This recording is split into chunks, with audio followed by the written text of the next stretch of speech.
And of course, for the final day, we're going to have 3 best of 3s. But also for the teams, we got to talk about the club championship as well, because they got a big prize pool. And that is the reason why a lot of teams are investing so much in a lot of different games. But with that being said, we got to talk about the wild cards for now. We got to talk about the attending teams. There's about 9 teams here. And again, it's just 1 slot. That's brutal, man, because in themselves, we got 2 slots. This time it's just 1. Yeah, in the past, we've always had 2 slots. So to see now that the wild cards will only have 1 slot, it's really going to get relentless here. Yep. So now in Group A, we have FT Esports King of Gamers, or KOG, Alpha 7, the Mongols, as well as Victory Song Gamers, VSG. For Group B, we got Nightmare Esports, Sunset Ravens, the Hung Esports, as well as Team Falcons, MENA. So yes, we have 1 more team in Group A, but again, for today and tomorrow, it's going to be just best of 1s. Yep. Later on, when we go to the CGBS, then we switch it up. I know some of you may consider that Group A is the group of death, quote unquote, and it's understandable why. So many teams that you're seeing right here have made really remarkable runs in their respective regions, whereas in terms of Group B, I think this is a group we're all looking forward to just because we're seeing a lot of newer names and emerging regions. Yeah, I think the Group B is, it's safe to call them the group of life if the group Group A is group of death, right? It really just seems like for Group B, they can really experiment a lot of times here. They gotta run through the gauntlet anyways, but they can find some little wins here and there when it comes to comfort picks and cheese picks. Again, wildcard, that's the stage to do it. Yeah, very revitalizing. We'll be looking at the brackets here just to see, we're going to be looking at a prize pool just to see what everyone is fighting for. This is the total prize pool, 260K. 1 mil for first place. I believe this is one is for MLB just in general. But yeah, a lot has to be talked about. For today, I think it's going to establish-ish an EWC meta just to see like what everyone is feeling. Because something that we do have to say, most of the wildcard teams, they got here because of their assassin junglers.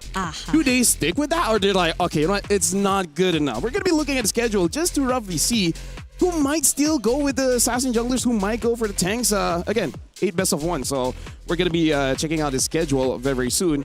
I don't know. I feel like sometimes assassin jungles might work, but that's the key word, sometimes. Okay. I think the one time we'll see those assassin junglers might be in our first match, man. Yeah. Foot Esports, the Mongols, both have really gotten a lot of wins through those assassin jungles for Kazue and Zixora, respectively. Yeah, for the next 3, or maybe especially for the 4th, because we're seeing Team Falcons MENA, I think that's where I'm really expecting the utilities to come in. All those tanky frontliners who've just recently got buffed to just really show up, because I think that's been Team Falcons and their specialty ever since. And also whether or not they could actually shake off a lot of the impressions that they've left previously in their recent international appearances. Yep. And again, we have 8 best of 1s. We're going to continue on for Mongols, VSG, Hung Esports going up against Team Falcon MENA, Mongols, KOG, and then ending off with Foot Esports going up against VSG. That one we're going to be having Gideon as well as Naisu on the desk just to help us out. But yeah, I agree with Mirko. Maybe the first one we'll be seeing those assassins. So far, I've seen teams try out different things. Ling has not worked. No. That cannot. Like with Akai running around with Frederick running around, that's not possible. I believe I've seen one rare saber. No, that was not Asian. That was a different one. That's SMP Indo right there, Albert. Yeah. No, even in Malaysia. Yeah. Hazel. Hazel, thank you very much. Thank you very much. Shout out to my boy Hazel. I think I actually see a bit more Yi Sun Shin. Ooh. Which I can see the reason why, right? Like, as long as you scale long enough, you delay the game long enough, double marksman, it still works out well, especially because Hive and Claude are just so strong, especially the Claude, mostly because it's hard to catch the guy. Yeah, if you have a solid front line already, good mid prio, I think the Yi Sun Shin, those carries in the jungle can still make an appearance here, especially considering, again, it's really no in between. It's either you steamroll the game or you play super late, wait for your carries to scale. So if you have a Yi Sun Shin, Yves, Claude with 2 really tanky boys in XP and Rome, that's the way to do it. Oh, speaking of, maybe just some Lilia as well, because there's so many front lines that Lilia just destroys them. Valir. Valir, yeah. Which I also think plays a huge role, because if steamrolling and just getting that early snowball matters so much, then it'll be really difficult if you get to the point where you need to just fight for the objectives overall, because the junglers that we're seeing right now have just so many ways to guarantee these wins in terms of the objective takes. So objective fights have been a lot more, Yep. tricky this time. So right now, let's actually focus on the teams that will actually be starting the wildcards here. Let's talk about Mongols, because for both Mongols as well as FUT Esports, they're kind of the wildcard specialists in the previous M series. They made it through to the wildcard, both these teams. But again, this time it's just one team. So let's talk about the Mongols, right? Some of the players are there. Zexora, the Coach Summer, and K. Yeah. I don't know. It's always really weird to see, these shakeups in lineups, both Boostgate and Zone, the two winners from M7 wildcards. Now they're swapping things up, and yeah, the Mongols, I still think they're still kind of a slower team. They need a lot of time to build up. They got that download time as usual, just kind of a signature for Mongolian teams. And for Foot, they like starting it quick all the way from the start. It's all about tempo. It's all about that aggression. And they were able to get 6 games in the grand finals up against the clear favorites in MTC, Aurora. Yeah, and the last time they met, and that was then Boostgate, they actually won against them. So I think there will be some revenge that they would definitely want to get. Or they're no longer Boostgate, but you see their cores. Some of the players there, part of this current lineup of FUT Esports. And I think that's really what matters a lot. Because FUT, by the moment that they came into MLBB, that was such a wise decision to make. Just picking up the cores of Boostgate, who had a really impressive run in their last appearance. But again, I kind of feel like we just got to talk about the Mongols just a little bit more. We will be looking more forward towards Zexora. But yes, now we're looking at FUT. We're thinking that they will be the ones starting off stronger here, at least in the early and mid. Yeah, I rated them as the second top team here, as the second best team in the wildcards. And looking at them, talking to them a couple of times as well, Kazue, Foot Esports in general, all of them are just so confident. They walked up to me, Kazue with his phone. He's like, yo, Miracle, do you think I'm going to make it through wildcard? I'm like, dude, you were number 2 in my list. Number 1's gone, so I think you will, man. Yeah, so, yeah, again, this is a very experienced lineup. They went 6 games against Aurora Gaming, who've been fantastic even in M7. Yeah. And I wonder how much of an impact will their change in terms of the mid-duo make? Because I know for a fact that these 2 players, especially in the current metagame, would really matter so much. And that's what they decided to really switch up before heading into wildcard. Yeah, so honestly, looking at this lineup between Mongols as well as FUT, we're going to be more so looking at the draft. Then we can really have a clear picture just to say who's good and who's bad. Like, personally for me, people have been prioritizing the Boxia Fredrin as well as the Akai. Honestly, I'm more annoyed with the Akai. Just because of the steal potential of the early game. Like, sure, Fredrin is fun. A lot of chain CC just by himself. He doesn't need no help. And Boxia giving that early life bane just to make it so that sometimes you can see Zushin rushing that Sky Piercer, not even going for the glowing wand. So each jungler, I believe, for this meta really has a mid pairing, right? Yeah. I feel like Boxia Zushin is so strong. Boxia Kimi even. Boxia Kimi. Fredrin, honestly, like, who doesn't like Fredrin? Yeah. Your opponents. That's just true. them. He's a good all-rounder, man. So everybody has their own strengths, and I agree. Objectives really are very, very important in this current meta, but it then comes down to the players and their play styles. Yeah. If they're more of a brawly team, if they love going in, playing those brawls, long brawls, they can't really utilize those Akais. Yeah. They have to go for more of those Bakshas, more of those tempo picks. I feel like Akai is an amazing pick if you have an amazing gold leaner. And if you're disciplined enough to make those abilities work, because you're very reliant on a cycle. I agree. It's more on what you're used to playing around with too or against, because I think for me, I'm so used to seeing these boxes in terms of play styles. Yeah. But the Akai just destroys all of that. Yep. It's a circle. It's a spinning circle. So it doesn't allow you to set up that box. It's a Beyblade, yeah. So definitely, I gotta say, it's going back to maybe 2023 era of MLBB, where just like 3 front lines and try to see who has more crowd control to punish those front lines, and then hoping for your mid and your goal laner to just not mess up. And that's why we see picks like the Gord and etc. Even against divers from the EXP, most of the time they do survive. That's the thing, and that's why I think the highest skill skill expression, the highest skill ceiling you need in a team now is in that XP. I agree. If you have a great XP, person on my right knows a great XP. Yeah. I want great EXP heroes that can dominate this meta. Paquito. Vendetta. Yuzong. all those heroes Lapu. belong to someone that we know.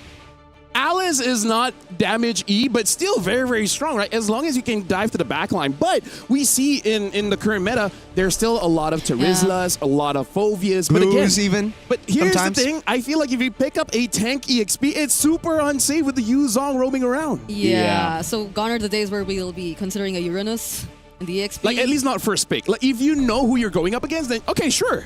Yeah, if there's no Shred, if there's no Baksha early on, then maybe we can still see some of those, tanky boys that just can prolong those fights, especially considering it's all about cycles, right? If you have an Akai. So if you have someone like a Uranus who can just bait out those cycles and then come back, you can still control neutral objectives really well. And if you're playing tempo, if you're talking about that Selena pick that we saw in Asian games as well, then Uranus is a great pick to just get tempo early. Especially because if I remember correctly, during the Asia games, when we do see a Uranus, it was a red 4 pick. By that time, there was not... Never first phase. There was no carry, I believe, in that game. I believe it was a Harif, and basically, no one could kill the Uranus. Even 5-man gank the Uranus, he'll get away, and his team just get 2 turrets for free. Okay, now that makes me a bit more confused, because it's like, nowadays, we did talk about this off stream, it's more on the Claudes and the Hariths. And maybe the Moscovs next, but the carry? Yeah, like the carry fits in if you can play that box. In the Asian games, Teddy, amazing on that carry. Basically just carried the entire team. Like even during the cast, I feel like Nepomuceno needs to step up. Vinny needs to step up. Because Teddy's amazing. I agree. Yeah. Guy's overrated, Yeah, I prefer Carl and Sanford over those two you mentioned. Yeah. 40 is amazing, man. I don't know, man. King Bob or Alabu is better. You know what? Yeah. You're right. King Bob. He has King in his name. And Bob. I need to use the cuff button. You don't need to mention the cuff, you just do it. Yeah. So, Briggs, what is your take on the EXP? You know a lot about XP. You know a lot about EXP. No, I agree. I feel like it's one of the most... we're starting. We have a Harara. What? Whoa, okay. Let's talk about the draft here. Mongols first pick, FUT second pick. The map is going to be dangerous grass.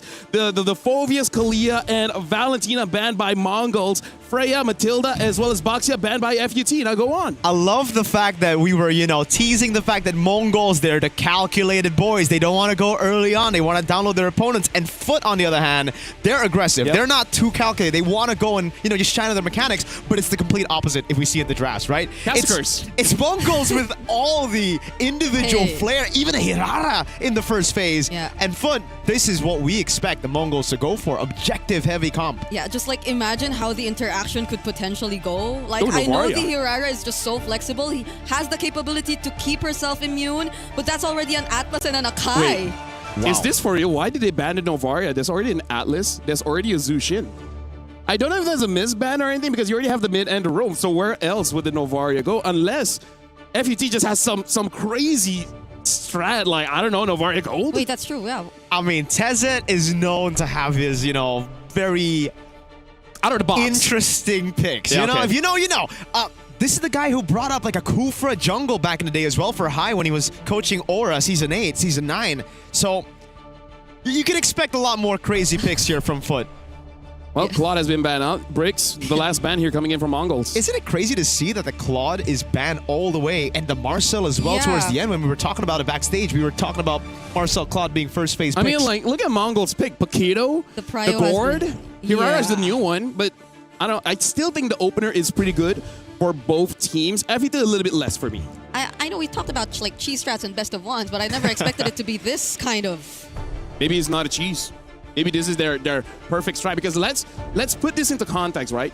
Both of these teams are the favorites because they've done it before, right? They faced each other before, and now they're batting out the Obsidia. The Harv is still open, but maybe that's not a concern for them.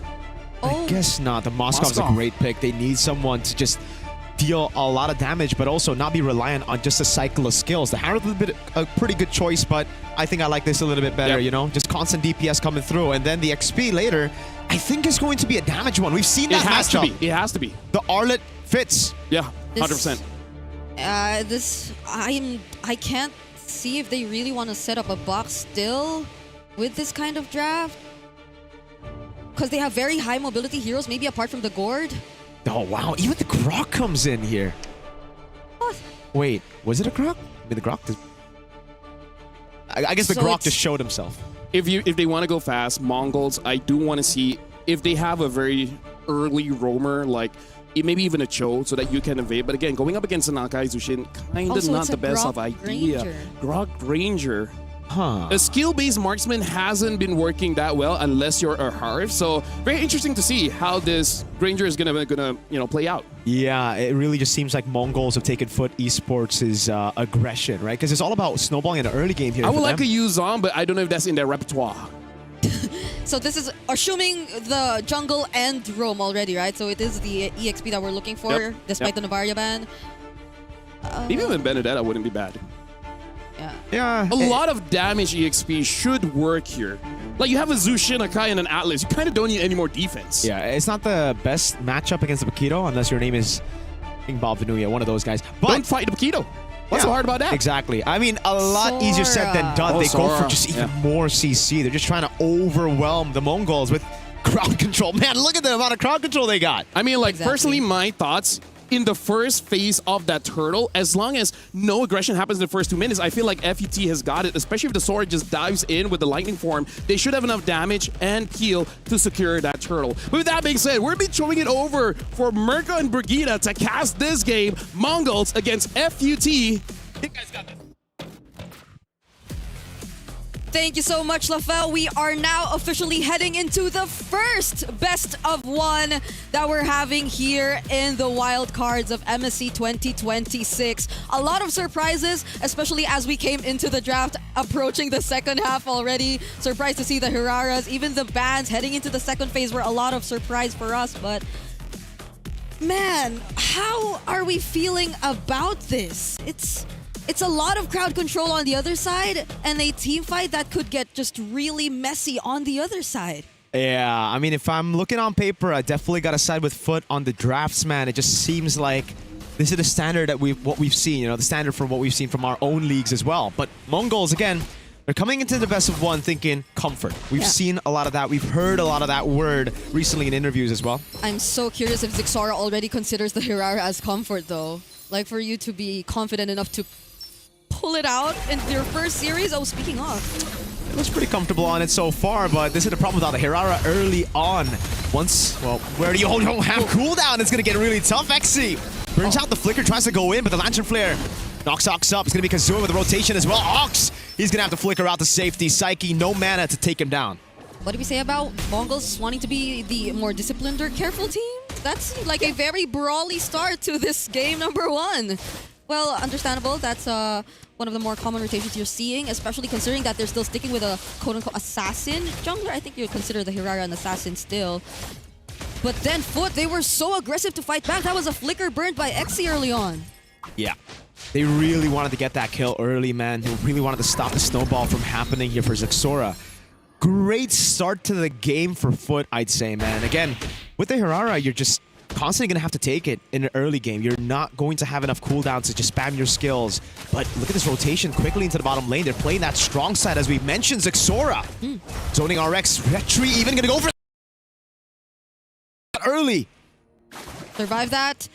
But then it seems like Mongols had their eyes set on the bottom side of the map. Could this be the approach? They do not want to fight FUT Esports in terms of objectives, considering that that's an Akai, and he's already an entire level ahead of Zixara because of that rotation.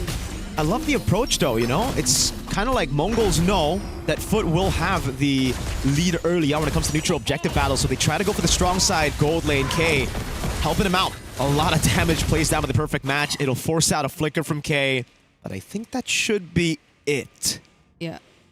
Mongols are quick to sense that there could be something happening right after that objective take. Look at Kazue. He's just showing himself. Still, the level gap exists. And there are going to be in the slight advantage against Foot, but K, no flicker left for K. Yeah, the problem with the strong side gold lane is if you leave him, yeah, the hard CC and tanky boys are just gonna get him out. No flicker, as you mentioned, Brigida. It was just such an easy kill, and they didn't even need to use any ults aside from the SOD. Yeah, we haven't seen Bloodspit really use that Fatal Links just yet. Not even the heavy spin, because there was no contest whatsoever to that objective that we saw. And now they take half of the energy shields down bot. RX is having a really good time. Ox doesn't have level 4 yet.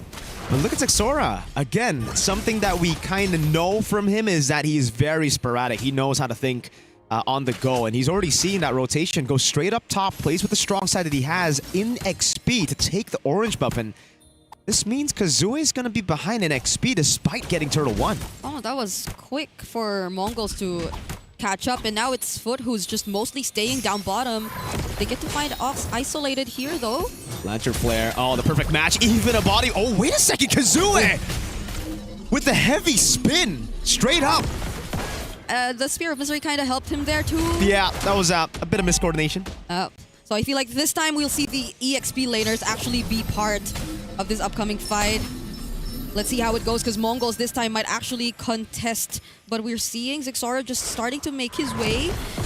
Zexora. There is no heavy spin, though. Oh, Psyche popping Crimson Beacon. Good shifting claws and a pickup as well on Mumu. As it lands, great Mystic Gush with the knockup with the Tectonic Charge. Zexora gets a kill on XC. And it's RX trying to run away now, as that's going to be the cutoff as K rotates over. Mumu takes Bloodsped out, and it's a free neutral objective for the Mongols. Okay, Foot probably did not want to be in that position. They just made things so much easier for Ox and Mikey. Mikey didn't have to put himself out there in danger to use that Mystic Gush, and that was a quick way to just use the Tech Charge. Now it's Mongols stealing away that small lead that Foot had earlier.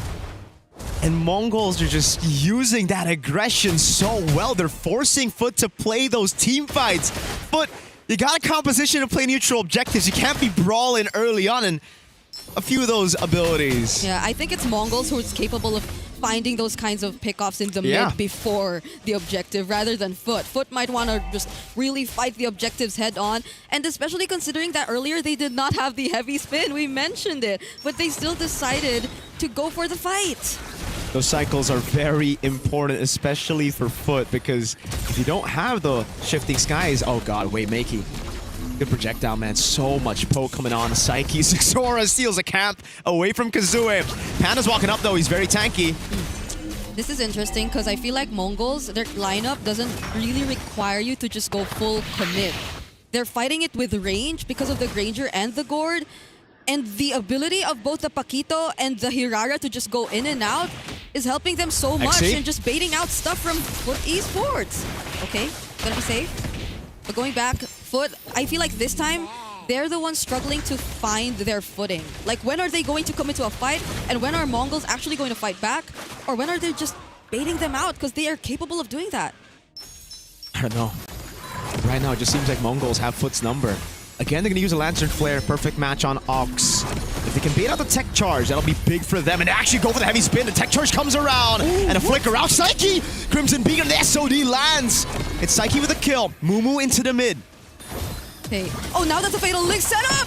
Great call into the shifting skies. Now Mumu picked up as well. Zexora in the midst of it all trying to go damage some of those members, but XC zones them away, and this is a Foot win. They go to the turtle, the last one of the game. It's interesting though, because it still feels like they used up so much just to get those small wins, when in fact I felt like it would have been easier for them considering the amount of crowd control and how low effort this draft overall could have been for them. But at least they've got that advantage just now and are able to convert it into a structure up top. It's all good zone. But I can't believe it's been 7 minutes before we actually see that happen, because they're with the Moskov all this time. Yeah. I don't know about going all in on Kazue. They just going for a bit of poke. Zexora with a rotation in mid. Psyche taking up a lot of damage. Yeah, I'm not sure if that's like the fullest potential you could see from Zexora just yet. Wait, but what? He's trapped! Yeah, Zexora way too far. Gets caught in the Fatal Links. Thrown back to the rest of Foot.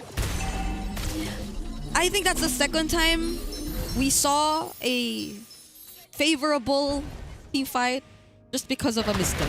Yeah, that's the thing about the Hirara though, right? Like, once you have enough cooldown, you just think you're untargetable. You can just make those risky plays happen and it just bites you back. These team fights need to be a bit more calculated, I'd say, for both sides. Oh, that's going to be a setup on Ox. Yeah, baits out the tectonic charge. There's no fatal links, but they're going to get the pickup. Aux, no flicker. This should just be a free kill as Kazue knocks him up and picks up the kill. That's happened twice now. It's been successful. We do see some, I'd say quote-unquote questionable targetings and priorities in terms of the recent team fights. But because of that, the back and forth has been on for so long. Like, we barely see a significant lead in this fight. Yeah, and it's still so surprising, despite, you know, the last two team fights going in favor of Foot, that Mongols are actually still ahead in gold. They've been farming really, really well, and it's been because they have had better control over the side lanes, which is weird to hear, but there you go. Mumu with the knockout strike. RX gonna cut him off with the help of Blotsfet, who's already used a perfect match. Lord is spawning in the bottom lane. Mumu. Yeah, he's just gonna get chain CC. The Spear of Misery pins him down. He tries to get out with a flicker, but the Lantern Flare is on him. It's a Sky Piercer as he goes for the Crimson Beacon. Makey caught in the bad spot. SOD lands in the back. RX gets the Spear of Misery, pins him down, goes under turret, and it's all fed to the Sky Piercer. A maniac for Psyche. Could we see it a Savage on day one, match one? Ox, can you escape? The Lantern Flare is on him. Psyche gets a Savage on day one of the wild card. Day one and game one at that. We're seeing a Savage in as early as that.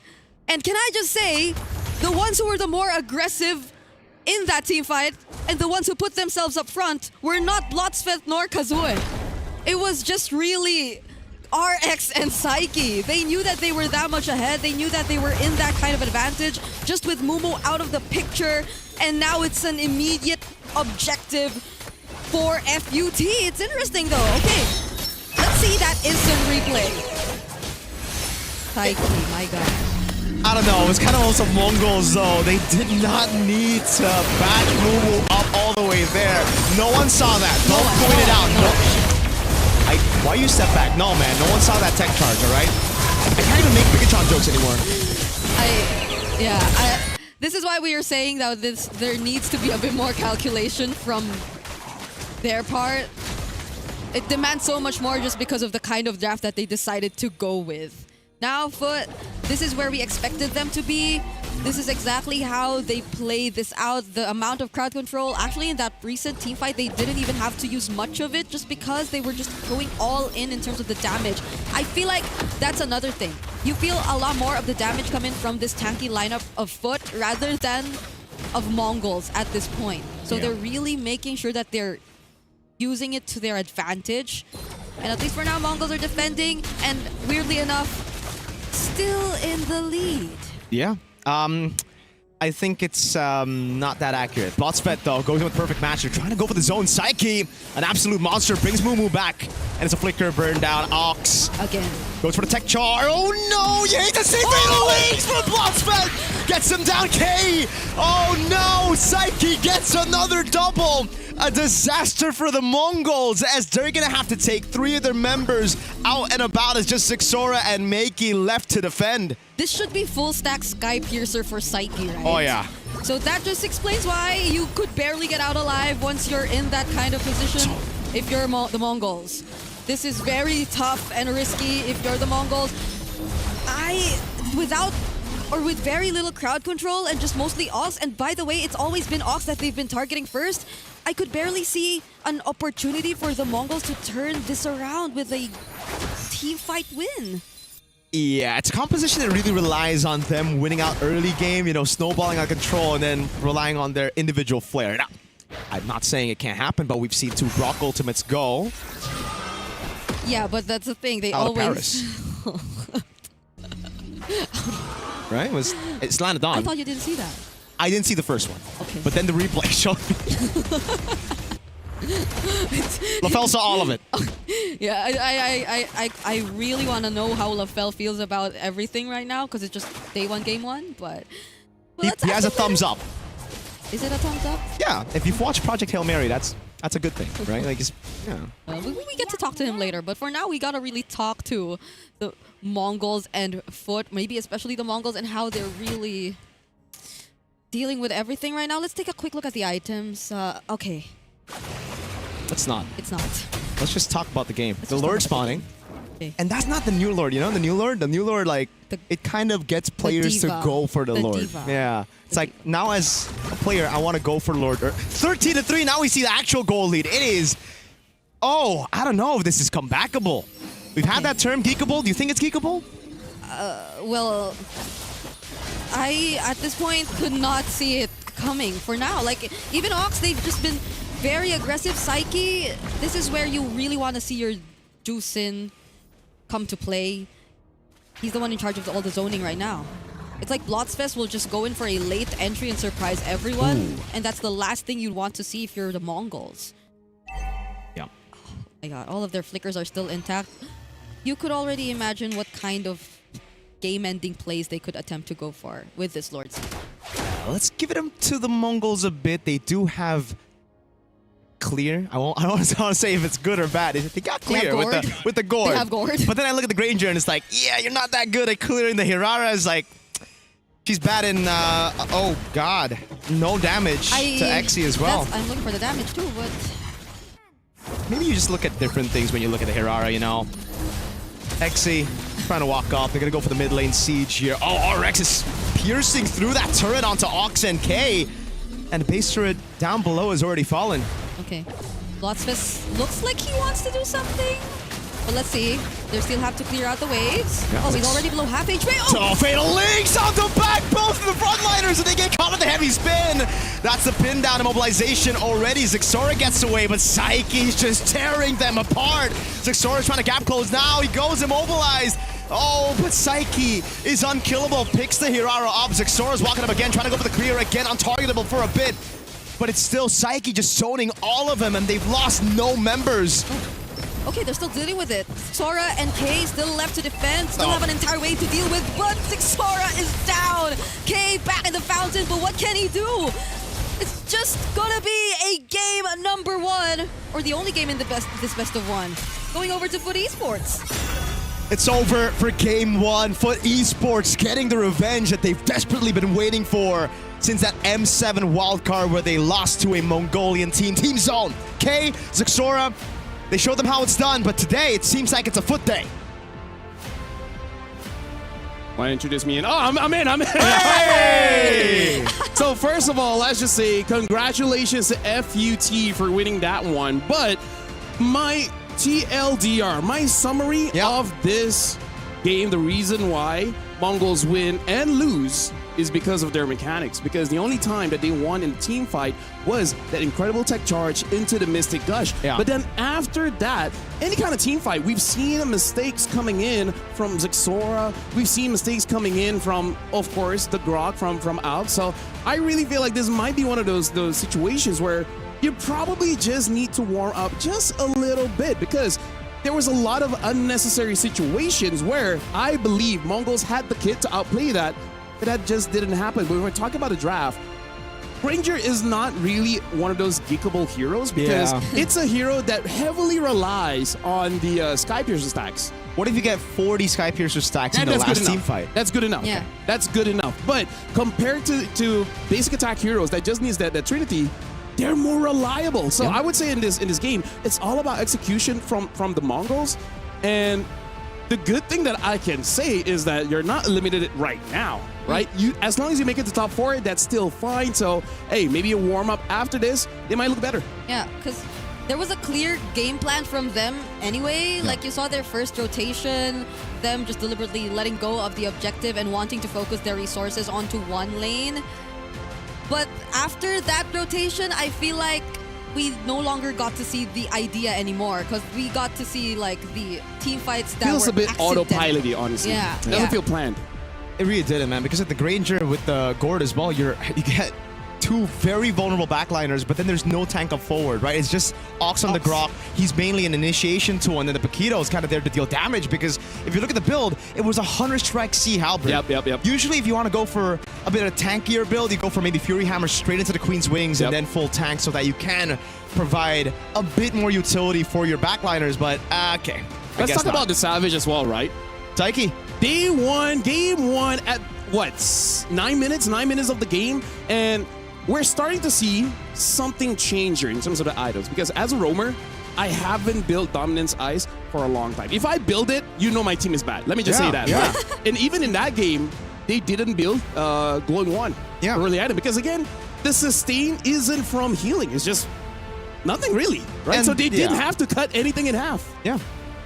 They got a lot of untargetables. Right? And like, So the first item, you know, just get the Sky Piercer, then the Ice Queens 1, and then having the Blood Wings, just to make sure that you can stay there and deal the damage. Yeah, I think that's very MVP worthy for Psyche too. If you get a Savage and you didn't get an MVP, I'll be upset. sometimes actually, there are times where the Savage guy is just, you know, shooting in the back and not doing too much. But this one, Psyche. Look at the skill expression of holding down the second skill. Dang. And then moving it left a bit, right a bit as you move your joystick. Like, who can do that? And when he got that, it wasn't Moreno. really set up by The maestro, my goal. Thanks for the mention. It wasn't really set up by Blotsfest or Kazue or anyone. It was just him. It was set up by Mongols. Yes. Am I wrong? Okay, let's look You're at this replay, right? Oh This is my one of the only times we see good skill expression coming in from the Mongols, and then the team fight looks good. The team fight looks clean. And we cannot say that FUT, they played amazingly because they also made mistakes by expending the skills, and then even we're like, wait, what's going on? But the Mongols just didn't respond well enough to capitalize on those mistakes, and just being good. Like, even in this situation, Mumu, honestly, if he just stayed there, there's a high chance he could have just escaped. Yeah. He had the flicker. He could have flickered out and then just double jabbed all the way back to his team, but he didn't do that. We didn't see that.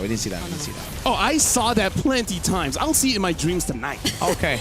Will you see Psyche Savage? As a roamer, that hurts. Yes, it does. It's I've done it plenty of times, but it still hurts. Shh. Look. Oi, I didn't see that the first time. Oh, you actually didn't see that the first time. I didn't see the first one the first time. She's not wearing her glasses. I'm wearing contacts. Not as good as glasses. Sure. That works, but this, right? I mean, to go two flickers and in the back with no frontliner, it's kind of like, we're better than you.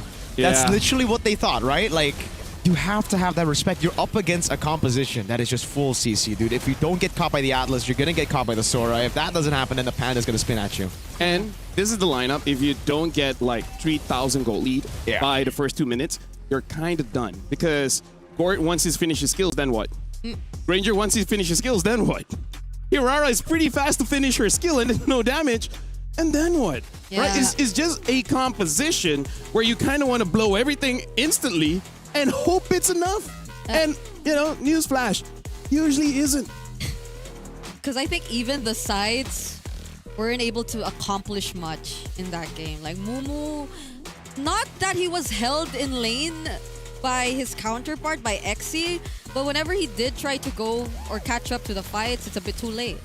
Yeah. Or like Ox is already gone, and what can he do as the only other quote-unquote frontline when he actually went for damage build? Yeah.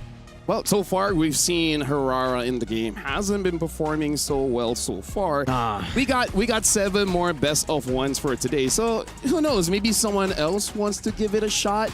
Maybe. Please don't. I don't know. Whenever it's you play Hirara, it just feels like it's a tickling contest, you know? Yeah, because you're not doing any damage to any of the tanks. The tanks are just gonna stop it, bro. Yeah. It's just a little annoying. You're kind of hoping that your goal laner is like, I don't know, Kelra? Eman, bro. Eman. My goat. Yeah. So even if you try to go for... No, did we actually see him reach the squishy targets? I can't recall. Here's the thing. We might know a little bit more if we talk to Foot themselves, but we're not going to be talking to them. Eterna is standby there. So let's see what Eterna has to say with FUT Esports. Ask about Hirara, please. Eterna here. Thank you so much, casters. And of course, I'm here with Kazue for the Kadia City interview. So once again, congratulations for this first best of one. How did it feel to find this victory here in the city of Paris? Güzel bir turnuva. İlk maç oynadığımız için gayet mutlu hissediyorum açıkçası. Güzel bir maçtı. Hatalarımız var. Daha iyi olacak. Burada olduğum için çok mutluyum. Bu kadar. It was good to play the first match, and we also win the first match. That's also make us very happy, and we love the city.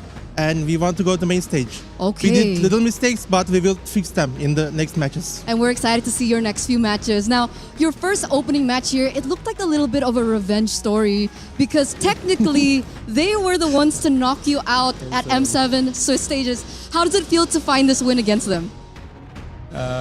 Mutlu hissediyorum çünkü gerçekten geliştiğimizi hissettim. Yeni rosterımızla beraber daha iyi olduğumuzu düşünüyorum. MLBB'den sonra kendimizi geliştirdik ve gerçekten bunun karşılığını görmek beni çok mutlu ediyor. Kendilerine çok saygı duyuyorum. We respect them, but we changed our roster, and now I feel like we really improved ourselves from last tournament, and we are also happy about it. We also respect them too. We're seeing that. We're seeing that. A very decisive victory there in that first game. Now, we have a question from Mirko. I think you're familiar with him. He's asking, were you surprised with the Hirara pick coming through today? Yani evet, o piki beklemiyorum açıkçası. Şu an çünkü metada tanky jungle seçiliyor.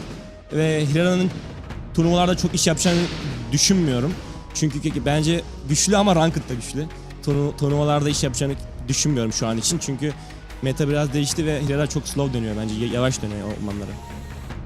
Actually, I was not expecting the pick. I think this hero is a ranked hero, not a competitive matches. And I don't think any other player will play this character next of the tournament. Okay, okay. So the first time we've seen the Hirara and it doesn't look like it's doing too great. Maybe stick to rank games, right?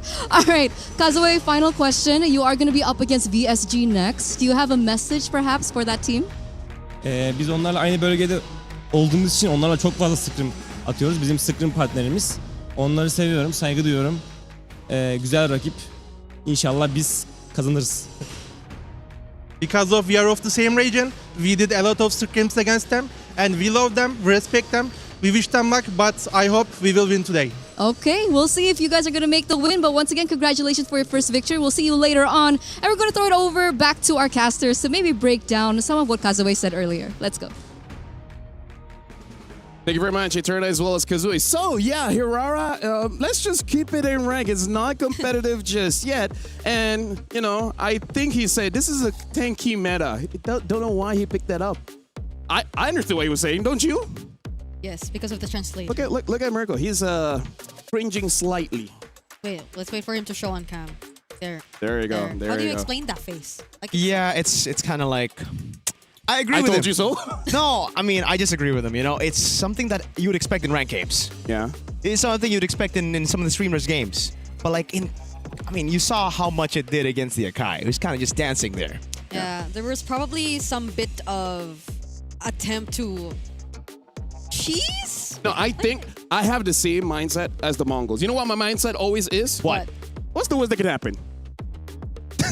Get savaged on. You know, that's pretty bad. That's pretty bad. pretty bad for your first match. But, you know, like, hey, what's the worst that can happen? What's the worst that can happen? By the way, guys, this is the first best of one for today. We got 7 more matches after this. We're going to go for a short break, but when we return, we got a lot more games. So we'll see whether we see Hirara again or not. But for now, we're going over to a break. See you guys later.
play is in our DNA.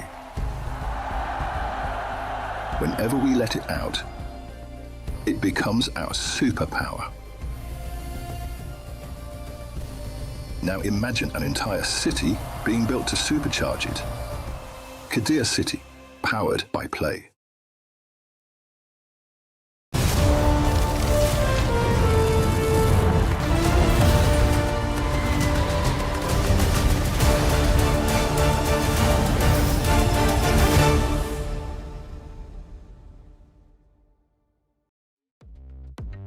Welcome back, ladies and gentlemen, to the Esports World Cup 2026 here in Paris. We are here at the wildcards, where we just finished watching Mongols going up against FUT Esports, where FUT won that best of one, and they even secured a Savage. My name is Phil. Alongside with me is Mirko as well as Brigida, where we will be talking about the newcomers coming in from East Asia. They might be the new wave. We're talking about Sunset Ravens going up against the Huns. I'm at Sunset Ravens, y'all. I they flew nice? in to Paris with them, with Coach Raizan. Raizan, Indonesian coach, was the coach at Dewa United, so I know him. Spend some small time in Malaysia with KGE. There you go. A little bit of time in China with Rare Adam. There you go. And now to Japan he goes with Sunset Ravens and Mui Minette. So honestly, Sunset Ravens, it's a Cinderella story. If you really look at it, right? They were able to beat, well, Mui Minette was able to beat his ex-teammates in Junichi and 10 all the way in the Japanese qualifiers. So I'm really excited to see what they have been cooking up, because they actually boot camped in Indonesia. Yeah, they were the more familiar names when it comes to the Japanese teams before. And I think there was also one player from 10S Gaming Frost who they were also able to defeat. So they're definitely making a statement for themselves. We're just really looking forward to see how it's going to fare now that they're in the wild card and going up against the other regions. But for the Huns, I think they've made enough introductions about themselves. We're very familiar with a lot of their players as well. These are like the rest of the Team Zone guys who we also witnessed in series number 1 from the Mongols. It's just that now they're split up and they're with a new lineup. If we're going to compare between the Huns as well as the Mongols, you would say that the Huns are more, I would say, micro-heavy. They really want to show their strength very, very early on. The thing is, we expect the Mongols to play a bit slower, but then their draft didn't really say that. Yeah. And then they didn't fare well. So, I don't know. Huns is going to be playing slower instead. I don't know. The thing is, will we see more assassins in the jungle? Because Hirara already doesn't look great. So, it's going to be very interesting to see what Huns is, well, the team Huns is going to go for. Yeah. Let's take a look at Mui Minette and the boys first. Sunset Ravens coming in as, I guess, well, for everybody except for Mui Minette and Ryzen, no international experience. They're coming in here trying to prove to the world that Japanese MLBB. Yeah. And that's why Mui It's Minette good. is the captain. Yeah. He will be And leading the charge. Let's talk about the history of Japan as well, right? The entire history of Japan? Yeah, because, okay, fast forward. Okay, fast forward. Fast forward to M1, right? Oh, okay. Fast forward to M1 with Tenseka Gaming. They revolutionized that period of MLBB, bringing up the Rafaela, bringing up the Xborg jungle, right? And then 10-second gaming frauds, and they're very lovely people, you know, like very easy to talk to and very humble as well. So we always love seeing Japan come here because they might bring something new, and it's something that we didn't think of, and they were like, huh, that does work. And we miss seeing Japan in the Yes! international stage. I remember. Konnichiwa minasan. Yeah, we did a trailer, right? Do you remember that trailer? Of like when Japan finally returned. Oh. And we went to the jungle. And then we were just like celebrating. So that one was the one with the leeches. Yep, that's the Shout one. out Renmar. Shout out Renmar. and Gideon Q. And Gideon Hu. Gideon Q. Oh God, nice. You know good what? times, I good love times. jungle. Love the jungle. Not as much, but yes. Okay, you know what? It's in my it's in my top 200. It's in my top 3, but like I've only done like 3 shoots, so. There you go. You know what There I you mean? go. So now let's talk about the game again. Okay, so far Back it to looks it. like as long as you keep to the standard of the current meta of tank jungles, right? Having a basic attack marksman, or unless your name is Harif, and then in terms of the EXP, if possible, get a diver. Yeah. Some drafts require you to be a frontline, but hey, that seems to be the the template. Yeah, I think that fits the bill entirely for Sunset Ravens. But if we talk about the Huns Esports, I think they got to rely a little bit more on their XP and their mid lane, just because they're the only dudes here with international experience, and they're pretty darn good. Last time we saw them, Bankai on the XP, on those carries as well at M7 in the wildcard, did a fantastic job. Kenny in the mid lane with those Kimmies. So I'm really expecting more of that utility jungle. Play for Kenny, play for neutral objectives with Bankai as well. Yeah, because it seems like they're on a similar wavelength in the sense that there's just one guy who's really taking majority of the lead amidst the young bloods. Because I think you could really consider the newer members of the Huns to be young bloods. They're new names relatively in the scene of Mongolian MLBB. And it's Bankai who's just going to be the overall in-game commander as the EXP lane. And again, maybe that's why we're gonna hopefully see, unless your name is Paquito, see the EXP being chosen just a little bit later. Because one of the reasons why EXP has really opened up, because there's more relevant counters to most of the EXP picks. So it's very punishable if you pick up your EXP way too early. Even if it doesn't get countered in lane, somehow in the neutral objective fights, you might get countered there. So if you really are the carry, sometimes you gotta take your time, because there's this one guy, Vinuya, he can first pick the hero. I know that guy. But that one is Paquito as well as Arlid, which is also one of those heroes that we really gotta look out for. His Arlid looks like a Lancelot, man. Yeah. But Vinuya is coming later on. We gotta talk about wildcards. Okay. Bankai, can he be like Mr. King Bob? I thought we were going to talk about it later. Sorry, Vinuya. Man of many names. CC Immune. Man of many names. Hey, now that I think about it, Dol. Paquito got his first, like, I did not expect to see the first Paquito loss in as early as game 1 of That's MSC. true. That's true. Because he's such a power pick. That's why he's first picked. Yeah, and that's where I think it comes Blame down the Hirara. to the rest of the team. I was about to say as well. Yeah, the Hirara is a very, very good shout there. And I think we also got our answer from Mr. Kazue, who was pretty honest about it. He just said Stick it's a to ranked rank. game pick. Yeah, I don't think it's gonna see any more game time here competitively. But we'll see. We'll see again. Still meta. That's the name of the guy in the jungle that we'll be seeing as well for the Huns. And fun fact is that apparently his name comes from Ling is still meta. It implies that some picks are still Here's meta, the like thing. Ling. This is my short pet peeve. All right. Right? Some of the buffs and nerfs is not created equal. I agree. For everyone. Yeah. We're looking at Ling, and the thing that they buffed doesn't increase the clear speed in the jungle, which is one of the problems.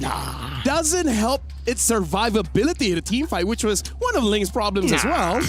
So they buff things that Ling don't need. And then you have Akai. They're like, we're going to keep it simple. We're just going to increase his HP. But the thing is, everything in his kit scales with HP, and then suddenly he becomes OP. And the Claude. Don't forget the Claude. The It's Claude- like, you're a weak side goal laner, right? Yeah. So, We're do we gonna- take away the early game or the late game? Yeah. No, here's the thing. They took away lowered- the early game. They took away a bit of the Blazing Duet early game. And then they made it. Yeah. We're going to be throwing it over to Eterna, where she's be talking to Raven. So let's head on over to her. Eterna. Thank you so much, guys. I'm here at the Kadia City interview, and I'm here with Mexi. Welcome, Mexi. Hello. How are you feeling before your match? Pretty exciting. Pretty exciting. I mean, I heard this is your first time. Is there any nerves that's happening right now? Yeah, I'm a little bit nervous right now, but I think more like, exciting to be here on the stage. Yeah. Okay, so he's excited to be here on the stage today. So I want to know about your in-game name, Mexi. Where did that come from? So I used to live in Mexico for 3 years, and when I came back to Japan, everyone started saying, "Oh, where did you come from?" I was like, I lived in Mexico for 3 years, so everyone started to go Mexi, Mexican, Mexi. That's my origin of my name. Okay, so it's because you were in Mexico for 3 years. Now that's interesting.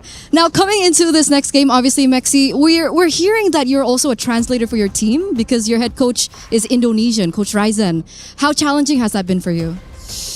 To be honest, it's not really challenging. I think I was pretty new in this team, so I think a little bit difficulties was being good at having a good team to be a good team, because I didn't know anything about the members, so it was just tough for me to communicate or discussing more deeply. That was my difficulties. Yeah, Okay, so it's more on synergy and chemistry with the team. that's right. Okay. Coming to this next match, do you have maybe a message for your opponent today? Message for opponent. good luck for both teams. Yeah. Good luck for both teams. Are you confident for this game? Yeah, of course. Okay, we'll see. Good luck, and we'll see how they do up against their opponents today, because obviously we're going to throw it over to our casters to witness the second best of one. Thank you very much, Eterna, as well as Maxi. And yeah, looks like the difficulty really is just gelling with each other. Yeah. And not so much talking with the coach, which again, I believe this is one of those things that happens in regions like Japan, where you don't want to follow-ish the meta. You kind of want to reinvent if possible. So I feel like that might also be a struggle. That could be it. You know, Muimanet, he's known for a hero specifically. He's top global on a footballer in game. Yeah, Brew, yes. Close enough? Close enough? Yeah. Yeah. Bruno. World Cup. Bruno. Shout outs. World Cup. Yeah, actually for Mexi, it's pretty cool because he's Japanese. Japan are out, but he can always just go and support Mexico now. Yes. They're still in. There you go. But yes, now we're going to be talking about this one. We're hoping for Hans to have a better game compared to the Mongols before, because so far, the prediction is that games will either be so snowbally or nothing will happen, and then we just approach the late game, right? We've seen the snowbally part. Somehow I just have an instinct. I feel like that's going to be the same story for game 2 here. Oh, I thought you were going to say we're going to see a late game. Yeah. No, as I was thinking about it, maybe both teams might be just a little bit nervous. A little bit more nervous Game one 1 was like 14 minutes though. Like in between of our like. I guess 40 minutes for some people is long. For me, it's quite short. It's quite short. I agree. It's quite short. I agree. It is very underwhelming. So, hey, maybe if the draft just has scaling gold laners and then going back to the tank jungles, then yeah, maybe we can see an extended game. But now we're going into the draft here. Hans is going to be the first pick, and the Ravens will be the second one. Expanding Rivers will be the map. Already banning out the Phoveus as well as the Marcel. And I also want to talk about Freya. That nerf means nothing to this girl, man. Okay, She's still super strong. It means something. I don't think it's like completely nothing. Bro. I'm more afraid of Freya than Paquito. Huh? Okay, I'm actually more... Well, I don't in know. the lane, Okay, listen. In the lane, yes. Listen, if you're a mid or gold laner, you kind of don't want to deal with the Freya, because even if you don't kill her, she's already done her job. She's just there to disrupt. That's true. That's true. I think she's still a very, very good pick. But I guess the small reduction gives you something. Yeah. Hey, like in the range, in terms of range. It's not about the range. It's about how you utilize it. And most Freya players utilize it very well. Okay. True. I agree. If they made her die faster, then that's a good nerf. I think they should do that next patch. I think they really should do that next patch. I don't want to see a Freya in the next 6 months. But the Baksha gets spanned out. The Huns have taken out the Marcel, the Phoveus, and even the Baksha as first pick. Yeah, really great bans. Yeah. Because earlier, I think the Marcel was something we saw in second phase. Baksha also banned out. I wonder if they'd really just want to go for more DPS, something like a Kimi, something like a Claude. The first pick is going to be very interesting for me, because I'm hovering first picking Claude, the Akais. Okay. Those are amazing first picks for now, because there's not a lot of counters for those picks. But if you prefer Fredrin, then I can see that as well. There you go. Iroh gets banned out. The Juicin is left open. It'll always be first pick if it's left open to Huns. One of those heroes that no matter how you nerf her, she's flexible. She's adaptable. Yeah. She's like Mahoraga. Oh, wow. Yep, and a Savage game 1. There you go. This is what we expected, right? Claude in the first phase with the Akai. There you have it. Yeah, these are really good priorities. So this should be a Fredrin. Yeah. A Fredrin, and then maybe a carry just to fight back with a Claude or Moscow, whatever you're comfortable with before he gets banned out. Yeah. Because those are the only two, I think. Not unless... Novaria. Wait a second. We did see a Novaria banned out just earlier. The Atlas into the Akai. Where is Novaria going? Is it going? No. Bus. What's the jungle? Is one of these like... No, okay. Uh-oh. Was it a mistake? Is Zushin somehow going to be EXP or something? I don't know. I mean, I've seen that. I've seen that too. Yeah, but we don't it's know like, the matchup, so why? Yeah, and I think it's a confused Sunset Ravens. You can already see Coach Raisan say, don't think about it. It's not just them. Yeah, they confuse more than just Sunset Ravens. The Eve comes up for that matchup against the Juicin, but or is it the Juicin? Exactly. A good thing about the Huns, they could be like, psych. Maybe it's just Mongolian, because again, we did see it banned out. Banned out when you already saw that there was a roamer and a mid. Yeah. So where could it be? Yeah. The thing is, is this a cheese that we've just been we just don't know of. It's been happening in scrims. In Southeast Asia, we have not seen this. No. Not even on TikToks. Unless that one guy that just farms his one-shots, you know? Yeah, TikTok is just all about Hirara right now. Yep. By the way, Fredrin banned out as well as the Uranus. So for the Ravens here... so is it gold? They're still not considering it's a jungle. So Yeah, no, I wouldn't think it's a No, jungler either. Fredrin gets banned. where was it? I'm so confused. Because the only thing that they know is a Claude gold lane. No. Let's also think about it this way, right? What are you setting up with this Novaria early pick? Because using the Echo, it makes it so that your projectiles hit easier. Yeah. So the Atlas will benefit. But then there's an Atlas-ish. Akai Yeah. who can just push you away. It's like, I'm thinking of the damage. What is the damage setup gonna be? Yeah. Is it just selfish so that she can hit her shots? This is confusing. Carrie gets Oh, but banned they out. Yeah, jungle and gold. Because if I was them, I wouldn't know what to ban either. Yeah, I just ban out the heroes that are annoying to my composition. I agree. The Khalid gets banned out from the Huns. Sunset Ravens, if they can actually play the Cho, it would be a pretty good pick here against the Atlas. You can get mid-prio as well. With the Eve, if it is a Juicin matchup, if We just don't know. Okay, I'm sorry, man. Yeah. But yeah, and then the XP lane for Sunset I'll Ravens. be so upset if this is Atlas sorry. jungle. The Val. Oh! Okay. Woohoo. It's a I think it's a Mongolian It's a thing. Mongolian thing. They yeah. really like Hirara. I mean, I don't blame him, but And then the Moscow. So this it's is XP. Wait, who is the XP? Zushin or Novaria or Atlas? What Is would it you rather Atlas use XP? against the Sora? bro, None of the above. Okay, you know what? Let's be fans. You know, close our brains, enjoy the game. I like it. Yeah. Like is a very strong word. Let me just say that, right? Like is a very strong word. So now, Sunset Ravens, the final pick here for the roam. I do agree. The Cho is the easy pickup if you want to go for more, I don't know, healing. Something like Matilda might still be able to work. Yeah. yeah. Honestly, the Matilda is pretty. I feel good like too, it's yeah. hard for you to get a bad roam here. Yeah. It's pretty hard. You already have a very good composition. I mean, this. Okay, sure. Yeah, sure. Belleric. Yeah, wait for them to initiate, then grow your trees out. Yep, Hirara comes in, doesn't go out. That's the kind of game that I want to see. Untargetable, by the way. So I think she might be able to get out, but the team might be baited in by the Hirara. Oh, and Moscow as well might have some difficulties. Yeah. Okay, you know what? Let's just see where Wait, everyone where's goes. it going? Where's it going? If it's wait, who's no Bankai? XP Novaria. Ladies and gentlemen, I'll be throwing it over to Merkel as well as Brigida, where I will just enjoy in the backseat to see what's going on with game number 2 here. Folks, you create space in the XP. That's what you're meant to do. And what better pick to create space than a hero who's in space? Novaria, right? I mean, right? Okay, yeah, let's just not. Lore-wise, she's in space. Yeah.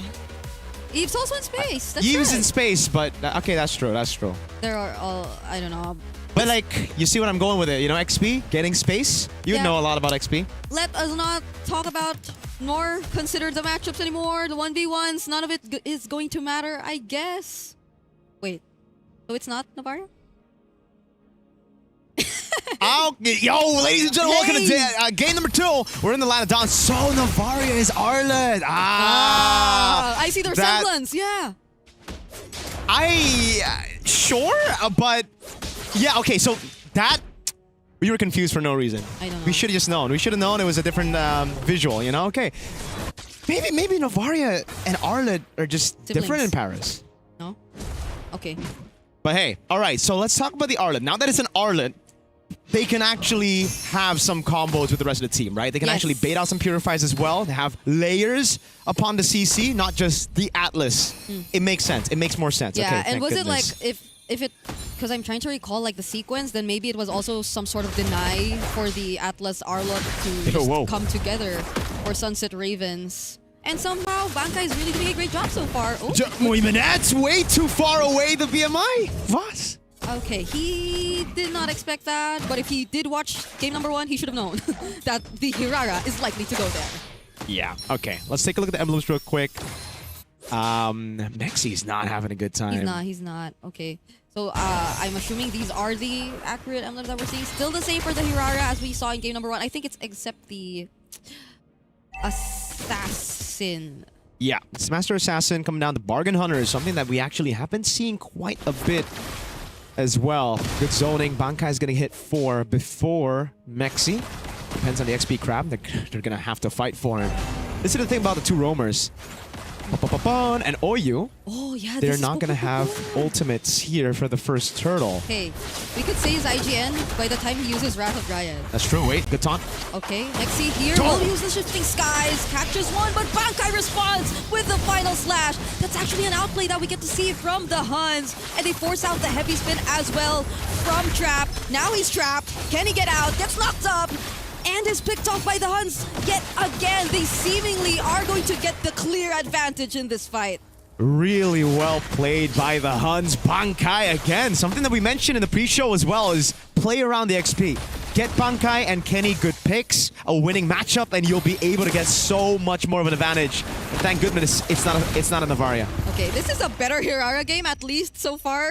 So far. That's why I said so far. Because we never know what can happen. This is Sunset Ravens with a Claude, who is 1 death in. Yeah, if you snowball, it'll be great, right? That's the thing about the Huns' composition here with the Hirara. So far, they've gotten mid-prio. They even got a lead over Eska, which is kind of strange to think about, right? The Heave should usually have a better lane compared to the Jusin, but in this situation, Kenny, that international experience of making it to the main stage at M7 has paid a lot of dividends. Yeah. We just got to see Mexi from the interview earlier on. It's very unfortunate to see him struggle in this position because I feel like that heavily impacted how the first objective went for them. Actually survives just a bit, uses the Wrath of Dryad, but could not walk away from this. Hands over a third, not kill, because it's actually Oyu who got it, but still meta, 100% or almost 100% kill participation so far in this Hirara game. Yeah, living up to the name, still meta. Okay, it took a while for Still Meta to get to this point, by the way, so it's really great to see him finally have such a great showing in his international debut appearance game. And it's so far really snowballing well for the Huns, so they've clearly got the advantage. What is SNR going to respond with? They're not gonna really commit to the fights just yet, but they're gonna show up here down bot. Okay, at least Muimanek gets it with Art of Thievery there. Picks it up, Bankai up top, man, a menace against Mexi. Still meta, living up to the name, at least, right? The Hirara is still meta, according to him, and he's doing really, really well. They're doing a good job. SNR, though, what they need to do is focus more on the neutral objectives. They have a composition to play around neutral objectives, but it just seems like they're getting baited by the Huns to take these fights, and this is a good way to do it. Bait out the heavy spin before the fight. Oh, the final slash was used onto Eska, forcing out the flicker, but now the heavy spin responds, and the real world manipulation too. Now they're in the trap, and they get to find the Shifting Skies from Mexi, but the response with a fatal links. Moiminet goes in with the blazing to it, and now it's all the Huns. They take out 3 members from the Huns. Sunset Raven actually turned things around. Sunset Ravens have a cycle to play with, but the Huns did not respect it at all. They just went in all in, even though they baited some of those resources, but there is a silver lining. They did get a turret up top, so they got a trade, but that early lead that they just built is almost all gone. I don't know, I think it's just a big mistake that they didn't respect the cycle of skills. Trap. Okay, Trap gets to walk out of that. SOD will not connect. But yeah, the moment that Huns sort of overextended in that moment, then it was just Eska freely laying down that real-world manipulation. And even though they did respond with the Fatal Links, they were still inside of it. So there wasn't much that they could do. Whoa! A flicker into the Wrath of Dryad. Moiminet didn't go in with the Blazing Do It just yet, though. Does not decide to fight. He was able to calculate that it was a bit too risky. It's a zoning ult. Trap needs to get purple buff, right? Right? If he didn't ult there, purple buff might have been stolen. And the flicker we didn't see, right? So he just blocked them from crossing. Mui needs farm. Right now he's getting farm. It's okay. The roamer can die a lot of times. Trust me, I know. I casted a lot of Geek Time games. Beloyski dies like at least 7 times before the team starts winning. Yes. And they're scaling. Look, it's Yves, Claude. They can wait all day long. It's just the Huns who actually have to be the ones to walk up. So I'm hoping for them to adapt to it already, right? They saw the mistake that they made. They went in, they baited out the cycle of skills, but they fought inside of the RWM after baiting it. They fought into the heavy spin after baiting it. Now they're playing a lot slower. Still meta going to the side, taking these turrets. And Moskov staying up top. Yeah. look at how well the Huns are actually able to manage the map so far. They're slowly taking control of majority of SNR's resources, and that is going to be a bit tricky for them considering that the lead is still existing between their junglers even. Trap is a level behind so far, and there is an objective that's coming next. We're already approaching the 8-minute mark, but the Huns have solidified their lead so far. So Sunset Ravens, are they going to risk it? Whoa. Oh, Trap goes in, forced to use the heavy spin, but it was a bit too late. They've already secured the objective long before they arrived. Who knows? Maybe delay it for a bit, right? They're gonna go for the siege now, trying to convert on more objectives, and it's just been the Huns who's dominated this game. Yes, a good fight for SNR, but after that, back to the control over the side lanes, getting prio all around. Still meta, a whole 2 levels ahead of Trap, and it's just been the pattern everywhere. Everyone's ahead. It's Yuki's 2 levels ahead of Muimanet. I guess it also has something to do with what their lineup is capable of, considering the lead. Maybe they are forced to play the more passive approach. They do have the Belleric either way, so it was something that we expected from Sunset Ravens. If ever the Huns do become aggressive and just go all in, but this time around, okay, they might find one. Bankai uses the flicker to survive though. Oh man, Yuki's just picking up turrets for free. Up top, they're utilizing Bankai's pressure so well. Notices everybody in the bottom lane, gets a turret up top. They're just playing the slow game. And actually, it's weird because we expected the Huns to be the more aggressive mechanical team. We expected Team Mongols to be the more calculated team. But so far, it's actually been the opposite. Still meta? Ooh, wait, Trap just heavy spin. Still meta's gonna be okay. Doesn't need to use much just to get out of that. And that's a major resource already burned for Sunset Ravens. Nearly finds one. Muimanet gonna be okay though. But yeah, I think the way that the Huns are able to take away these turrets so fast and freely shouldn't be the case. It's a bit too reactive that we're seeing from Sunset Ravens so far. MSC, shifting skies, but just look at how Yuki's landing all those free hits, responds with that Wrath of Dryad. The final smash once again! Bankai with a setup and from behind, still meta catching up alongside Yuki. It's a complete wipeout for Sunset Ravens. Wow, well played under turret, baiting out the skills and just prolonging the fight for the Moskov, the Arlet, even the Hirara to take advantage of it. Once you deal with the cycles, it's just done. The Huns have done that. They can actually go for the end. 2 seconds on Eska. Still meta, Bankai and Yuki are trying to end this quick. In less than 10 minutes, the Huns secure their first win here in the wild cards. Oh man, Sunset Ravens, they couldn't hold on after that wipeout straight up. They saw the vision, they saw the wave down below, and it ended at 940. Oh my, okay, I think we gotta call on our good friend, LaFell. You're a good friend.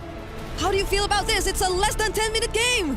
Called it, first of all, called it. Snowball, Snowball, right? Yeah. I don't know, like, as I'm talking, the equations just happen in my head, and I'm like, I feel it's just gonna be a snowballing game, and Still meta. But did you expect that to be with a Hirara?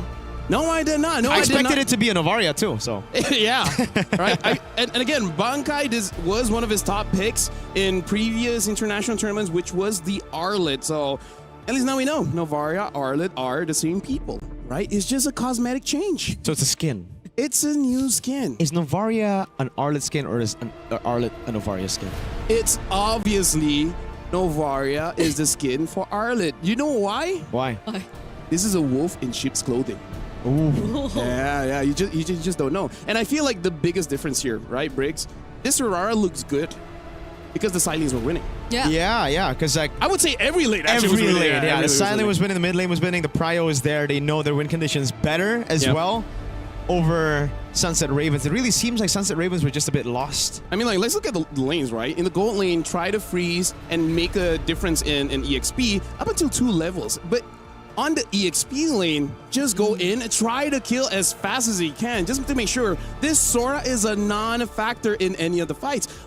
With that, it makes it easier for Still Meta to just be like, I see what's open on the map, I'll just go for that. Both of y'all don't need help. Yeah, I think it's also a major difference because I think what they decided to go for with the Hirara this time was just really the snowball through making sure the EXP's out.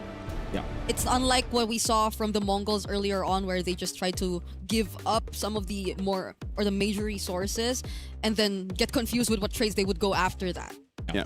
We also have to say for Sunset Ravens, there's just no proactivity, right? They didn't set anything up. Part of it is because they lost all the lanes. So even if they do try to do something, they will probably lose. Because the thing with a Belleric lineup, you kind of want to establish like a good siege just to make sure that you can get those free objectives, and then Belleric just prevent anyone from coming in. We're going to be looking at the match highlights just to see what really happened in this game.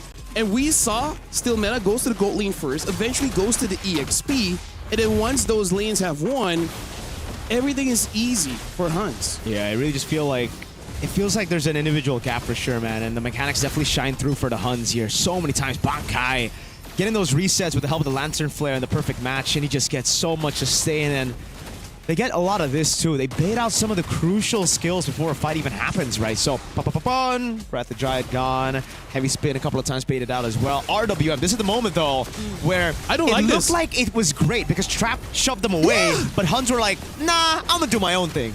Yeah, exactly. They're like, oh no, we're safe. No, we're not. We like danger. We go in on that one. Yeah, I honestly thought the moment the Fatal Links was laid down that it could have been like still the Huns winning that fight, but it didn't really happen. Yeah. But sadly, that was the only moment we really got to see Sunset Ravens with the more favorable reaction. Because I feel like their reactions a lot of times really didn't give them much value. Like, that's something they might want to, or we would want to see them work on a bit more, is like finding trades across the map despite whatever the opponents are actually doing. Because a lot of times we just saw them like waiting and on standby, I guess. Yep. Even especially after that one failed attempt to contest the Lord, if I'm not mistaken. Yeah, and I feel like for you to be proactive in those games, it's an unspoken rule of MLBB.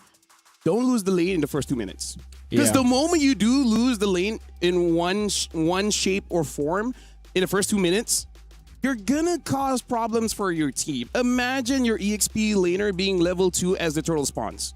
That's kind of game over, right? Your gold laner goes 0, 3, and 0 at 2 minutes, 20 seconds. That's kind of not good. Yep. Right? Your jungler losing out even by 1 level at this point of meta, you're not gonna be helping out anybody. Yeah, another good example will be mid lane not reaching level 4 for Turtle 1, right? Then you have not as much impact, and we saw that as well. Eska was not able to walk up, did not have RWM, was zoned early on, I believe. We didn't get to see too much of that mid matchup, but it's something that you would already think as almost a win. Yep. In normal situations. The Yve over to Jusin, it did not happen here in this game. Yeah. This is why, again, like mechanical players are so solid because they just make sure the first 2 minutes they don't lose. Yeah, I think we've seen a lot of like matchups which didn't go the way you expect them to in at least the first 2 games. So mechanics definitely do play a bit of a role. Great You job. sound a bit different there. Yeah. I ventriloquist. Ah, Oh. Yeah. pretty cool. Now that the camera's on you, stop talking. What's going on here? Yeah, because I had to.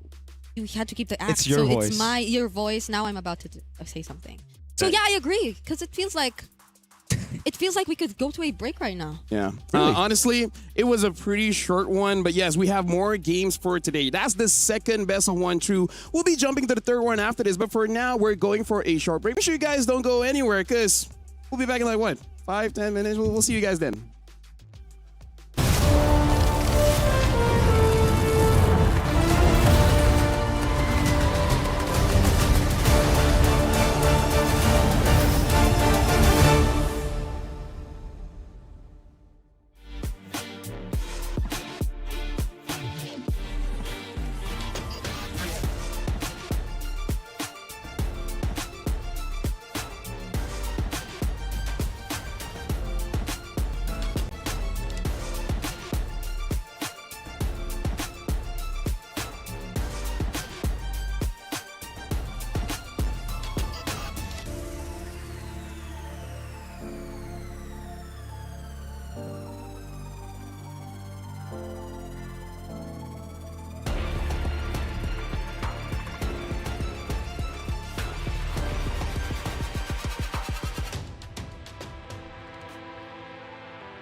dimming the lights. Better get right, champion.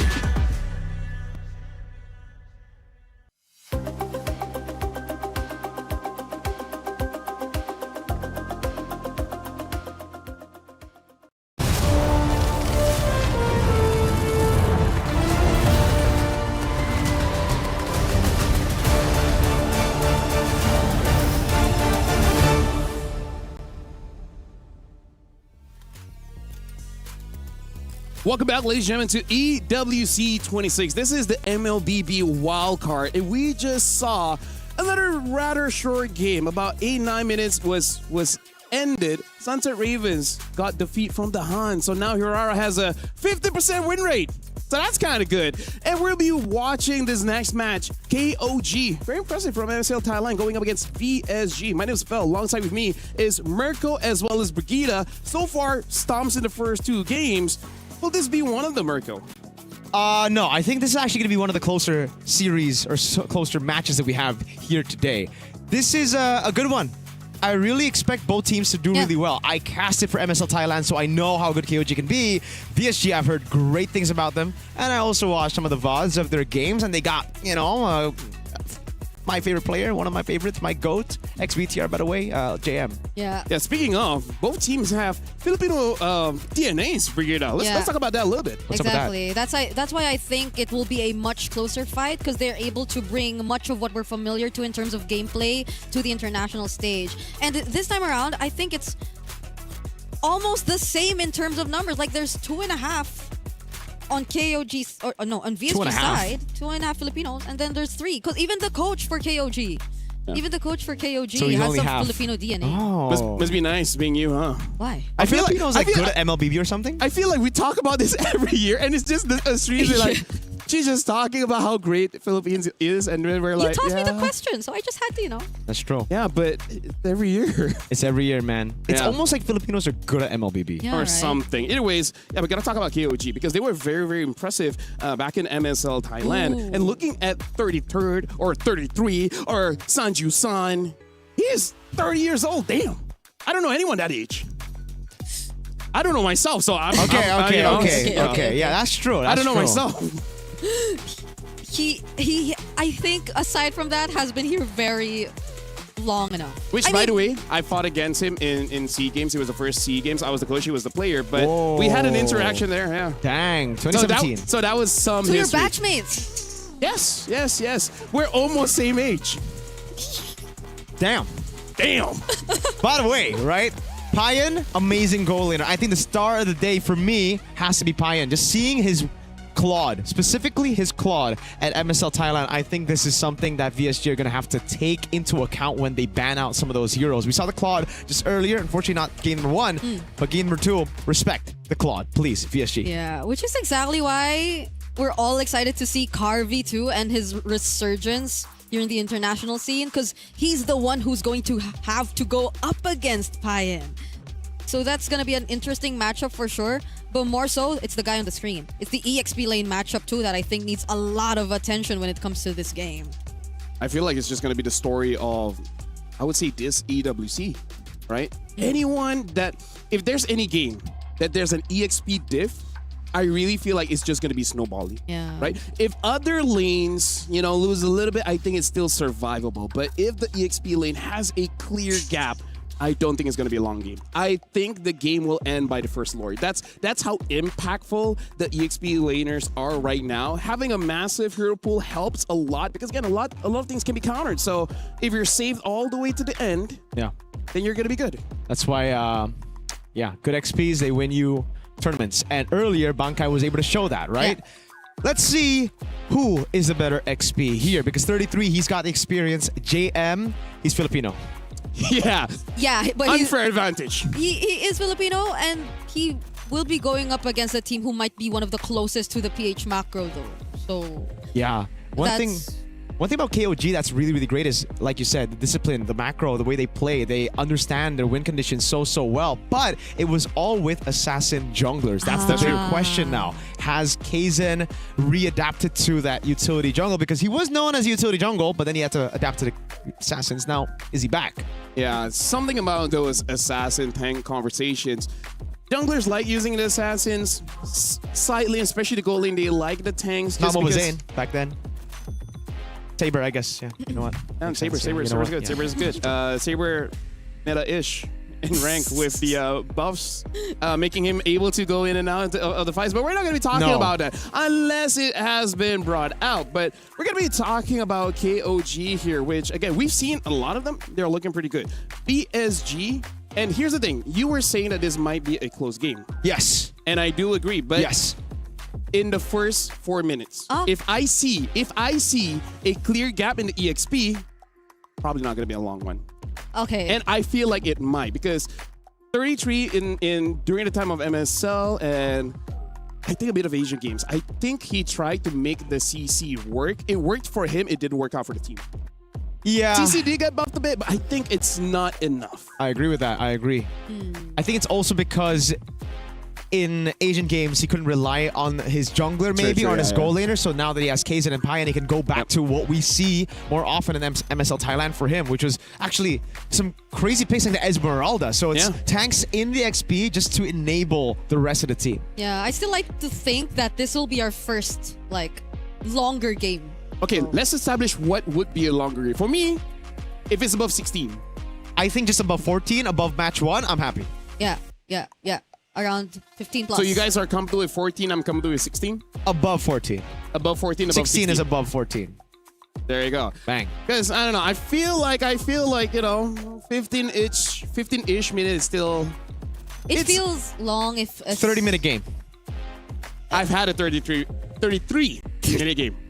33. 33. Hey, that was Malaysia against Indo. Oh my Yeah. God. yeah. Game 2 or game 3? Was it game 2? Game 3. Game 3. Game 3. It was game 3. It was game 3. Yusin Shin in the jungle. Right. Makito gold lane. Yeah. But still, honestly, that was a fun game. I'm glad that was fun. I'm glad that Malaysia won, but still, that was a very, very fun game. Very, very fun game. So for KOG going against VSG, we haven't talked enough about VSG, so we're gonna make sure that we touch on them just a little bit. Maybe during the draft. And we read some of the comments. Everyone is very interested on Hirara, and it's split, Mirko. It's very split. Some people are Hirara defenders, and some are just haters. And you seem to be one of the haters. Yes. Dude, no, don't get me wrong. I love Hirara. It's just in-game, bro. It's different. You know what I mean, fam? It's bad. It's not a CEO. It's not a CEO? Meaning, like, in my opinion... It's not a Suyo. Yeah. I heard CEO. Okay, yeah. It's not a Suyo. In my opinion, Suyo drops into the same category like Cho, Zushin, where it doesn't matter the change, you can make him work. I don't know. No, because he has the kit for it. Right? He has ways to defend himself. He has a lot of dashes. He has ways to secure turtle lord. Like, there's a lot in his kit where even if it's not S tier, in the hands of a good player, they can make it work. I just want to say... Also, Lancelot is in that tier for me. I just want to say, in the official trailer for Hirara, she couldn't even kill a Hanabi. It's her boss. It's her boss. It's her boss. Speaking of bosses, Eterna is our boss. You guys might not know this. CEO. She's a boss lady, and she's with 33rd. So let's see what she has to say with 33rd. Combined age of Or 60. 33. Thank you so much, Lafel. I'm definitely not your boss, but if I was, I would cut your pay for sure. But on a serious note, we're here for the Kadia City interview. And the first thing I gotta ask you, are you Framesy, 33, 33rd? What's going on here? Just call me 33. 33, okay, confirm 33. Yeah. Now, you are a familiar face. We saw you back in 2017 when you were able to win MSC, the first ever MSC. Now, we see that you were absent for a bit and then you decided to come back. So what motivated you to come back professionally as a player? ก็ผมอยากจะพิสูจน์ตัวเองอีกครั้งหนึ่งครับเพื่อให้คนรุ่นใหม่เห็นว่าแบบเราพยายามแค่ไหนเราก็ยังกลับมาเล่นบนเวทีระดับโลกได้ครับ He said that he wants to prove for new generation of players for our country or everyone who playing MLBB that if you try hard, you can be able to be back in the global stage. Okay, so no matter the age, no matter whatever. The age, because I think our age to people 60. We are 30 right now. You guys are 30? Yeah. It's okay. Both of us are 30. I'll be 30 soon. Yeah, so we're the 30 gang. 30 gang. Yeah, we are 30 gang. With 33. Yeah. With 33, that's true. Yes. So we need someone that's okay. Never mind. Forget Yeah, that. yeah, Forget yeah, that. Anyway, so this is definitely a very interesting matchup, and obviously MSL is very new. It's in its first season. But what do you think about the competitive landscape in Thailand as a whole? And do you think they'll be able to compete regionally against the more established regions? Oh, okay. I'll repeat. It's loud in here. It's loud in here.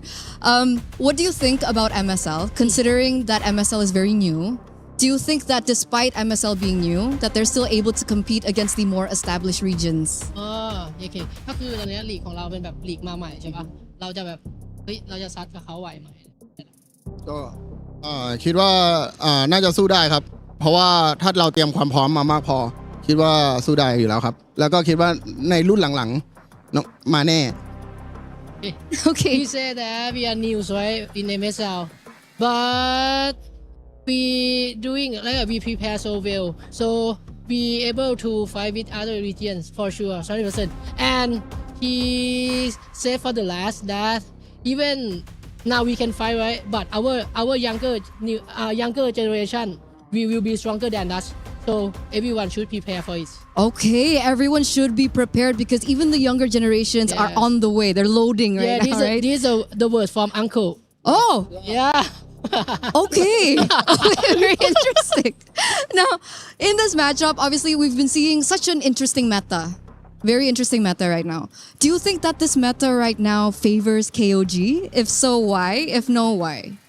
ตอนนี้เป็นเมตาใหม่เข้าทางเราแบบ ก็คิดว่าเข้าทางประมาณหนึ่งครับ เพราะว่าเคเซนเป็นเพลเยอร์ที่เล่นฮีโร่ประเภทนี้อยู่แล้ว แล้วก็ซัพพอร์ตถูกบัฟมาค่อนข้างเยอะ ซึ่งก็ต้องรอดูครับว่านายจะทำผลงานได้ดีแค่ไหนครับ It's a favor for us for to us for sure. Oh, okay, Because favors. our play style like Kesen or other players, his hero pool is suitable and fit to this meta, especially Kesen and Nice. And because many supports are buffed right now, so let's see that Nine gonna do it good or not.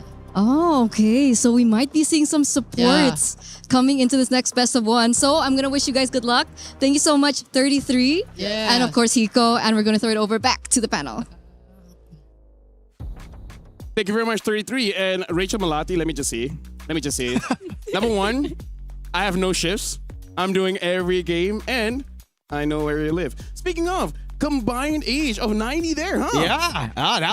That's Damn. Dude, they were so self-aware. They called themselves Alex. This is the worst version of. They said the younger generation is coming back. And look at how comfortable they are. Yeah. Look. 30 gang. 30 gang. 30 gang. We got 33. Hiko. Look at Brigida. She's worried when she hits 30.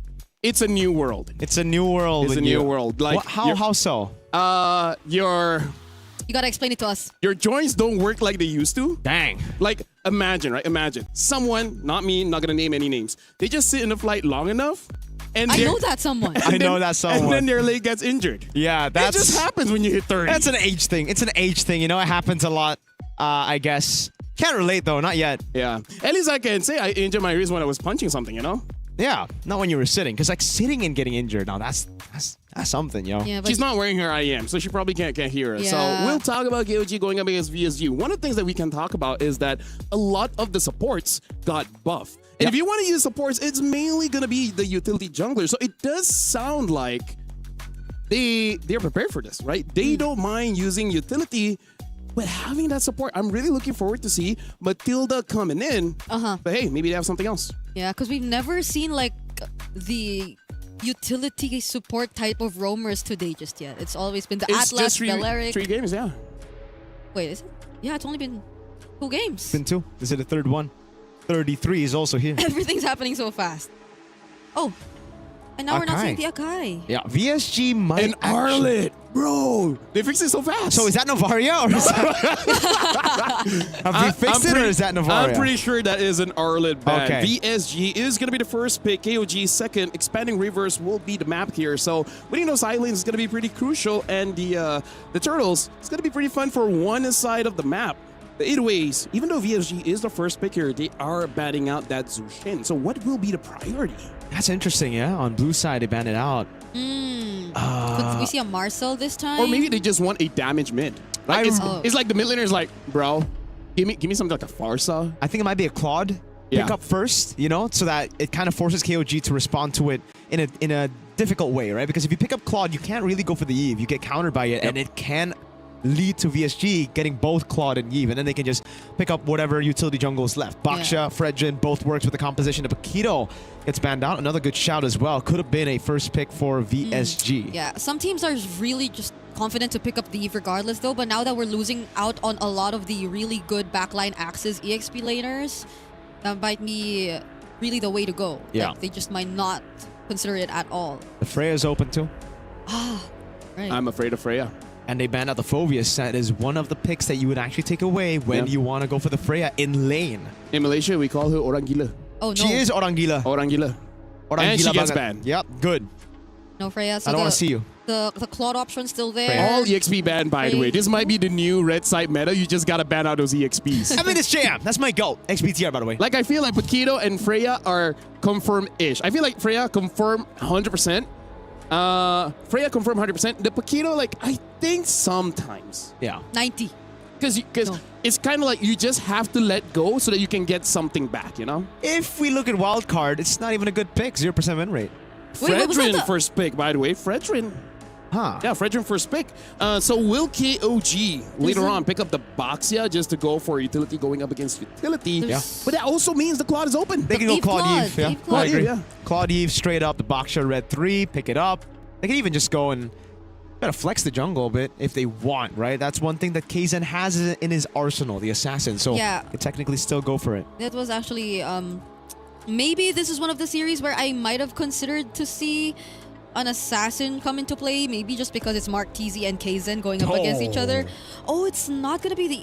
Well, this was one of the more common responses to the Fredrin back in the day, so I kind of understand. But was that an Atlas? That was a Baksha. Oh, okay. I A thought it was Baksha together with a Gord. I like it. This is a very, very good start to the composition for KOG. They're building their front to back, right? Because we did see a Gord earlier today, but it wasn't really utilized by the composition. It was a Gord with a Herrera and a Granger. So you have a good back line, but you don't have any front line. Here, at least you already have a Baksha. And they took out majority of the threats in the EXP lane. So like the only ones that are probably left out there that could really pose a massive threat to this lineup could be the Yujongs or the Lapu. Right.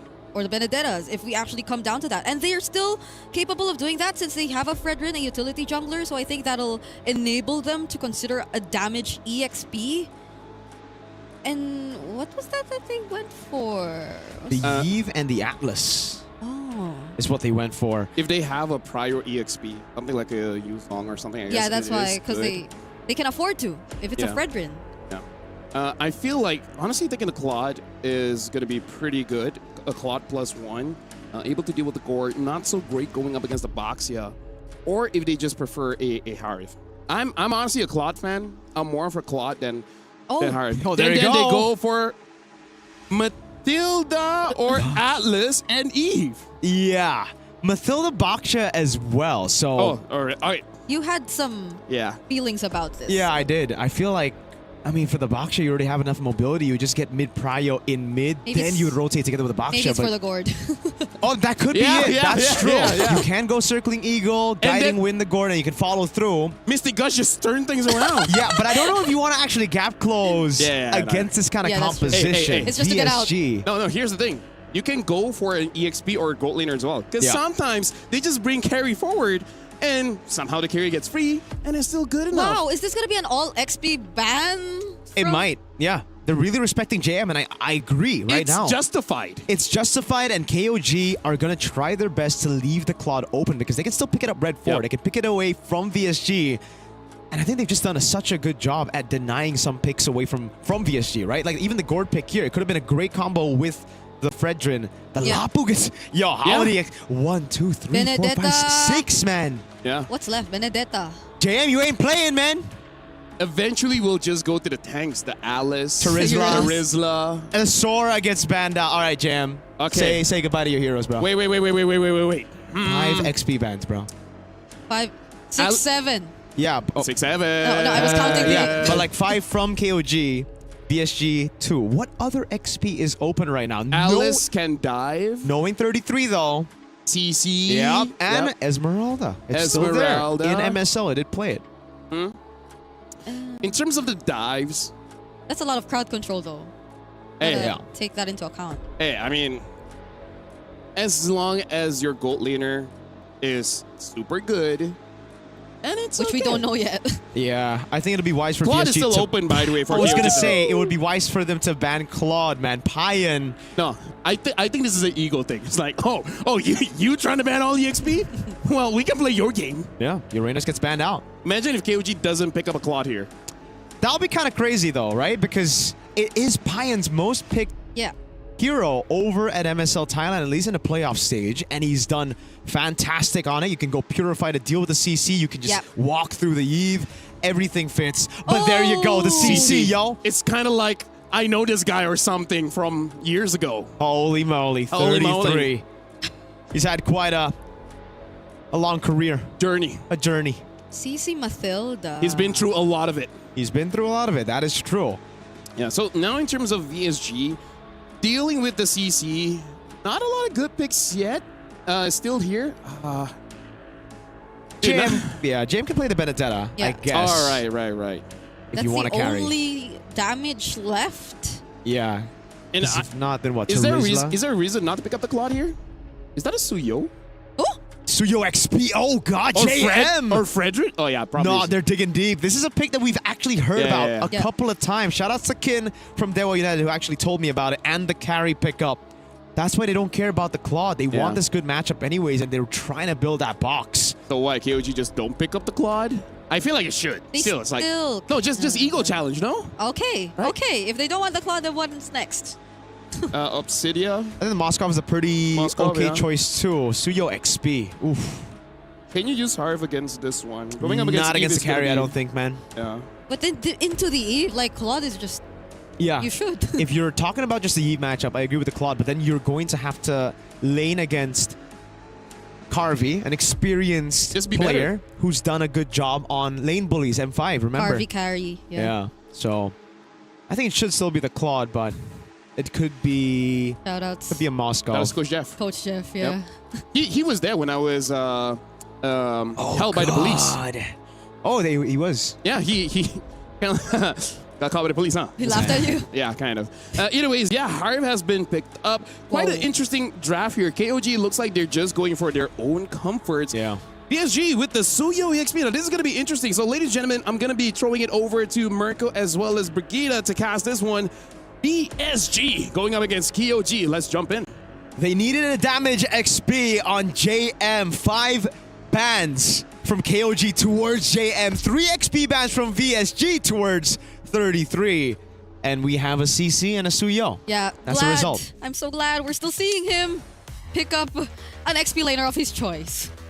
Because I thought, JM, we thought he wasn't able to play anymore. Or I What's think JM stand for? Yeah, you're right. John Marl. It's his name, bro. You know his real name? Of course, that's my goat. I don't just call people my goats, man. Yeah, I know stand for Vinuya. I love you, guy. Yeah, he memorizes the full names of all of his goats. All right, folks. Here we go. Welcome to the Land of Dawn for game number 3, our third match of the day. It's a best of 1 in this brutal group stage. Okay. So now we're seeing at least the comforts getting picked up here more so by KOG.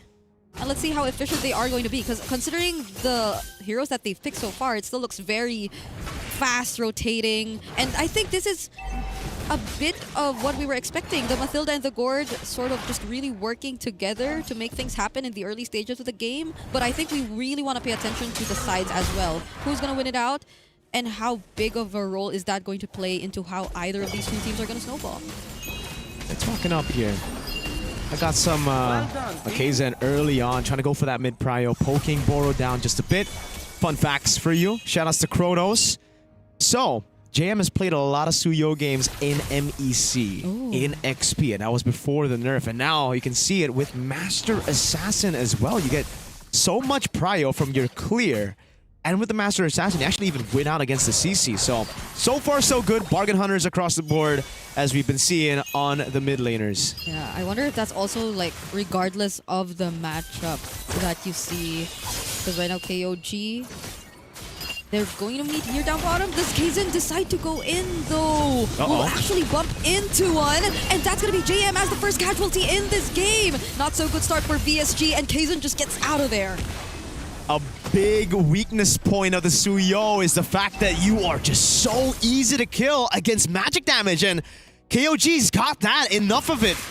Something about the new Mathilda, man. You deal so much damage with the glues, plus the Mystic Projectile, and you have a box shit to deal with, so JM's gonna be a little bit more careful. He tried to get the XP crab, and now you can already see him getting poked again. Turtle, though, was not started. Kaizen decides to go on the other side of the map. Hey, Curtain Call not available, but the real world will be. Dixon lays it down, and they actually secure the first objective after KOG got a kill off of VSG. Kaizen. Risky choice, double retry. Hey, Martisi trying to block the way, but the Guiding Wind is just gonna keep him safe. You did say the backshot Mathilda was a bit weird, but when he's not rolling, I think it's kind of okay. I say okay if they want to play it in this way, right? And they've done a pretty good job, actually. KOG, instead of just corralling over the neutral objective, this is what I mentioned about KOG. They're really smart. They know their win conditions, and with the box shot, there's no real reason for you to go 50-50 against a Fredrin. Just go onto the other side of the map, utilize that mobility advantage to get some more XP, to steal some camps. Great retry too from Kaizen, shows that composure. Yeah. But Carvey, as expected, will actually be zoning Pai, and he's winning by quite a bit. Yeah, it's Kaizen doing the majority What? of the shot calls, and just as I say his name, how did they find Martisi there? Was he attempting a steal? I believe he was. He just got caught by a Yeah. Shield Unity, and I think a Mystic Gush. Zed has it on cooldown, so it was just a pure burst on Mark. He's gonna need a robe real quick. Yeah, seemed to be a cross-map play supposedly for VSG right there, but KOG have been very quick to react so far, and they have been at least holding their lanes. Looking at Carvey, and even with a death on JM, but KOG must be the next plan. These two utility junglers are really just going at it. Kaizen, oh! What? Dang! Doesn't make it in time. The knockback? Fatal Links already committed here. They got a... Not a kill! Zed is still okay. Flickering from Dixon, but he might have put himself in danger. Kaizen trying to get away from this. No Guiding Wind available anymore. The knock of the energy eruptions. They're keeping him safe! But the Mystic Gush! Martisi's the one to fall! Oh, that was disastrous for VSG. They didn't know who to target.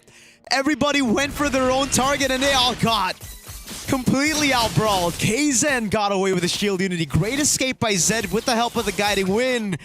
And then the Mystic Gush comes up just on time, and this is the value of the Mathilda. It's not necessarily just that mobility, but the healing you constantly give to your team, and the underrated damage of the just recent buffs that you see has gotten KOG a 1,200 gold lead, and it is without a single neutral objective. Yeah, that really felt like it shouldn't have happened. That team fight took long enough for the Guiding Wind to reset its cooldown.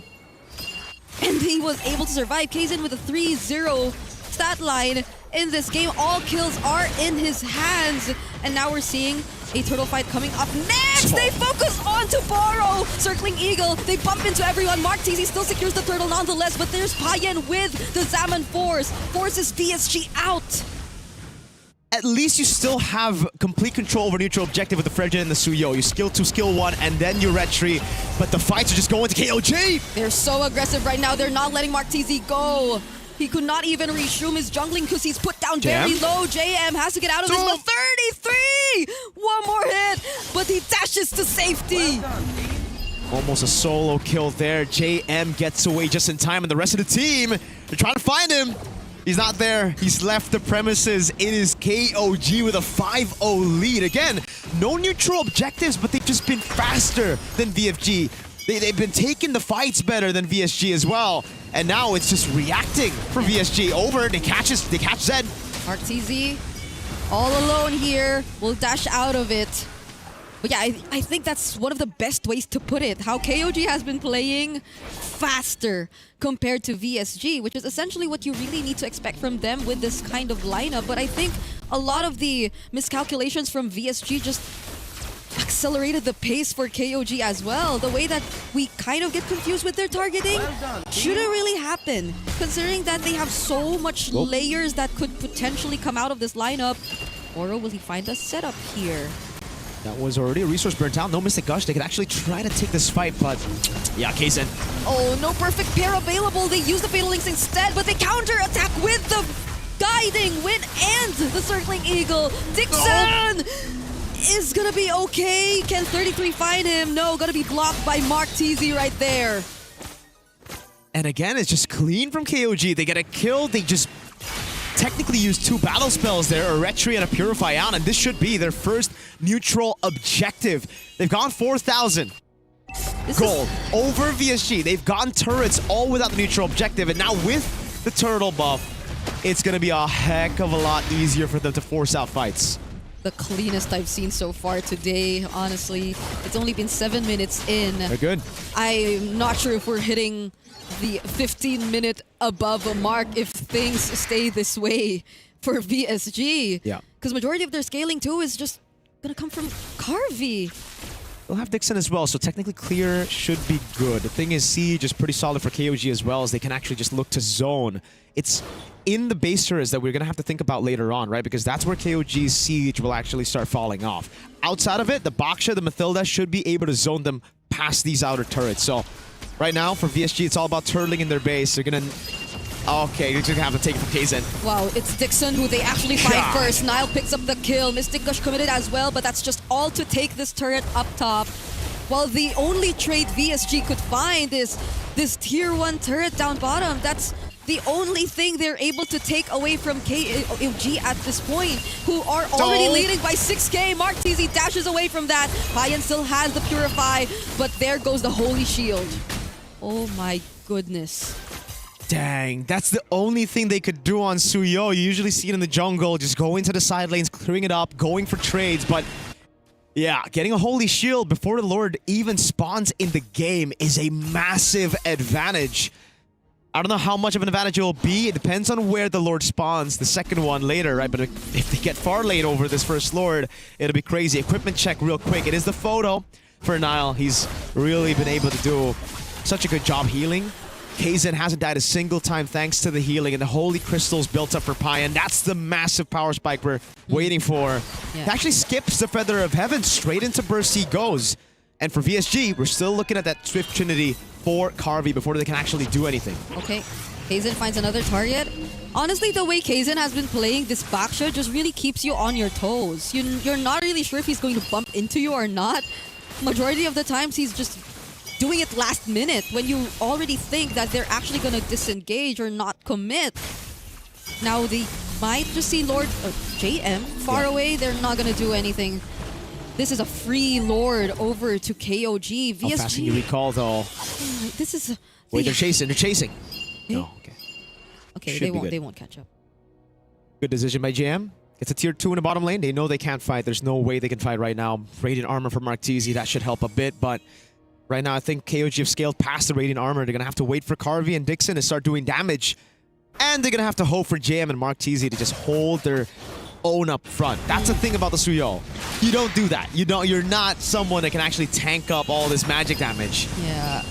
Now the only one assigned to block would be Boro and Mark TZ.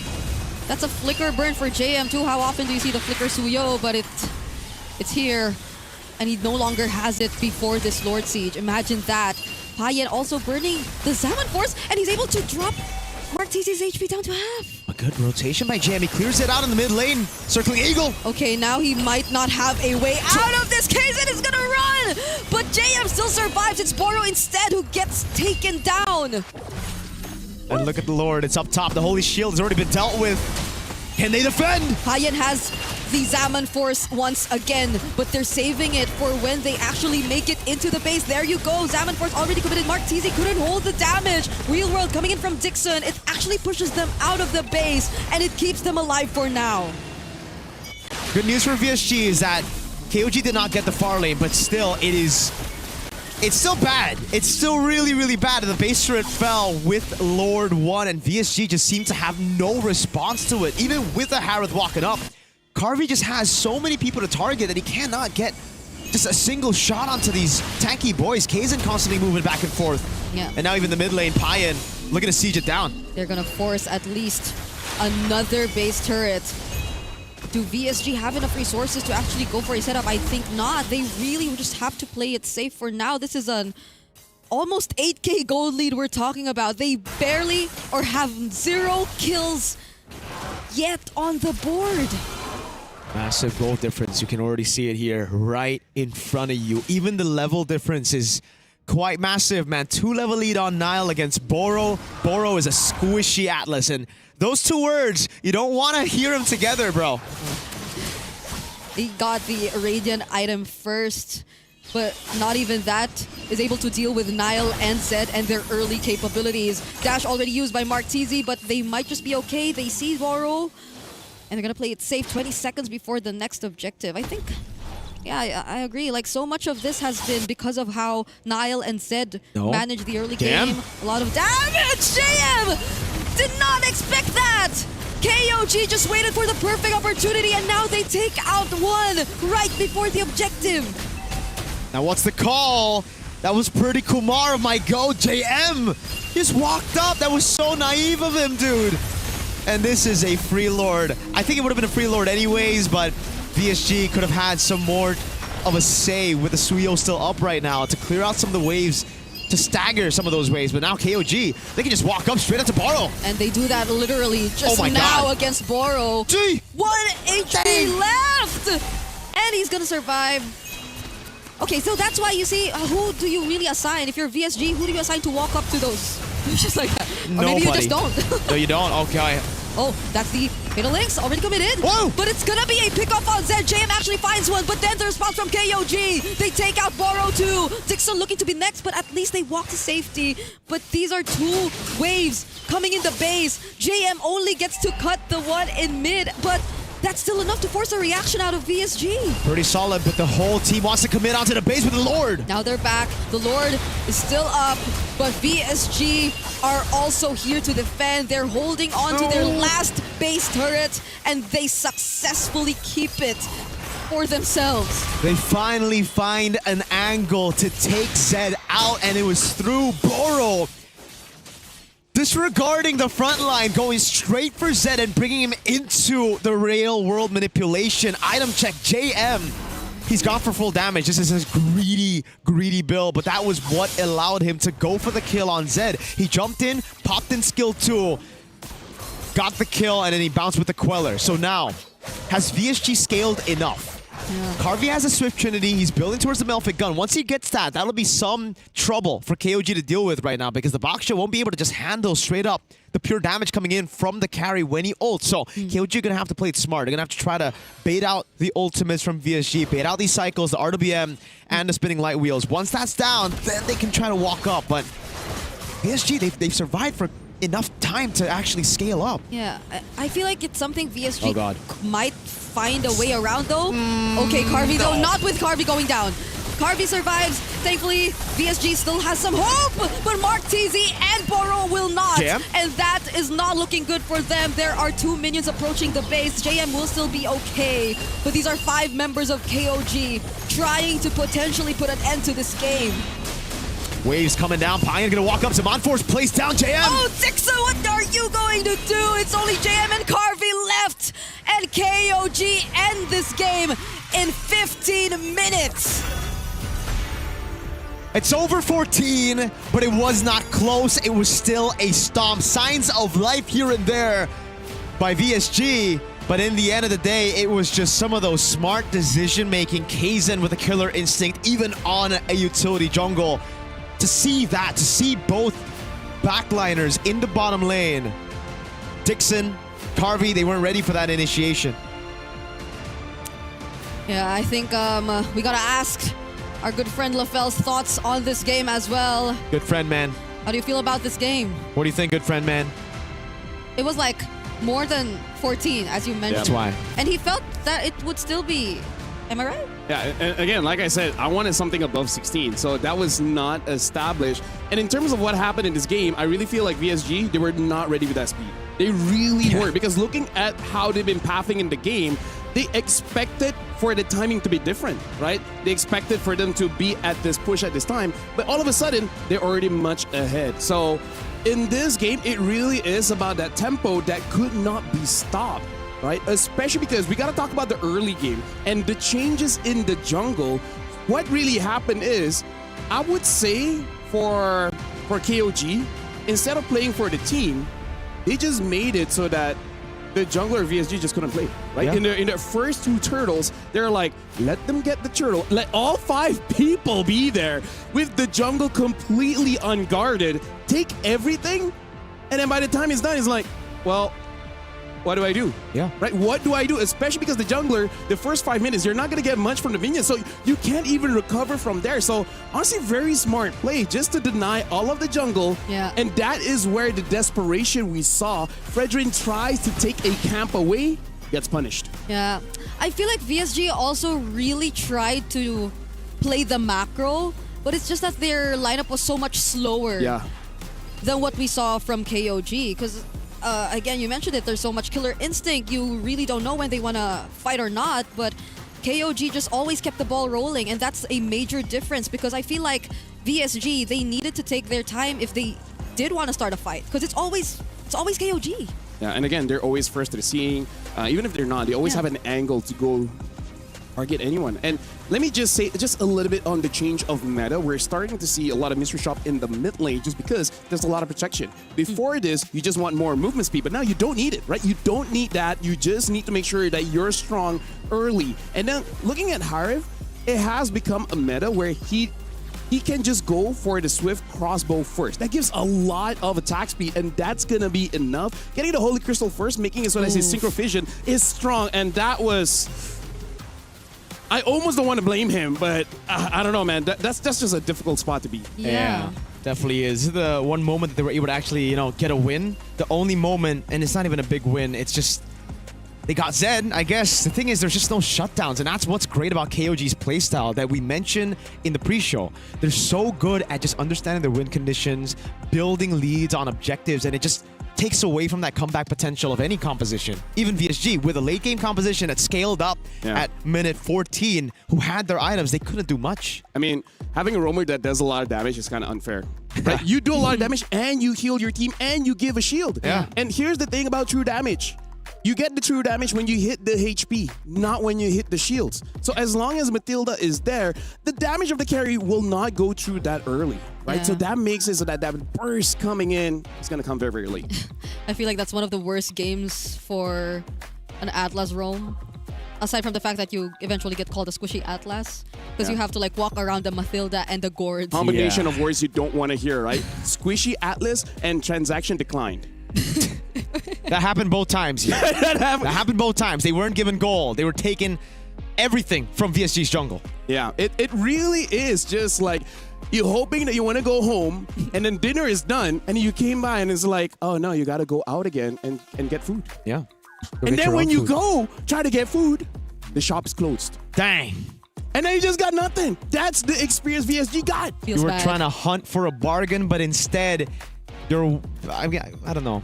I was trying to mix it up, Yeah, no, I get it. It's just something that you experience when you live long enough to be 30, right? you just have a lot of those days. Oh, Is it the age gap? I salute the CC though.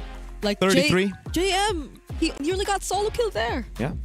Yeah, but there was like 2 gangs coming towards JM, and then it's like, okay, like what else do I do now? And then just play safe, Lamal. And then what does the CC do? You press your first skill, and then you move the joystick towards your opponent.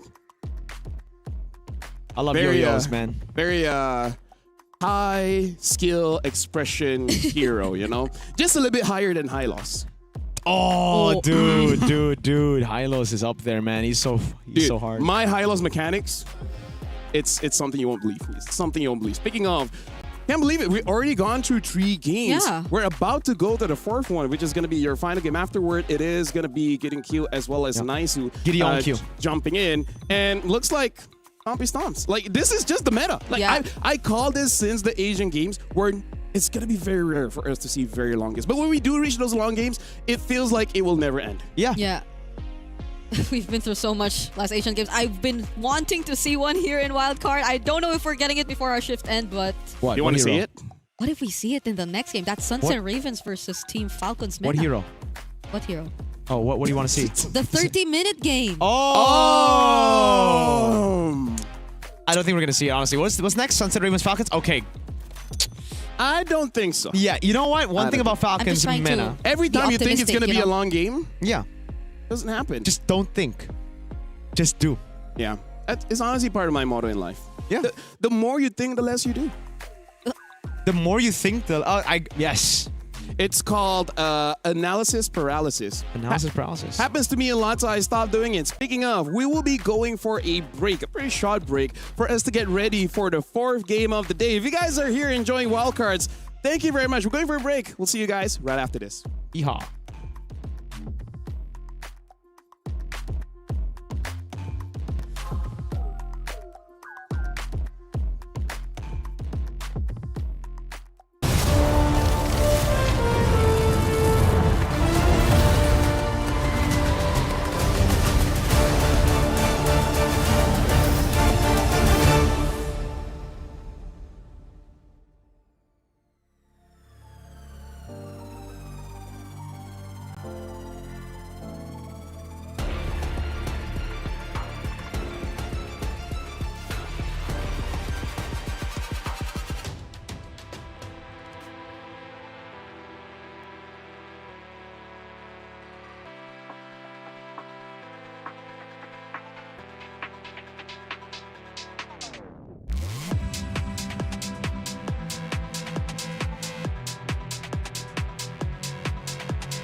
We were there.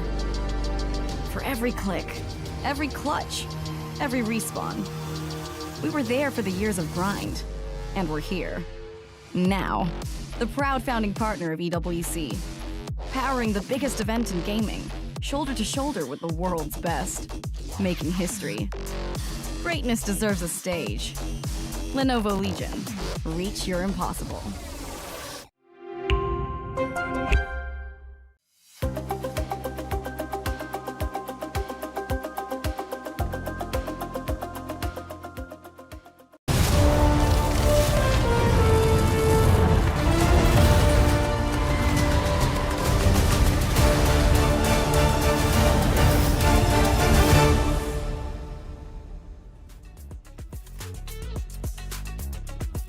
Welcome back to all you bang bangers. Welcome to the EWC 26. This is the wild cards, and so far 3 games have gone by pretty quickly. My name is Afel. Alongside me is Mirko as well as Brigida. Where this is going to be the bird of prey. We're going to have Ravens going up against the Falcons. So far games have been quick. 9 minutes. The longest is like what? 14 something? 14. Yeah, it was 15. No, was it not 15? 15. It was 15 earlier. I am an official bang banger, by the way. I play MLBB. We all bang bangers. Yes, sir. Yeah.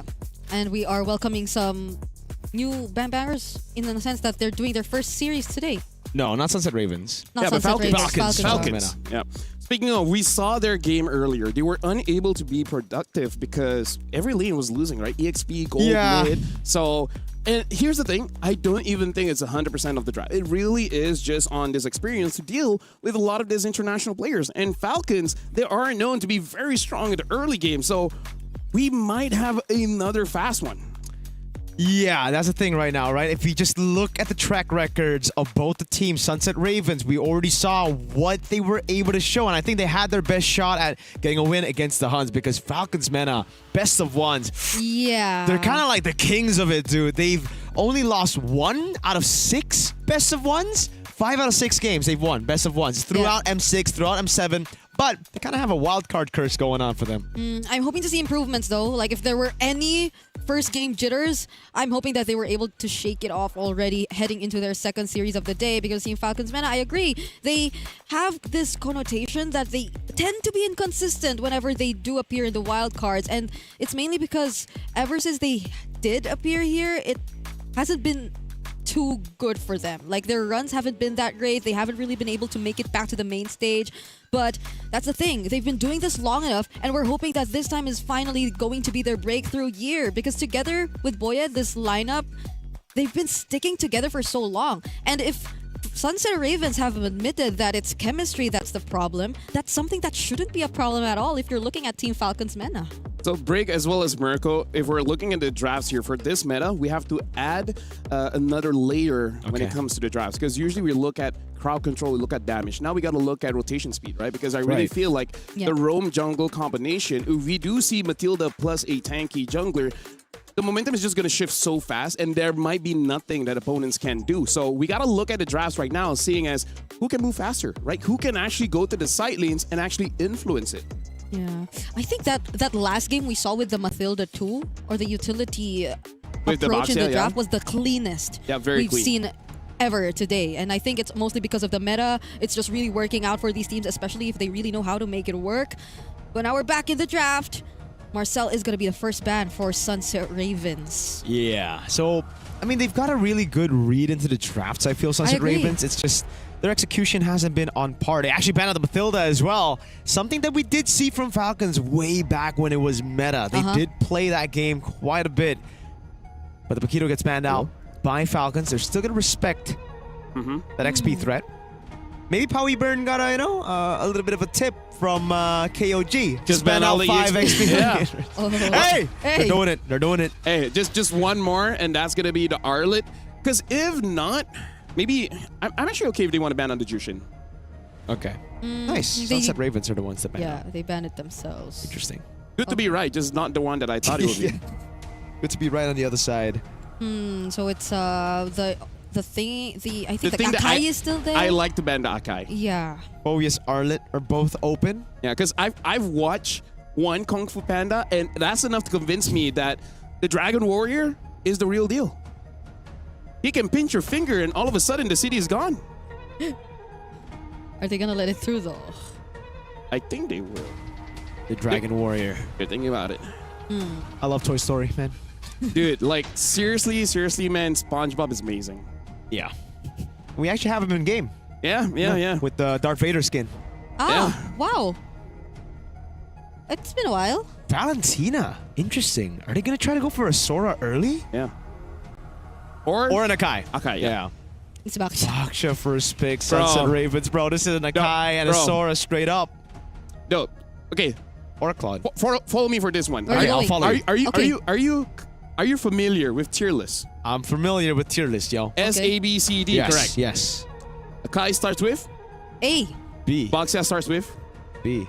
There's a clear sign. Fredrin starts. Okay, no. Fredrin is not F. Fredrin is definitely not F, bro. Not F. Akai is S though, for real. Yeah. No? Yes. Yes. Akai is S tier. So, I mean, they're like, taking their hey, time. you can't spell the Dragon Warrior without S. Yeah. Anyways, Are you saying yes? Claude gets picked up together with the Atlas. Whoa. I feel like Oh, Atlas a bit too Akai. soon. Huh? I mean, like, they can pick up the Akai later. I was hoping for maybe an Eve. Muy Minette. The Hey. ego's got into him, bro. Comfort. Wait. Comfort. His comfort pick is here. Raizan knows it. If you want to win, you need to utilize Muy Minette's best pick. He's got a Bruno. I wish there was a Mathilda still though, but they took it out themselves. Yeah. So what are they gonna pair with this? I don't know. Usually you'd go for the Eve. You want to set up the box, but there's already a Claude on the other side. Akimi might still be good. Yeah, And then I have agree. a roamer like a Cho, maybe even a Hylos. As long as someone that can be in the front, it's good enough. Zetian? Oh. I think a little bit too early. I They could have think prioritized so, something too. else. But they did get the Bruno. Here's the thing. It's scaling-ish, right? It's scaling-ish. The Bruno is strong early, but the Zetian gets a little bit more better at level 12. Getting to that point is not that easy. And now Eve gets picked up by Falcons. So now, in terms of what both teams don't have, it is that EXP. Yeah. It's a great pickup, by the way, the Eve here to deal with the Bruno as well. It's great range against the Zetian. It's just like a different kind of Valier. Yeah. I feel. But I prefer Eve against the Valier. You have no idea how many times I've been pushed. Yeah, you outrange. Right? Like, I can't believe at my age I'm still getting rejected. At the fine age No, of? by 22. 22. Hey. As if he didn't reveal his age earlier. Yeah, Yuzong gets banned out. Hey, you know what? That's It's another XP laner, by the way. Stem cells, you know. You just reverse your age. All right, bro. Sounds like Cope. Sunset Ravens. What do they ban out? Shout outs to the what's he called again? Something. The guy that reverses aging. I know, but it's yeah. Unk something. I forgot. But either ways, right now, Fredrin gets banned out. Yuzong gets banned out. Lapu is still around. Wait, are they letting the Akai? Nah, they get banned after this, They're yeah. gonna ban it, of course. You know what's There's no crazy? way. I think it's not a bad game for Bauman. Oh. I'm okay with that. If I'm the okay Akai with- gets banned, obviously. I'm okay with that. No CC, right? Like, I mean, you do have CC, but you already have that shred, physical defense shred against the Baksha. And you control neutral objectives, right? A big bang with the lethal counter. Yep, boom, bang, bada bing. Boyet likes Akai should be banned here. neutral objective picks. They're really thinking about They're it. not. So they ran out of Wow. Guinevere. It could have been a crazy combo too, not gonna lie. Especially with the new skins coming out, man. You know Man. what happens when you get those new skins, you know? It looks pretty. Pretty good. Yeah. Very. A lot of volume, for sure. And yeah, I hope you guys got your diamonds for that. We do. I don't think I have enough, though. I mean, like, we have a fighting chance. We have a fighting chance We have a chance. You have a chance to get it, bro. to get one. Yeah. So this should just be... Okay, they go Lapu straight up right here. Okay. Lapu. What does Sunset Ravens even go for right now? So many XPs have been banned out. The Lapu Eve Atlas. I actually feel like they might need one front line and one catch hero. So I'm thinking of, they go for the Sora. Well, as long as they go for more shifting cloud plays, that's fine. But they need some kind of starter to help out the Baxia as well. Like someone with more CC. There's not a lot of CC here if the Sora is not in the fight. Yeah, I'm just thinking Cho right now to Exactly. do the Atlas. That's all. I don't think there's a lot of other good picks. Do they want to stick to the Belleric again? I don't think so. Not against the Eve, right? It's a glue roam. Oh. Or is it a glue? Yeah, it is a glue roam. They're thinking roam, it's going to be utility jungle. And it makes a lot of sense. I think that actually scratches out Boom, the Lancelot. Balin. Oh, not bad at all. Right? Boyet. Lancelot is not a bad pick. And Boyet knows his way around that Lance. But he'll just go for the, Dragon easy Warrior. answer. Dragon Warrior. The grab, you still get to grab the heavy spin. He can't pull you over. Yeah. He can't pull you over. So at that point, it really is not that big of an issue. So And the now, Atlas is pretty good against glue. either way, right now, we are jumping into the game. Two birds going head-to-head here. So I'm going to be letting Mirko as well as Brigida be in charge of this one. So good luck, guys. Thank you so much. And this is going to be the 4th best of one that we're witnessing today. It's going to be a glue roam coming into play alongside a backshot that was prioritized and then a Kai that came in for last in the draft. Who would have thought that that could still happen in the current meta? But how are you feeling about this? Do you lean towards the Akai draft a bit more, or are you looking at the glue? I am so Sunset Ravens right now. I met them at the airport. I don't know if I told you the story. You did. And I spoke to Raizan. So, yeah, no, Falcons have better draft. Coach Raizan, by the way, shout outs. We've been commending his drafts ever since their first showing here today. But it's just that we really want to see a bit more of the execution right here, that we are officially heading into their second series of the day. Team Falcons meta though. No way. Oh, boy, The it's Dragon starting Warrior. here. The Dragon Warrior's a thief, yo! He just took it from Trap. Yeah. That's not very honorable of the Dragon Warrior, not gonna lie. Trap, though, wants to go in. Shield Unity. Oh, Okay. flicker early. Yeah. It's, I think the first time we saw the Akai come back again, they do go for the green camps, but it's in their jungler. So this is really a bold move that we're seeing from Falcons Mena. Not that anyone could just really block his way, though. Oh, but Cuffin! Flickers out of the way. It is A-okay, but Falcons have lost both their flickers early on. This is some good mid-pry to play around, but look at Boyet. What? Oh my god. Dragon Warrior! I swear this is not honorable. Troll gets a pick on... Wait. What? Eska gets a kill as well, but it's an orange buff steal for Boyet. Troll's gonna... Wait, Eska's gonna go for the chase, but Troll gets away with the perfect match. This is a very awkward start to the game, but I think Patrick figures out that the Dragon Warrior is stolen They only sensed it now because he was forced to walk that way because he died. If they didn't go down, who would have checked that? Imagine Patrick reporting to Trap. Yo, bro. Nothing's in your bottom lane, bro. And Trap, at least is still level 4. Let's just give him that. At least he's still level 4 alongside or same as Boye, but... Okay, they're gonna go all in on Troll. He doesn't have the flicker. Boom, Fury of the Phoenix as well to lock him down. Wait, guys, you gotta hope for the hits. Trap gets him with the last wheel. Hey. Okay, so it's not that clean of a start for Team Falcons despite that very brave approach. All right, Popo, no ultimate. Sanji pops in Raven's Fighter. They're gonna go for it. Oh, for Big Sun with the Radiant Slashes as well. Onto Popo. Mexi is able to walk away. Boyet gets to pin down on Mexi. Enough damage to take him down with the Void Blast, and Trap cannot. What? Troll just gets a Sokolil. Boyet with the Retry. Let's see if he can do it. He goes down. Body Slam and the Retry. Trap is trapped against 4. It's a Fatal Links to pick up the heavy Baksha, and it's even a kill to Troll. That's an Akai jungle for you. I still do not understand how that kill came in for Pum, but... Say it right, man. There you go. Okay, LaFell is coaching us on the sidelines. But yeah, this is Thanks, coach. Team Falcons eventually getting back in this game. Sunset Ravens definitely did a great job still. I don't think Cuffin was able to just comfortably position himself in that fight as the Eve because it was just constantly Mexi going for him. But nonetheless, it was just really Falcons getting back, going for the re-engage, finally laying it down, and Boyet securely taking away that objective that mattered in that recent team fight. So let's see how Sunset Ravens eventually get back from this if ever they do find an opening, because it's still a 1k gold lead that's existing, and it hasn't been, despite what's happened in the beginning, not too much eventful in terms of the advantage. Fatal Links onto... He tried to go for the mount there. It was very close, but unfortunately...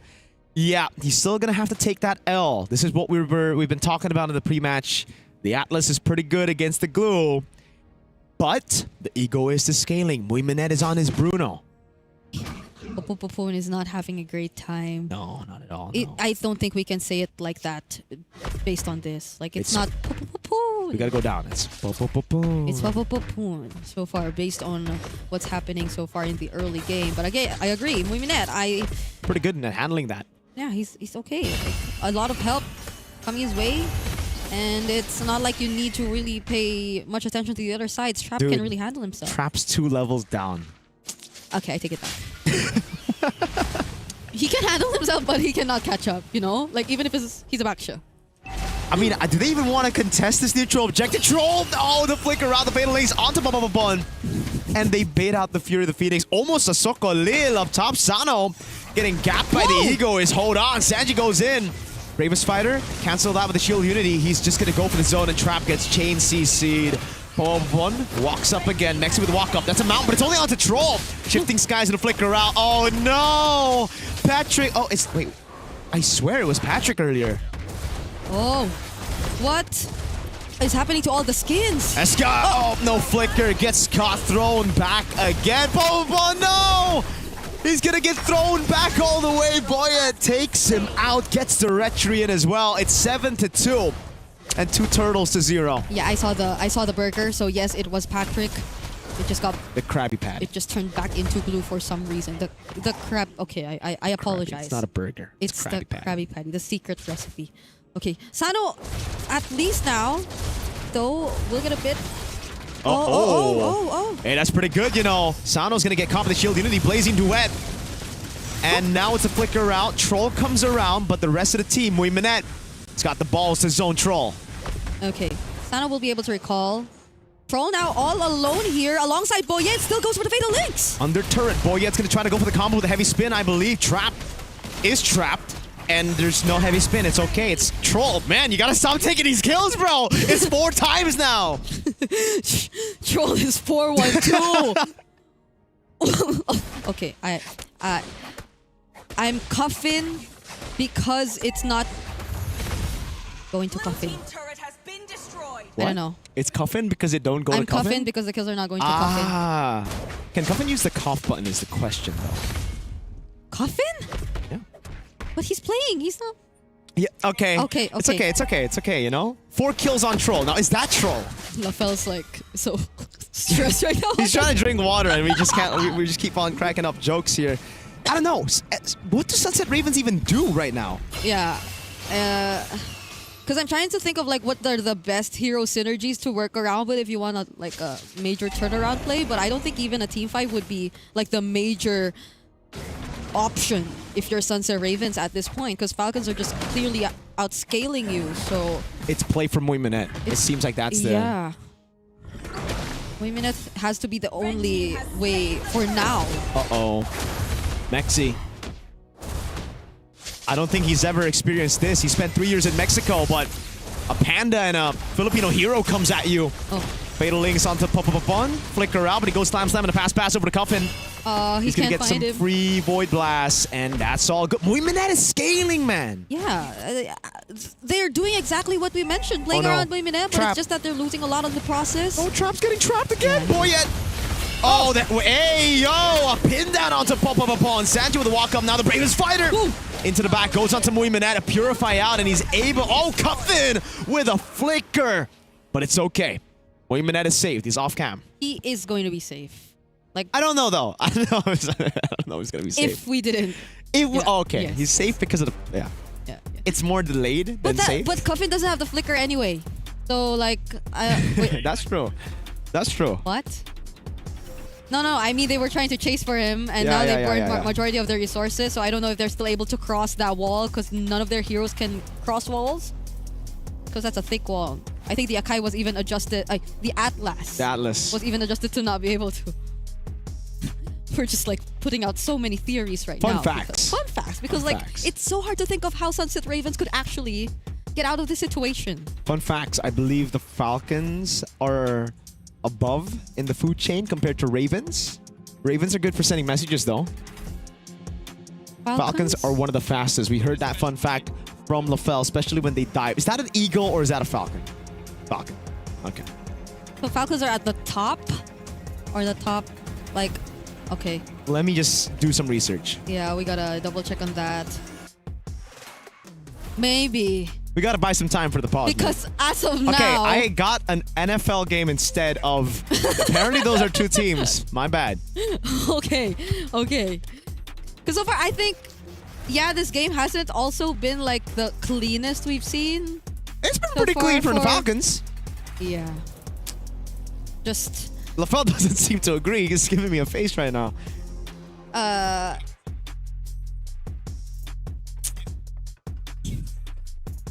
It's pretty loud. I think your voice is pretty loud. Yeah, I don't know if you guys can hear. They could catch it through our mics. Maybe. One way or another. But Sunset Ravens, it's unfortunate. Because like how many best of ones do you play in total? Per group, it's like It depends on the group right now. Because if you're in Group A, you have to play 4 best of ones. No, they're in B. So it's like... So 3. 3. And you are on the verge of losing 2 out of 3. Yeah. So it's a not so good spot to be in, because if we recall that previous format that we did, it's only... No, you're guaranteed to get to the gauntlet because you're in Group B. Technically, they're Either in group. way. Yeah, because if you're in group, that's why I said it's a group of life, bro. It's a group of life. Because some, yeah. So that's why, okay. Yeah, they're literally all gonna make it. They are gonna make it. Maybe. Anyway. Wait, maybe the Sunset Ravens have seen through that and they're like, you know what? Why are we even gonna reveal our strats? Oh, why so do they're we saving it for Gauntlet. Exactly. The cross bracket. Wait, cross. The breakout stage. The breakout. Yes. It has so many names. It has so many names. There's a gauntlet, cross gauntlet, breakout stage. Why did you say breakout while? No. While looking at LaFell? No. Because he has a. No, I didn't say that. Hey. LaFell is very displeased with you. No, not me. You. Wait, really? Which one? Which one, LaFell? Me or? Gotta choose one. Yo, you know what? You know what? One thing we gotta talk about is, should Troll buy a Sky Piercer? At this point, he's got most of the kills on the team. Okay, brother. You know what? The last time I saw like a tanky tank go damage. Oh. Hey, he's helping out Mexi. Shout outs to... What was I saying? You're talking about Sky Piercer. The last time I BOD. saw like a tanky tank go semi-damage was when an Akai in Asian Games. Yeah, the overrated player. Nepomuceno, right? Yeah. Yeah. Carl's so much better than that guy. Tank. Yeah, Chessman's better than that guy as well. What did he get again? Was it the... He got a lot of different items, man. Like a lot of the physical Endless? items. Was it the Endless? He had a BOD, that's Oh, for the sure. Did he have a gun? A Malefic Roar, I mean. Oh, yeah. The Imagine if he just gets a gun. He's gonna hit from so far away, dude. Yeah, it's a Malefic that they picked up on the Akai this time. Yeah, the kills are not going into who we expect them to go to, but nonetheless, the lead is still very, very clear. The hands of Team Falcons meta. We're just gonna resolve things a bit so that we get to say popopopon and not popopopon because it's sounding sad. Yeah, I like. It's starting to sound sad because he's 0-3. What do you mean? Oh. But it's never gonna be sad because they're gonna make it. Yeah. Popopopon. It's always popopopon. Until maybe if they don't make it past the gauntlet stage, then it's yeah. Yeah. They're just gonna go up against a much tougher opponent, I guess. Like Technically, they're gonna be up against third place of Group A. Is it third first? Yeah. Oh yeah. No. If they're fourth, if they're third, then they go up against fourth, right? Yeah. Huh. So, who do we think is gonna be third place from Group? Okay, Group A are stacked. You know what? Maybe it will be tougher. I cannot decide on for Group A. Like, at least not now. Because even like teams we were really expecting to deliver have been struggling quite a bit. I guess I'm pertaining a bit more towards the Mongols when it comes to that. Oh. So maybe we wait for, I think, yeah, they have their next series after this. Who? The Mongols. Oh. And that's going to be up against VSG, so maybe we get to see them bounce back. That's the 20-minute game. Mongols VSG? Yeah. LaFell can see it. Oh, I if can see LaFell it. calls it, then there's a chance it will really go. I swear, that's 20. the one. Now that you mention it, and after we've seen both of them play, I think that's the one. Okay. So we're not getting it in our shift. Or are we? Look at this. What do you think? mean? Just because the technical pause happens, we're not gonna get an extra match. No. We were asking for the long games. This is it. Oh. I mean, yes. Yeah. Yes. We. Like, do you Yes. mean yes? Or we as in like the... Oh, okay. This is it. This is a long game. Hey, Mexi, I like his like route. Like he's taking a chill pill. He's just sleeping right now. Mexi? Is that not Mexi? That's not Mexi. I'm sorry. Mexi's the guy on the left. I'm sorry. That's Mexi. That's my boy Mexi right there. See, this is what happens When there's a pause. when the Atlas gets all the kills. Okay, when the Atlas gets all the kills, we saw Squishy Atlas, now we see Assassin Atlas. Yeah. Troll. I wonder what's in the minds of like Cuffin, Sanji, as they look at Troll with 4 kills. They're like, dude. Hey, welcome everyone. I'm joining in the conversation. It looks like I've been You've been picked up. part of it since a while. I have been part of this conversation. Just in the back. Shout outs to the guy next to Mexi, just chilling around. Shout outs to Ingan. Ingan is trying his very best to He's trying his resolve best, yeah. whatever issue is going on, which I think is with Mexi. So now in this game, Merkel, let me just say, if I as a roamer, I would say the hero that I would use the Sky Piercer on, Rock. Even without it, bro. Makes sense. Bro, my Grok is something that Husky will complain because he ain't getting no kills. And the thing is, skill issue, do you want to know why? What? Why? He's a Zushin with Sky Piercer and I get the kills. Is it my fault or is it his? I think it might be, it depends on the context, man. But knowing you, I think it's Husky's fault. No, yes. Yeah. I'm just too good with calculation of my damage. I know that I do more damage than the Sky No, Piercer. you shouldn't be calculated to get a kill, though. That's on you, then. You're a roamer. Yeah. See, it's this kind of mindset that makes y'all losers. Yeah, JP. Just because you're a roamer doesn't mean you No, ain't got I'm no also kills. a roamer. That's why I want to do Hylos 1v1. Then, Oh my god. Guys, if you do Hylos 1v1, don't invite me. Why not? You can. I don't want to watch two Let's horses spectate. beat each other up. I have seen a high loss What? build Malefic gun. Gun! Gun. Oh, Wait. damn. Yeah, gun. Who's that? Not the Malefic Roar. No, it's just in the ranking. Oh. I think he's trying to outrange me. Are you sure that's not you? Oh, it's your. Hey, Brick, you don't insult me that way. No. I mean, you were too strong, so you could afford to experiment. No, he never experiments. He He's doesn't? not the type of guy to put chocolate on his noodles. I am very disciplined. Yeah. All right? And chocolate on noodles, that sounds amazing. See? You gave him an idea. Or No, did no, it, was no, it something it's something he did? that's already done. He did I've already done. I've Yeah. already done. He yeah. showed it to me. That was one of the first conversations we had. Yeah, I would say our friendship really What a bloomed. friendship. Yeah, Yes. our friendship really bloomed. We were walking through a And- mall yelling out. Even Brigitte, she's getting better. Better, Yes. better at what? You were nice before. Now, I'm not so I'm much. still nice. I'm No, Just in front of the camera. Yeah. Like, guys, Brigitte behind the camera, bro. She's a menace. She's not controllable. What do Yeah. you mean? Not controllable, guys. she's raging. I need Eterna to help me out on this. Well, like, can't- she will I understand think- me.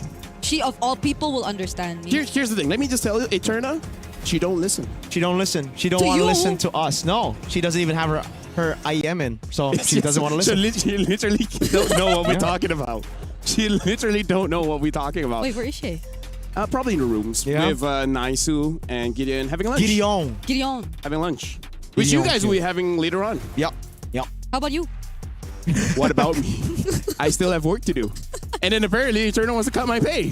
Yeah. So, it's just If it's she's just my your boss. It's just my experience so far. It's okay, man. You know, it's been Yeah, getting stopped by quite a few people. Yeah. Speaking of scanning scanning, all the good stuff. All the good stuff. Okay, so someone said, Sorry. is A7 playing today? No. No. No. Two A7 teams is won't be not- playing today, yeah. A7. A7 and Nightmare are playing tomorrow. How do you know that? The schedule says so. Hey, see, she is the one with the brains. Yeah. She wouldn't comment, is A7 playing today? Because she sees the schedule. Yeah. In fact, some of us are going back. She's not. That's how dedicated she That's is. true. She's staying here, Yeah. refusing rest. By the time we get back, she'll be a French caster. Yeah. She'll Oui, speak oui. French. Bonjour. She's Yeah. already got... Je m'appelle Brigitte. I'll think about my French Your name is Brigitte. Je m'appelle appelle. Yeah, so, okay.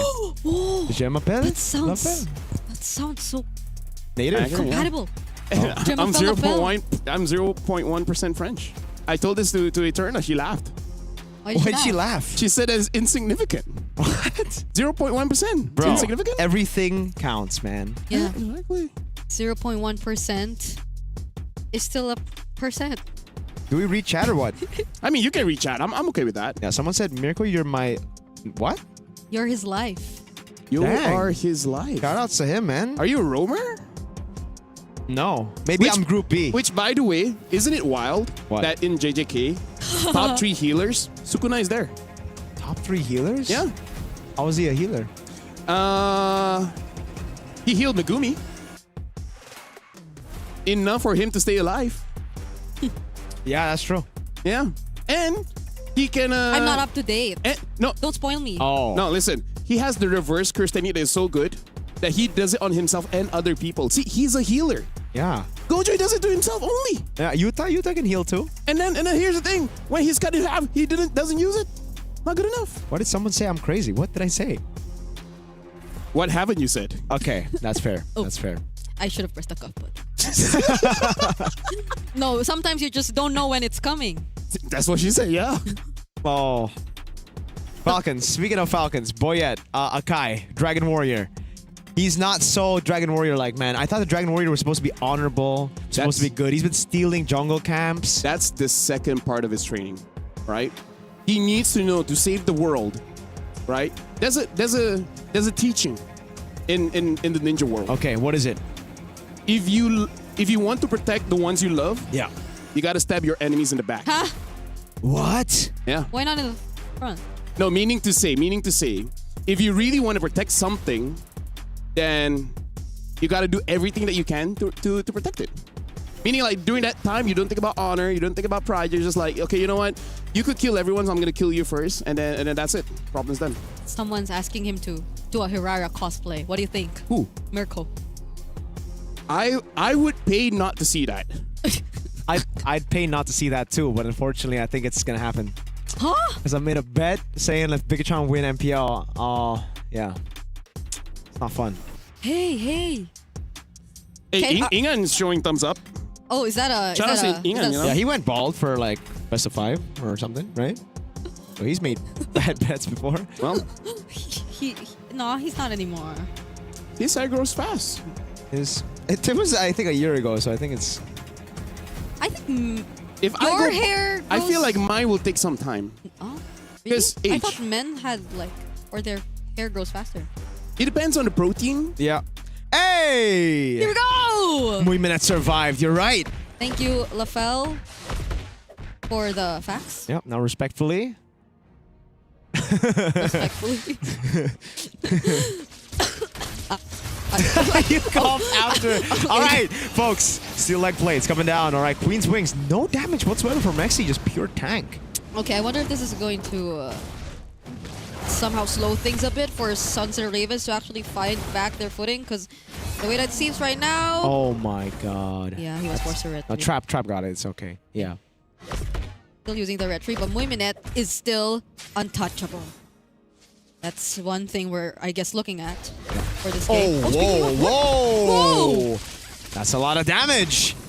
He really wanted to take on Sano. Yeah. He had a lot of backup here. Popopopon and Trap were ready, but now it's Falcons who might just actually respond. Oh, nice dash away. That slide tackle. Boyette has already used a big resource now. Wait a second. They might be going for the reinitiation. Mexi goes in with the shifting skies. Oh, fatal leaps to bring him into the RWM. The Puritan Phoenix stalks him down for a bit. Sanji gets away. Popopopon on Troll. Gonna try to bring him back, but he's gonna go and fall. Sanji taken out. Muy Minute doing a good job hiding away, but now he's gonna get caught with the perfect match. And that's the all-in. Muy Minute taken down. A double kill for Cuffin. But finally, Troll gets shut down. Yep, it doesn't seem to be enough just yet. Oh, another heavy spin from Boyette! Eska, no, he gets caught by the Blazing Duet. Boyette takes the kill, and it is a 4-2 trade. Yeah, it does seem like we need a bit more. Or maybe it's also Muy Minute just really forced to take on the tankier heroes first. So it definitely took some time aside from the existing gold lead. So now it's a free objective over to Team Falcons. Mena still in the lead, still taking charge. Sunset Ravens, we were considering their main go-to plan now that they're playing from behind to be just playing around Muy Mined, but in that particular sequence, it was a slight miscalculation, I guess. They picked their fights in an area that Falcons could just easily reach them, or easily reach Muy Mined. Troll in the back. RWM locks him down, and it's a pull-up again. Eska could not flicker out in time. Sano's doing so much damage on the main tank trap. And it's a free tier 2 in the mid lane, a bottom lane, and even up top. Okay, they will lose this. Oh, they actually used the retribution, so they still have that holy shield in mid. We're still 11 minutes in this game. It's all been happening so fast. Okay, Troll. Oh, Papa with a big slaps on the pass, but now Sano goes away. That's a killing spree for Boyan as he pins him down. Mexi and Muy Mined gets caught by the stun, and it's a good escape by Sanji. 1 HP. Boyan picking up the kill. Now it's Cuffin.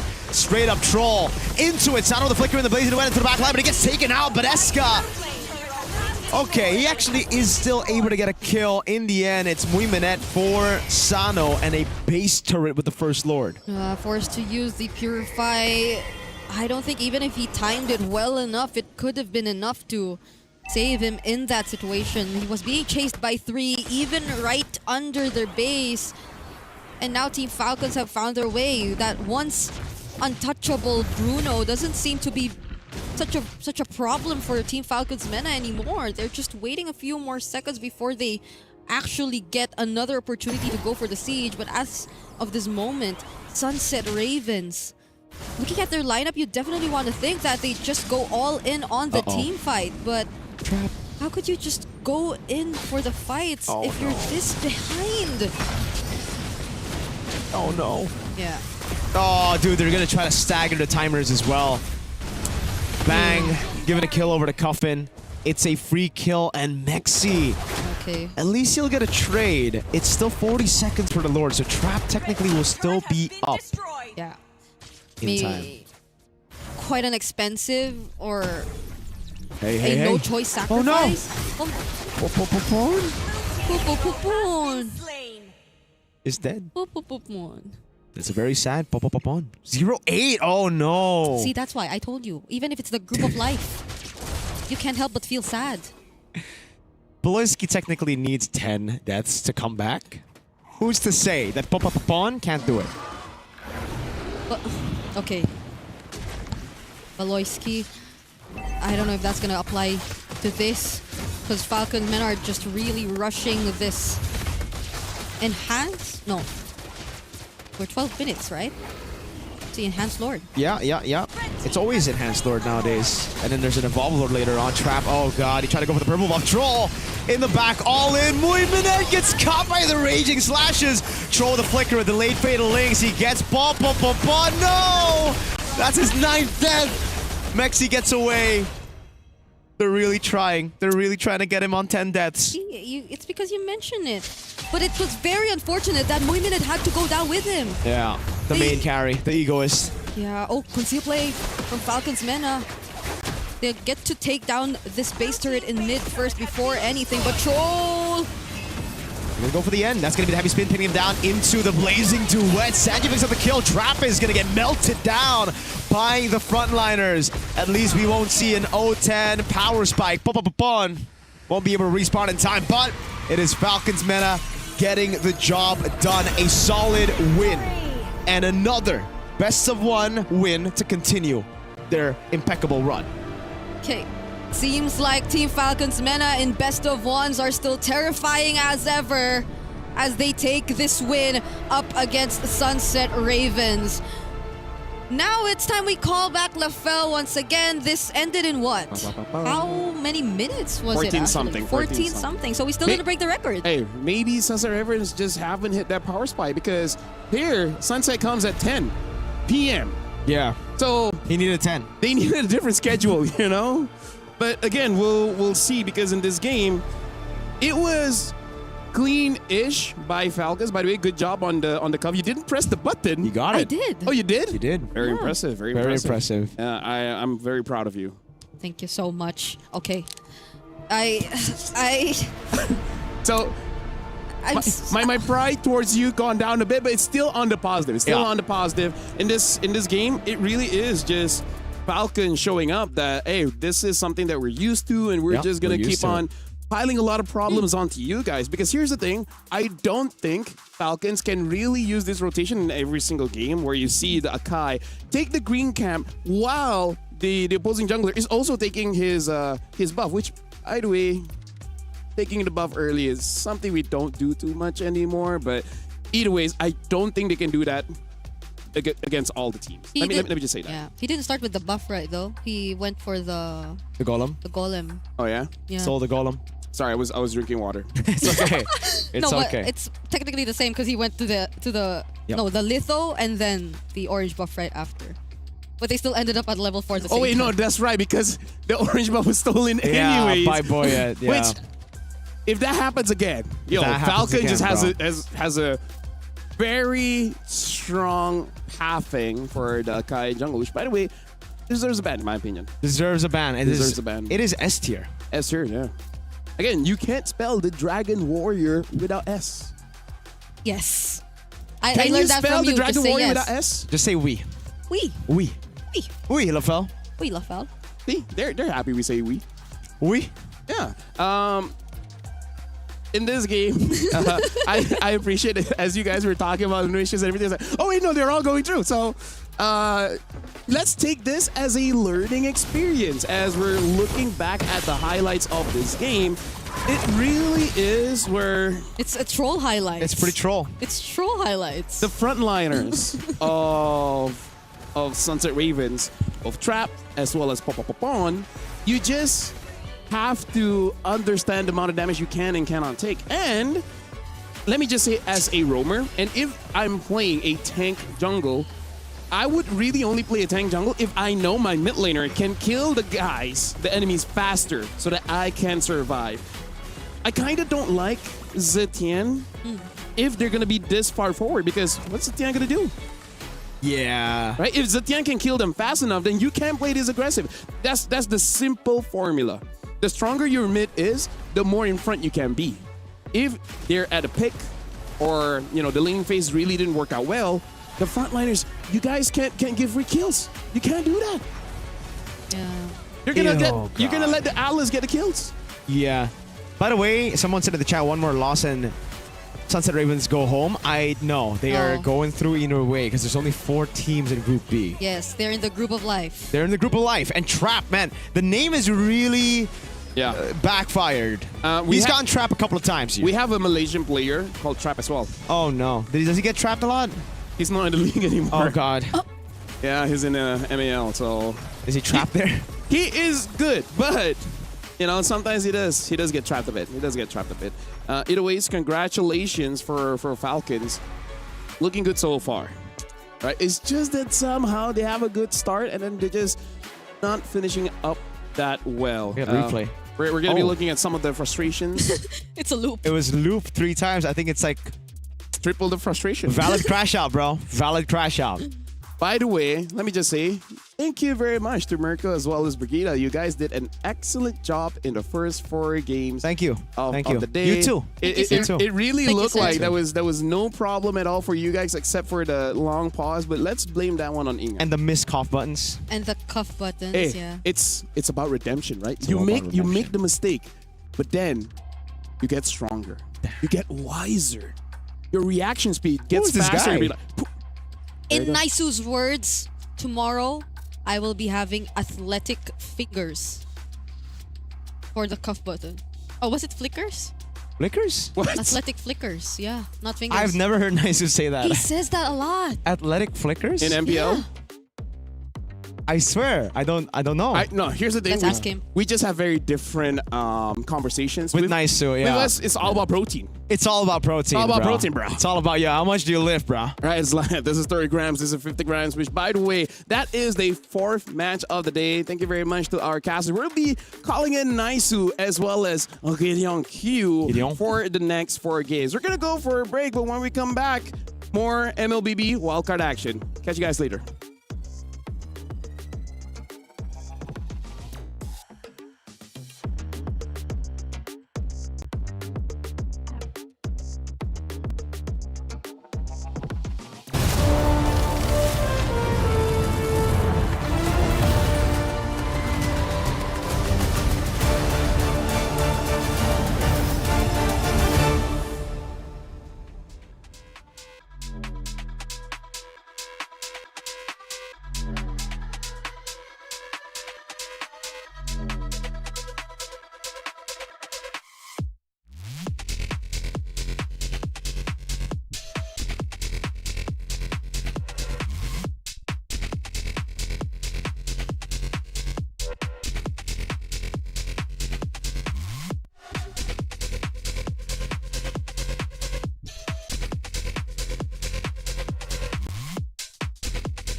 Bonjour, minasan. Welcome to the EWC 26. We are here, Mobile Legends Bang Bang, for the wild cards. We already have 4 best of ones got done. We have 4 more best of ones. My name is Afel, and this time we switched it up. We called in Gideon Q as well as Naisu to help us out with the other 4 games. First of all, Gideon, how have you been feeling, man? Honestly, I've been feeling really good. I think that so far, based on what we've seen, I think a lot of teams are still trying to figure out what is the zone, what is the international meta. Yeah, I think watching, on the way here, to this point, I don't know. I'm yet to be impressed by some of the wildcard teams, especially. I think you know what we're talking about, but I can't wait to see these next 4 games here. Yeah, so far it has been stomped. It really is just because the first 6 minutes you get some kind of advantage, especially in lane, and then it just gets out of control, right? And this time we're going to be looking at Mongols going up against VSG. Both teams didn't really have a good start.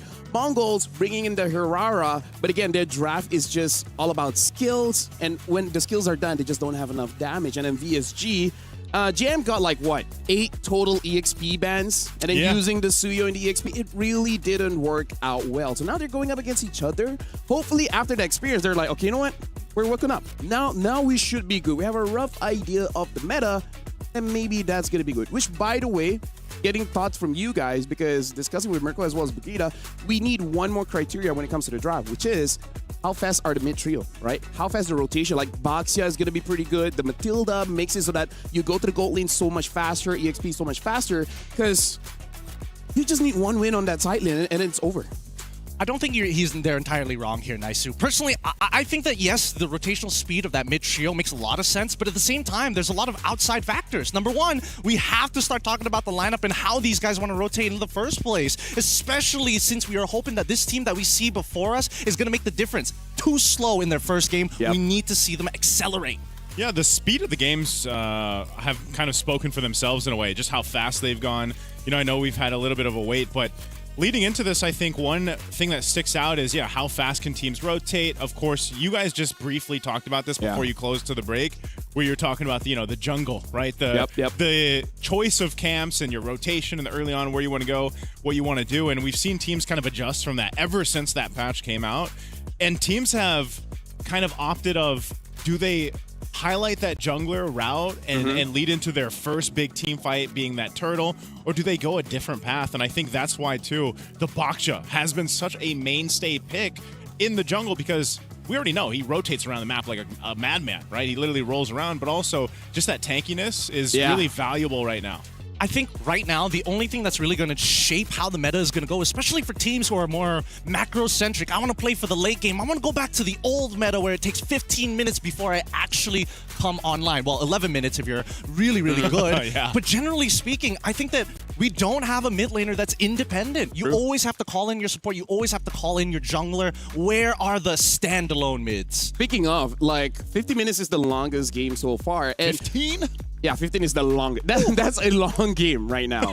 The shortest one is around 9 minutes. It was barely 9 minutes. But yes, here's the thing that we do have to say. Almost every single team, their jungle pathing is much different, right? For example, we've seen level 1 invade. And then we've even seen sacrificing 2 turtles to clean up the jungle of the opposing side so that once they're done with the turtle, there's nothing left to come back to. So this is going to be very interesting, where we see how teams really progress in understanding what is a better trade. Is turtle a better trade? Or just taking the jungles of your opponent is the better trade? I love the fact that he brings this up. I know that in the Philippines, you guys have like a general idea of how these trades need to look like, but I think now that the meta has kind of progressed in a certain way, there are more creative options. And I was expecting that maybe we'd see a little bit more during the Asia games, but right now, your starting protocols matter so much. I think that EXP laners need to stop walking into... The first 2 minutes so crucial. Stop walking into the lane. You can actually hold entry points of your own jungle and wait for the right timing before walking and still lose nothing. And that's why I'll say, we mentioned this last MSC too. The meta from wildcard to what we see even later on in MWI and then MSC main stage, it develops over time, So what we're seeing now is teams kind of figure this out, while meanwhile, all those teams waiting the main stage, they're watching this too because they want to see what is this going to shape out to be. I mean, this is why so many people love MLBB, right? It doesn't get still. It just evolves. It evolves over time. But some people, they just get so good in a certain way of play that even with changing of times, they can still stick to what they know and it will still work out.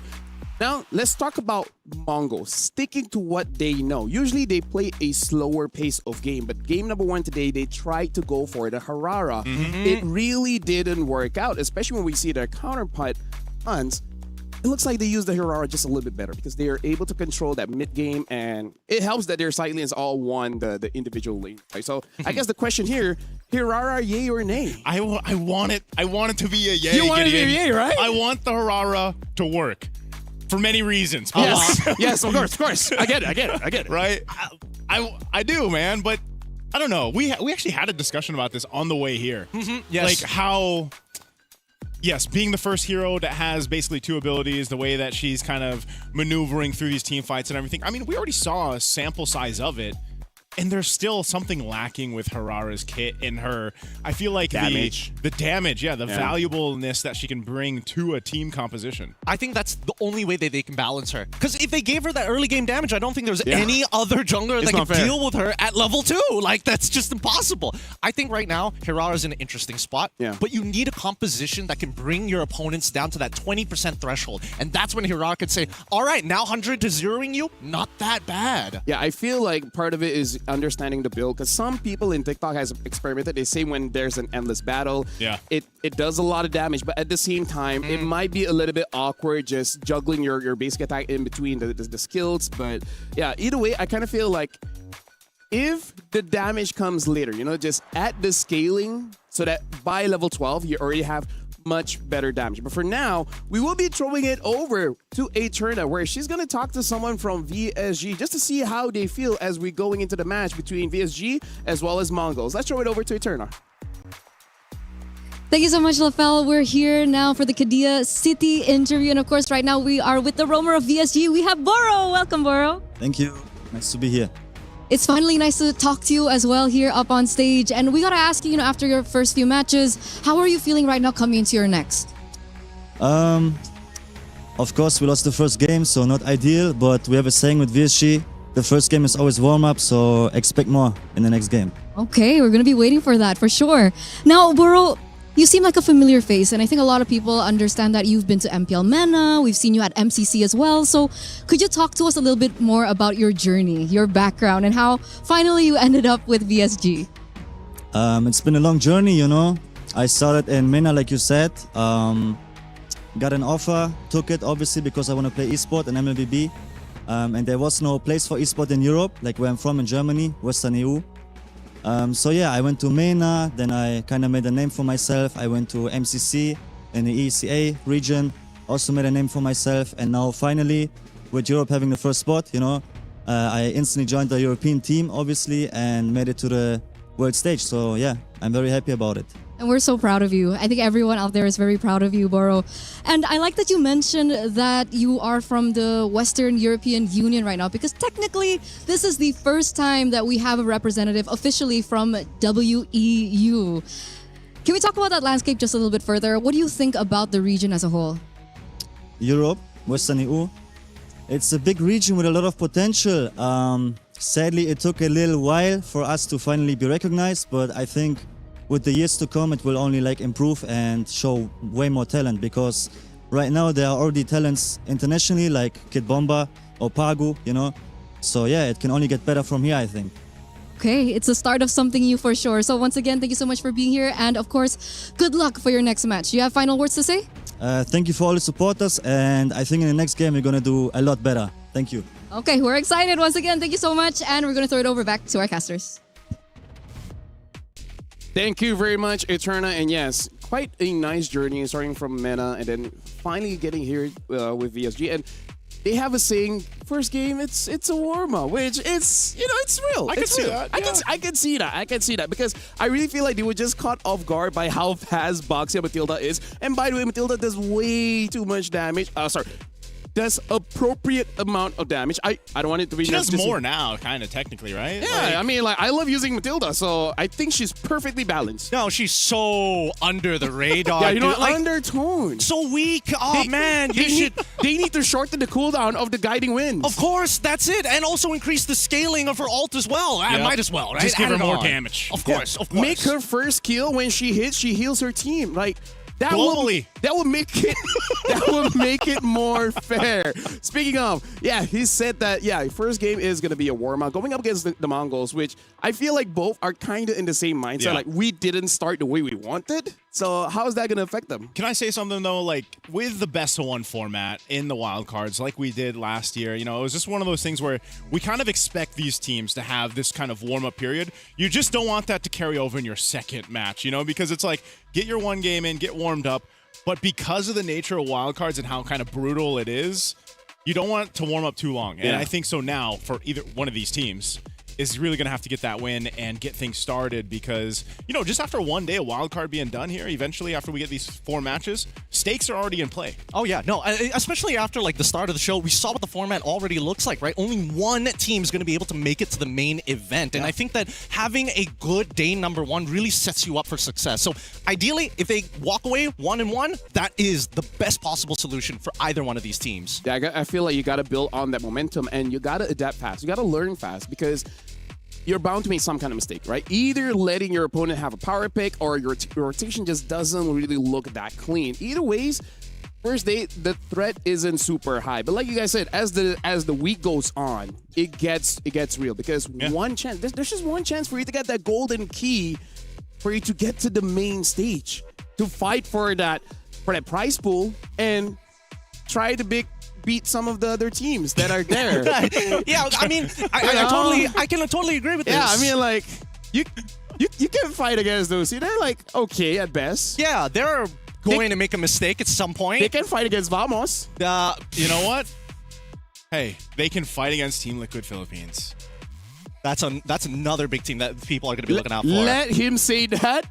Let's just stick to our region so that we don't get the cross region hit. You know? It's like, let's keep it simple. So when they say something, we understand what they're saying. Yeah. But either way, we're gonna be jumping into this game. Zigzor, do you guys feel like still going for the assassin or tank? Because I think they just need the momentum. Maybe just.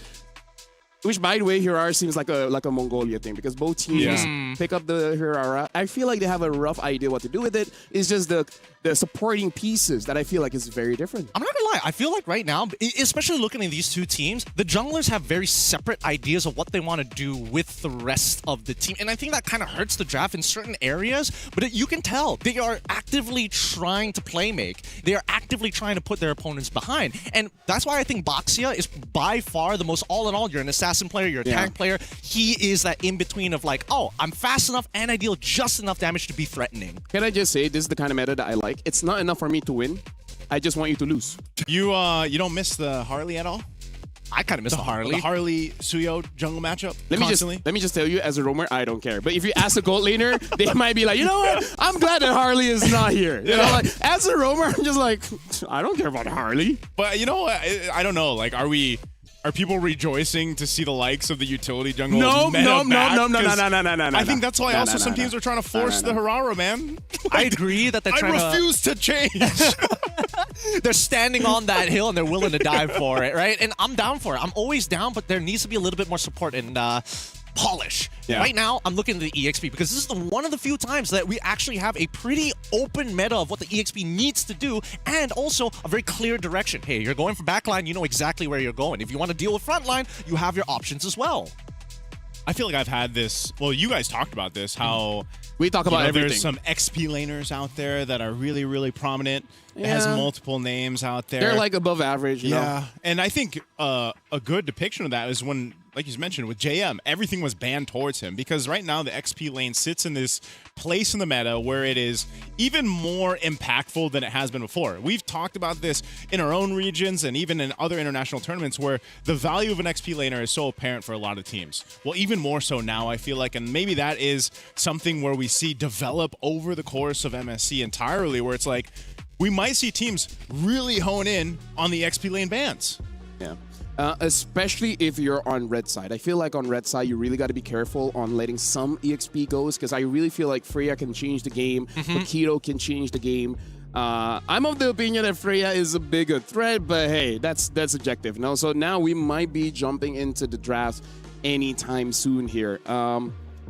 Any initial thoughts from you guys that we have to look out for VSG as well as Mongols? Or do you guys feel like we're just not going to see the same draft that they showed earlier? I think it really depends, right? Because day one is always special for these types of events, especially when it comes down to the wild cards, right? Yeah. Everybody's coming in, done their homework on every other team that they've done in the group. Which, by the way, they're scrim partners. Well, they're in the region that they scrim against each other. So there's a chance that they've met each other plenty of times. Thank you for bringing that up. And that's exactly why I think that this particular game, I don't think, since it's a best of one and both sides are 0-1, I think they're going to go into comforts. I think they're saying, you know what, scrap the plan. We need to feel good about ourselves first before we enact our war plans. That might be the case, man. You know, I got a chance to go ahead and cast the qualifier series for the Mongols up to this. That was MCT East Asia. And, you know, the way that they played through that, and it's interesting because we have the 3 teams that are in the wild card from that, which is Sunset Ravens and the Huns, who we'll see later too.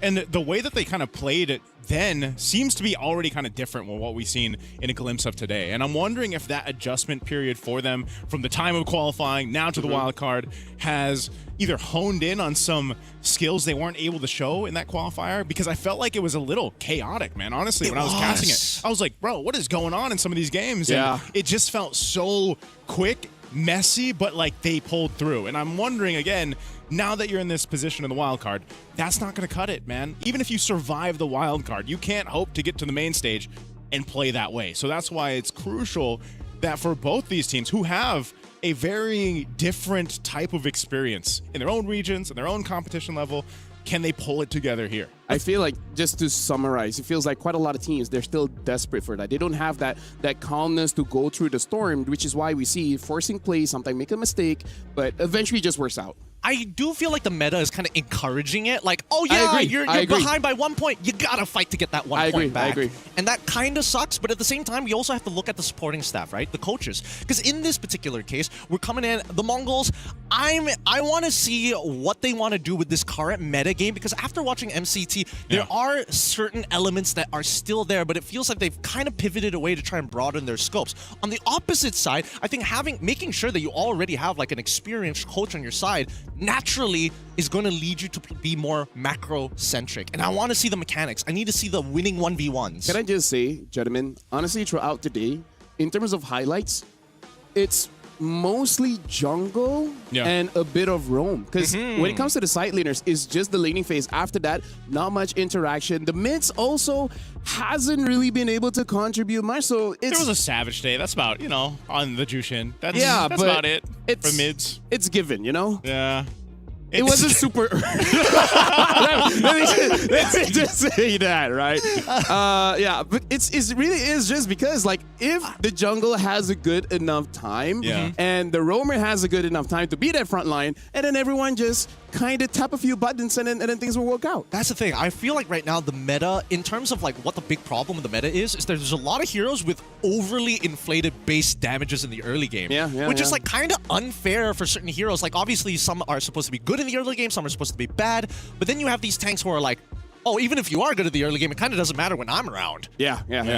Dude, Akai's second skill is way too much. I mean, hey, Dragon Warrior, right? You can't spell Dragon Warrior without S. Dragon. There's don't worry, they were doing it earlier. Don't no fall for S. this. There's no S. Don't fall for this, Nice. I've warned you. I'm putting it out there.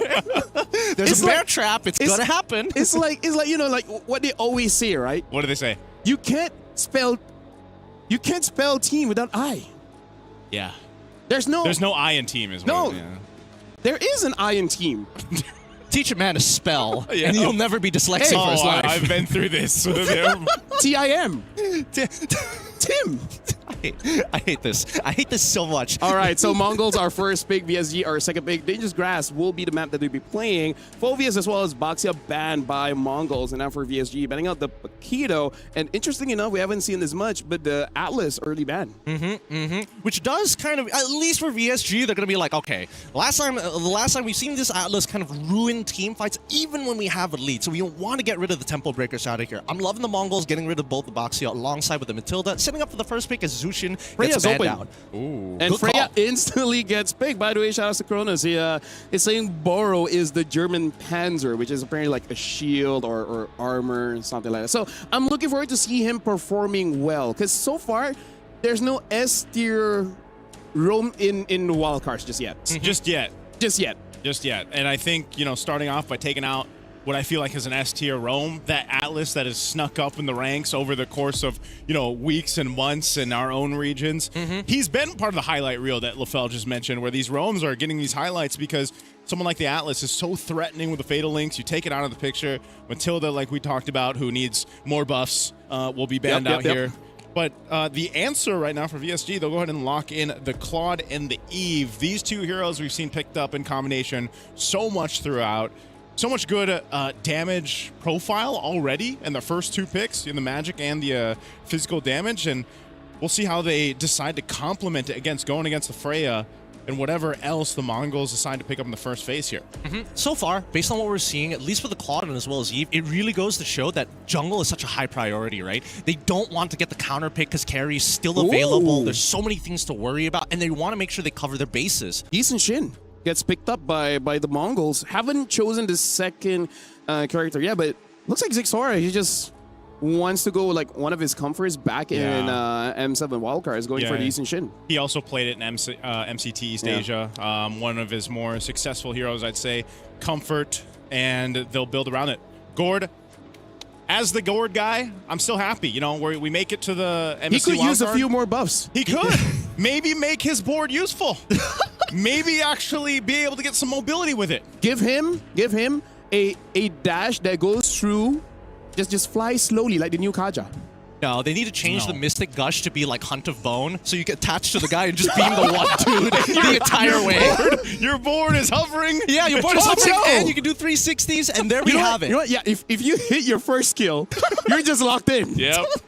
That would be the dream. That would be the dream. But let's come back into this draft, because right now, the scaling coming in from the Mongols is ridiculous. Like, this is nuts to have if they get a lead. But then we look on the opposite side, and I think that VSG, they have such a good foundation. Tank junglers are going to be a little tougher to bring out. True damage and as well as Trinity builds are in play. So I think they now need to start looking at winning lane matchups. Harley gets banned out. Pretty good for Yisun Shin as well as the Gord here. And now the Kalia gets banned as well. Pretty good ban coming in from VSG. Very and let me just say, Coach Jeff here looks like he is just going for just meta picks, right? Like, look at a tier list, who's looking pretty good, and if they pair with each other quite well, they're just gonna go for it. And I feel like for the next pick is really gonna set VSG's draft, because if they have a damage EXP, they might be looking for a tankier jungle. Or vice versa, right? Basically, like, who's going to be the front line? Because they still need a front line. Cho's a catcher. He can disrupt, but he needs a front line as well. Yeah, he can't be doing all the work. We've seen that before, where your Cho really struggles on any composition, where he's got to be the guy to get the vision, but also set up and also kind of tank. So you need something to complement this pick. It's great you can fight around the box. When we talk about the box, too, it's also referring to that Eve ultimate, that real-world manipulation. But again, you need something to solidify that. And some of the good choices that we already talked about are gone out of the jungle. So I'm wondering, is this call for, there's an Akai? Yep, that was going to be necessary. Akai is one of the few tank junglers that actually has some form of counterplay against the Gore. You get locked down, guess what? I press my ult, I walk away. I think that the Cho is actually a denial pick, and I think I got to give it to Coach Jeff. He made a prediction here after seeing the last lock-in of that Gore. They knew they wanted single target lockdown. They banned it, and they also picked one for themselves. It's supplementary to their strategy, because it's still going to be based on Yevon as well as Claude. Yeah, one of the great things about that, too, as you see the Yuzhong picked up here, is the Cho and also the Akai, and even a threat of a Claude coming towards that Gord when he's trying to set up the ultimate will disrupt it. So if you can take down that efficiency, that uptime of the Mystic Gush even, then that's going to be great for you. And as long as they can stop him in his tracks, they're going to go for that. Now, this is interesting. A Belric plus the Yuzhong to round out the draft for the Mongols. They want to eventually get to the later stages of the game, and they want to make sure that if Claude does decide to join early, they're going to tax him for it. Yeah, speaking of, Freya is going to be in the gold lane. Yuzhong picked up. But here's the thing. Belric he won't have a good time against the Eve. He will be okay against everyone else. It's the Eve that I'm worried about. So now the final pick from VSGJM. One of the, this time, not a lot of heroes gets banned. So he has options. So what does he want with the Yuzhong? I feel like tanks just cannot deal with the Yuzhong, so it has to be some kind of fighter, like maybe of a Benedetta. I think it might. Honestly, I think it might. Oh, all right. So they do want to have like just a little bit more damage. I thought that VSG just wanted to be like, you know, we got to be safe. We could just give the Uranus and kind of like play around, making Eve a little bit more dangerous. But no, with Benedetta, at least for Lord JM, he can instigate wars. He can pull people into the fight. And here's the thing, looking at the draft, I feel like both teams got their comfort. So right now I'm going to give it over to Gideon as well as Naisu to cast this game. So good luck, guys. Thank you for the luck, LaFell. I hope good luck to either of these teams right now because they need it. Currently looking for that win here through the first day of the wildcards. The Mongols and VSG will bring out two drafts that we've broken down as much as we can. I think, of course, when you look at both of them here, Gideon, who are you favoring for? I'm going to have to lean towards, and this is non-biased, towards the Gourd, right? I want to see the Mongols make this Gourd work. I want to agree with you so bad. I think that the composition is much easier to actually execute. The big issue is that level 1, level 2, right? Belric needs to walk into a lane where he can get harassed by both the Cho alongside with the Yve. If level 1 doesn't go well, it's over, and we might just see first blood achieved. Okay, so it didn't go well, Gideon. It's bad, but at least Belric's alive. Belric's alive, but Mumu going down. That is an aggressive start for VSG to just go ahead and set up on that top side, get a kill, but that also allows JM a little bit of an advantage now. You saw he used the Petrify for that. Boro burnt the Flicker, but hey, that's all value for VSG in the early minute. I totally agree, and I think that Boro probably should have given the kill over to Lord JM, but hey, as long as somebody takes it, and this is the beauty of the early stages of the game meta right now, right? You can make your supports do some wild things. Whoa, already focusing up here on that mid lane. Boro is in the jungle! Goodbye, CXora. Yep. It's so free for VSG. Like, VSG can do whatever they want at this stage until level 4 start to come around for the Mongols, and whatever early game advantage they had with the Yuzhong ended as soon as he died. Oh, man. Okay, Boro. Gonna go ahead and just poke him down a little bit, but this is, you know, one of the things, even looking at the emblems here. Oh, no Master Assassin. Yeah, no Master Assassin. Just early aggression from VSG sets them up to an advantage that they can go ahead and balloon to the first objective that turtle for. Now, this is one of the things, though, too. This lineup from Mongols, and this is why I was leaning towards them, was, you know, it scales up, like you mentioned, especially if they can manage to get the late game. But I guess statistically today, we haven't seen too many late games. Yeah. We'll see if that changes in our 5th match of the day. The turtle will be up here shortly, but as they drastically try to get these level 4s available for them to actually fight into VSG, that's one of the big things here. And this could be troublesome. If they lose this first objective, this turtle, they're just going to take this one further. VSG starting it up. Oh, they've already let the final blow right into the middle of the fight. Martisi already securing at least one. RW1 to try and slow down the fight, but it's too late. Managing to get out just in time, and Dixon in trouble. Shouldn't die to this. Manages to get away with a sliver of HP. Great usage there for VSG to use those battle spells that they needed, secure the objective, and get on out. The ZXR will go ahead and take that opportunity to steal a camp here from Martisi. He's going to be working on. He does hit that level 5. He's dealt with the pressure and was delayed a little bit, but the best thing for the Mongols here, man, is just to go ahead and set things up before the next turtle. They have plenty of time to get there. They just need to kind of put a Band-Aid on the wound of the early game, really. Yeah, that's a thing. That's a thing. I feel like Mongols are coming to a point. I feel like they should have just given up that turtle. In all honesty, it should have been gone. Oh, God, Mumu in trouble. Going to get hit by the way of the dragon, like the final blow.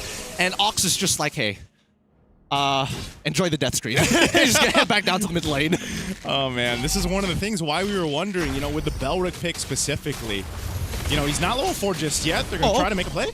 No, he gets counted instantaneously. The interception from Boro, and Martisi is just a little too good, and that heavy spin puts the final nail in the coffin. Oh man. That's one of the things that I was just going to say about the Belric. You know, you need that level 4, you need that Wrath of the Dryad ultimate. You really can't do too much before that. You know, you might get this little bit of a taunt with his kit, but you just fall further and further behind now. Look at this Blade already picked up for JM. If his damage wasn't enough early on, now at this point, that's an early power spike for a Benedetta, and that's why it was picked up in the XP lane. You know, some of those more tankier picks we're used to seeing in the XP lane, now we see teams and players specifically lean towards some damage dealers in that XP. So with a Benedetta, it just makes things worse for team fights for the Mongols. Not to mention that this one item power spike is off of 3 deaths, right? Yeah. 4 deaths, 2 coming from Mumu, another 2 coming from Zixora. It's just been a very tough time for Zixora to actually try and secure these neutral objectives. I really don't think he should be here, but let's see how this plays out as the heavy spin comes through. Zixora's out with the traces, Boro gets a good kick, and now Zixora finally gets the first steal of the game as JM takes Miyaki, and now they go for the back line. K takes 1 back, but it's not over yet. The Electro Final Blow finally comes on up to secure 1 more. Martezi hits the dust. Oh man, I don't know. I mean, it was valiant effort. Mumu's still here though. They gotta stop. Be careful. They gotta stop. Why? Oh man, and more. They really got it. You know, at some point, you would imagine that when you're touching a hot kettle, you walk away because of the burn, but it seems like this team, they're feeling that heat, and they're saying, you know what, just the pinky. That's all I want. Other 4 fingers, we're gonna walk out of here. Yeah, we're gonna walk out of here. You know, at that point, I was thinking it wasn't going to be too bad, but then the Mongols got a couple more down. They also used a whole lot of battle spells, man, for that. So, you know, even if they convert a kill... Oh, hold on. JM? Ox is here now. I don't see the dive angle just yet. You do see a response coming in from Artees, but the Wrath of Dryad's gonna lock him down. Zixora dodges with the traces just in time, and now Mumu finally getting...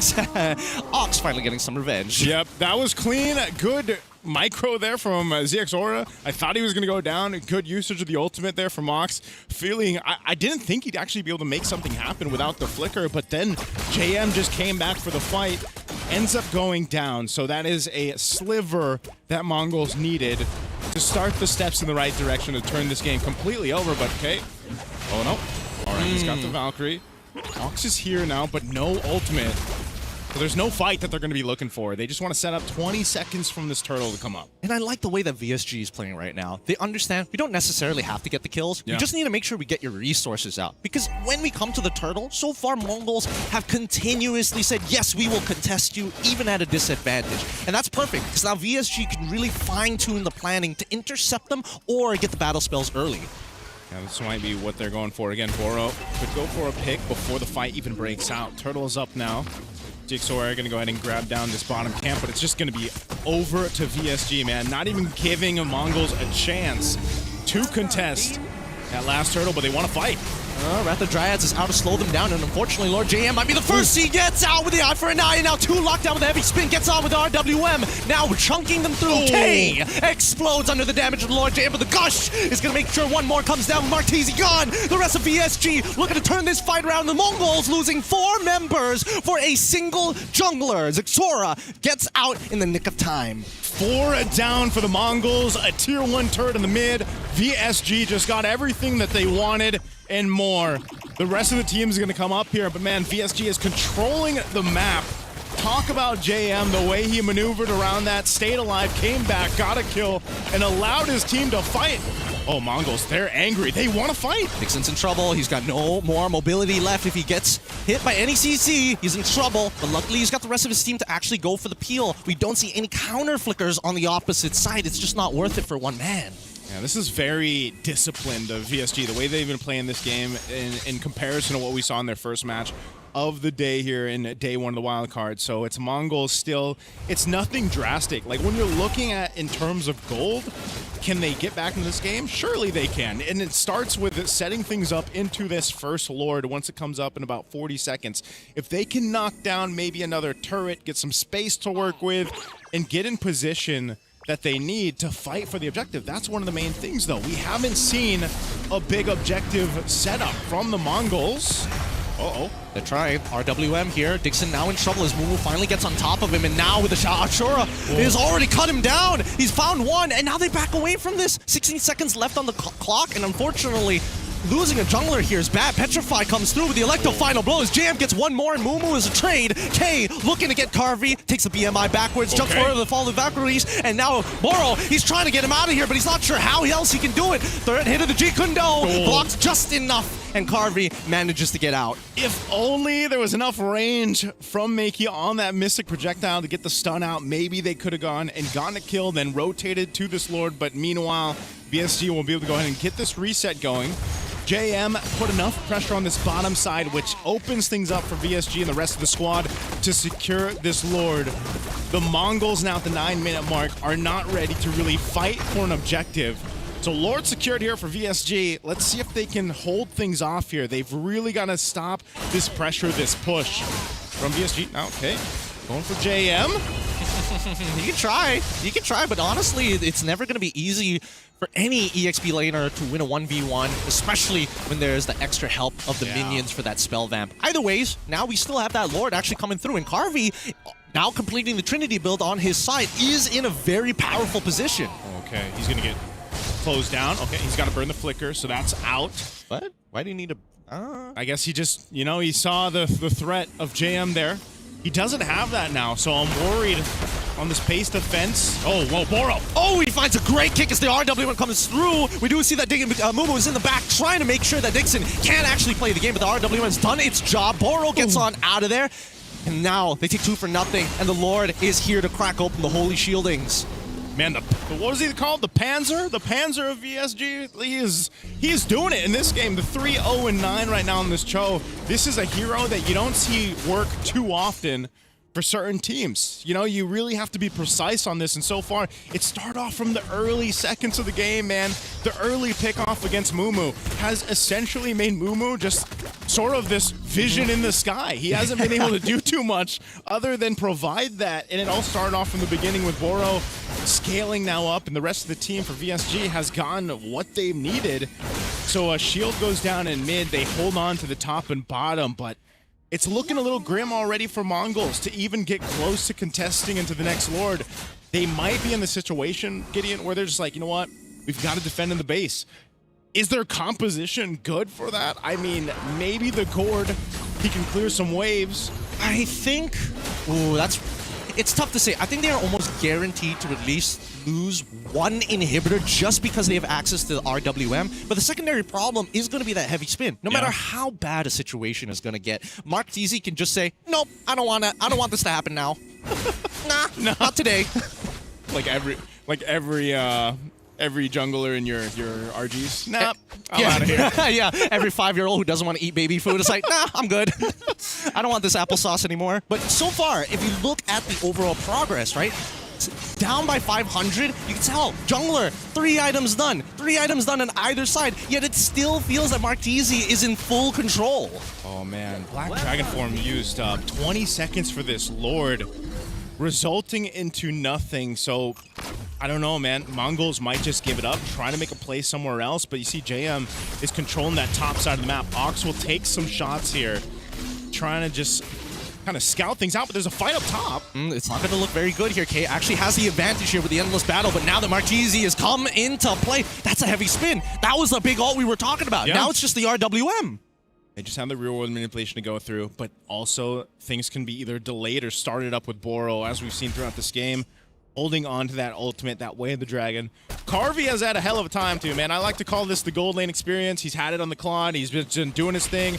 He's got the Trinity exactly when he needed. He's ready to fight if he wants to. And now Boro picks up an immortality. Oh, he flickers forward with the Raptor Giants, catches Dixon, forces the flicker out. Ox out of there. RWM finally comes through. Do they find the trade? And it might be. Blaze into what from Carvey into the back line. Takes out one as JM tries his best. Flicker from K to get on top of Makey. Surviving with just a sliver of HP. But Carvey with the Festival of Blood holds down the line. A 2-for-3 trade. Xora gets the double. What just happened to VSG, man? I mean, I thought they were going to go for that fight, go for the Lord, but instead, it's the Mongols. Even down as much as they were, they still show some fight in them.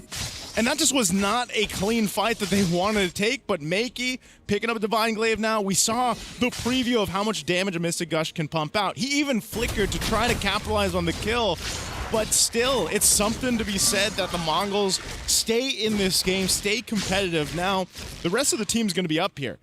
You have to start to take note of the battle spells that were used out in each one of these fights. Lord coming up, they're trying to put some pressure up on that tier 2 top side of VSG's turret. Carvy's gonna have to deal with this, but the Mongols have actually, off of that fight, put themselves in a position to contest. They just can't get set up here. Makey. Oh, no! The Petrify! It doesn't actually connect onto Makey! This might be the game changer here as they're trying to get out of here. Lord JM tries and is still going to recuperate, but that's shut down! How did that Petrify not connect? Hey, man.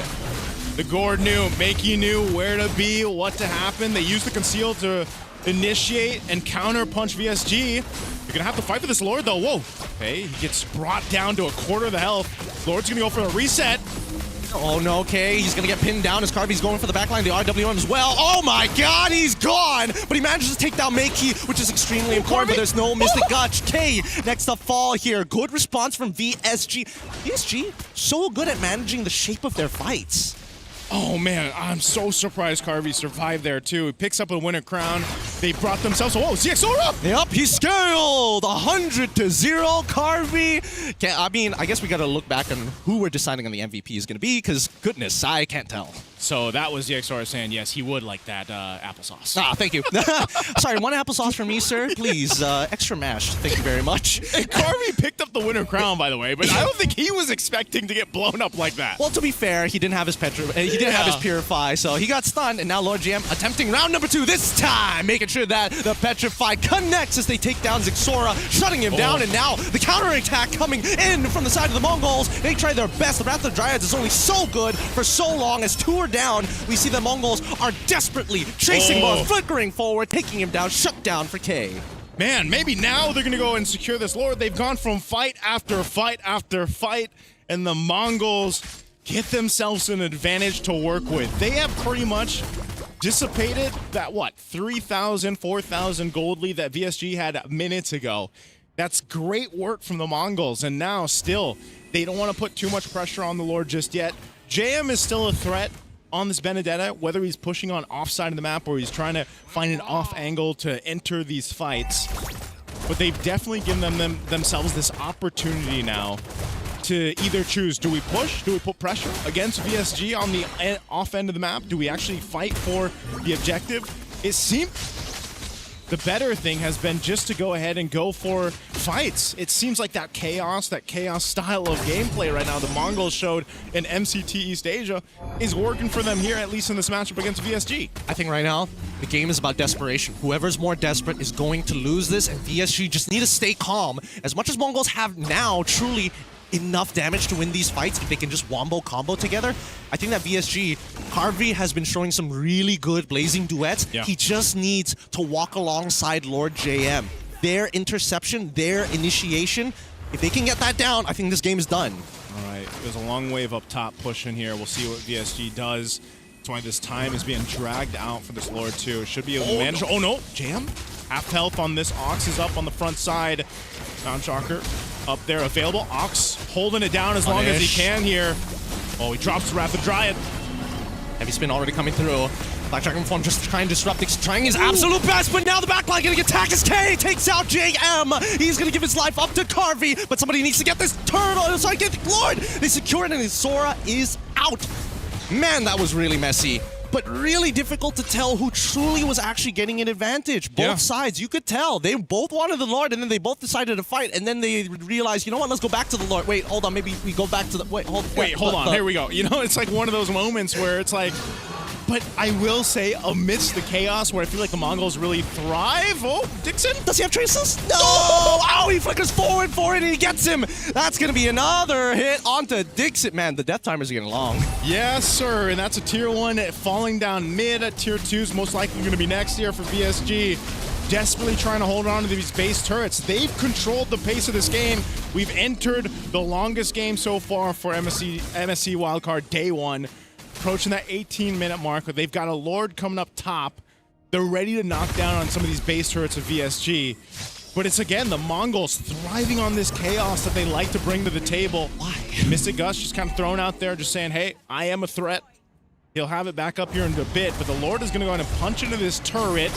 Oh, flicker! Rather Dryad's already coming in through, and they get Carvey off of it! Martese tried his best, but unfortunately, the forced auto attacks lost his life. They break open, and now Lord JM looking to save the day, already forcing out the window crowd for Makey as Moomoo's the next to fall. Flicker in, coming in from K to put Lord JM back in his place. Expose Crystal, no minions, and Dixon and Martese are the only ones to defend. I can't believe Makey survived that. Great usage of the winter crown, then a little bit of a stun from the projectile, but man, K came in clutch to get there on time to actually keep them alive. So I'd say given everything in this game so far for the Mongols, I think they're happy with that. It's been messy, but like I said, it's worked for them throughout the qualifiers. Now in this matchup, they took out a base turret. They nearly got the bottom one. This is where they want to be. This is, I feel like, where the Mongols thrive the most in competition. They've already downloaded the information that they need, and now VSG just can't do whatever they want. Yeah. Without their advantage, these picks become less valuable. Now that we're in the later stages of the game and a missing inhibitor on that top side, luckily the Lord is spawning on that side. Brother, you have to remember too, if our viewers out there missed the initial set into the game, Moomoo got ganked. He died early on, and that's usually when teammates are like, all right, GG. they type GG right away. That would have been me. Yeah, he has it. Moomoo has now been able to provide enough value throughout this late portion of the game with his Black Dragon form, with the Petrify. He's essentially caught up in terms of itemization. So he's in a good position now, too, and the Mongols has just been playing around that. So I think, you talk about how the Mongols have downloaded that style. VSG has to respond. Are they trying something new here on the bottom? Yep, they went for the conceal straight into the way of the drag. Oh, okay. Everybody's looking to get out of there. And Boro's like, it's okay, brother. It is my time. Yep. It's my time to go. Oh, man. Meanwhile, what? Moomoo doing his thing. Just being a distraction. I think he's just being a distraction. It'd be nice if he had that, if they decided to take the Lord, but you know what? He's still got the Petrify. I don't know. I feel like right now everybody's a little jumpy, Everybody's like pressing their buttons preemptively. Yeah. I think that Makey has to be the most patient. He needs to target down Martese until that heavy spin is gone. Once that heavy spin is gone, you start switching your targets. Oh man, it looks like VSG's not even going to contest this. They just want to go ahead and just turtle up into the base on the defense. They know they have a composition that should favor them in terms of base defense. They can fight around utilizing the real world manipulation. They've got an Electro Final Blow and a Blazing Duet, so they have everything they pretty much need to survive this next base push. The question is, will the Mongols even let them get that opportunity? Because, again, it's been a course of just throw everything at them, see what sets VSG off their game plan, and then kind of thrive from there. So Lord, and this is a tough one. This is an evolved Lord. It's going to be making its way up top there. We'll see how the Mongols play this around. They're going to go ahead and try to even out these waves a bit, push down that bottom, get the turrets at least opened up of VSG's base. So we could potentially still see a successful defense from VSG off of this. It's a matter of if the Mongols really lets them. And Immortality is going to come into play for JM. He's got to kind of be a distraction in his own right, but also has enough damage here. Oh man, JM, there's the Lord. They got to work on this, holding on to these turrets. Moomoo's sitting up there up top. That top brush. Lord will be worked on, but the turrets are going to fall here in the mid. Seal going to be used. Moomoo trying to make a move. Oh, he actually petrifies Martese here, but where is the Mystic Gush? Where is the full combination? And now the response from VSG, RWM, Electro Final Blow is out. This is an opportunity here. Makey still has his ult. It's just Carvey. When is he going to unleash his ult?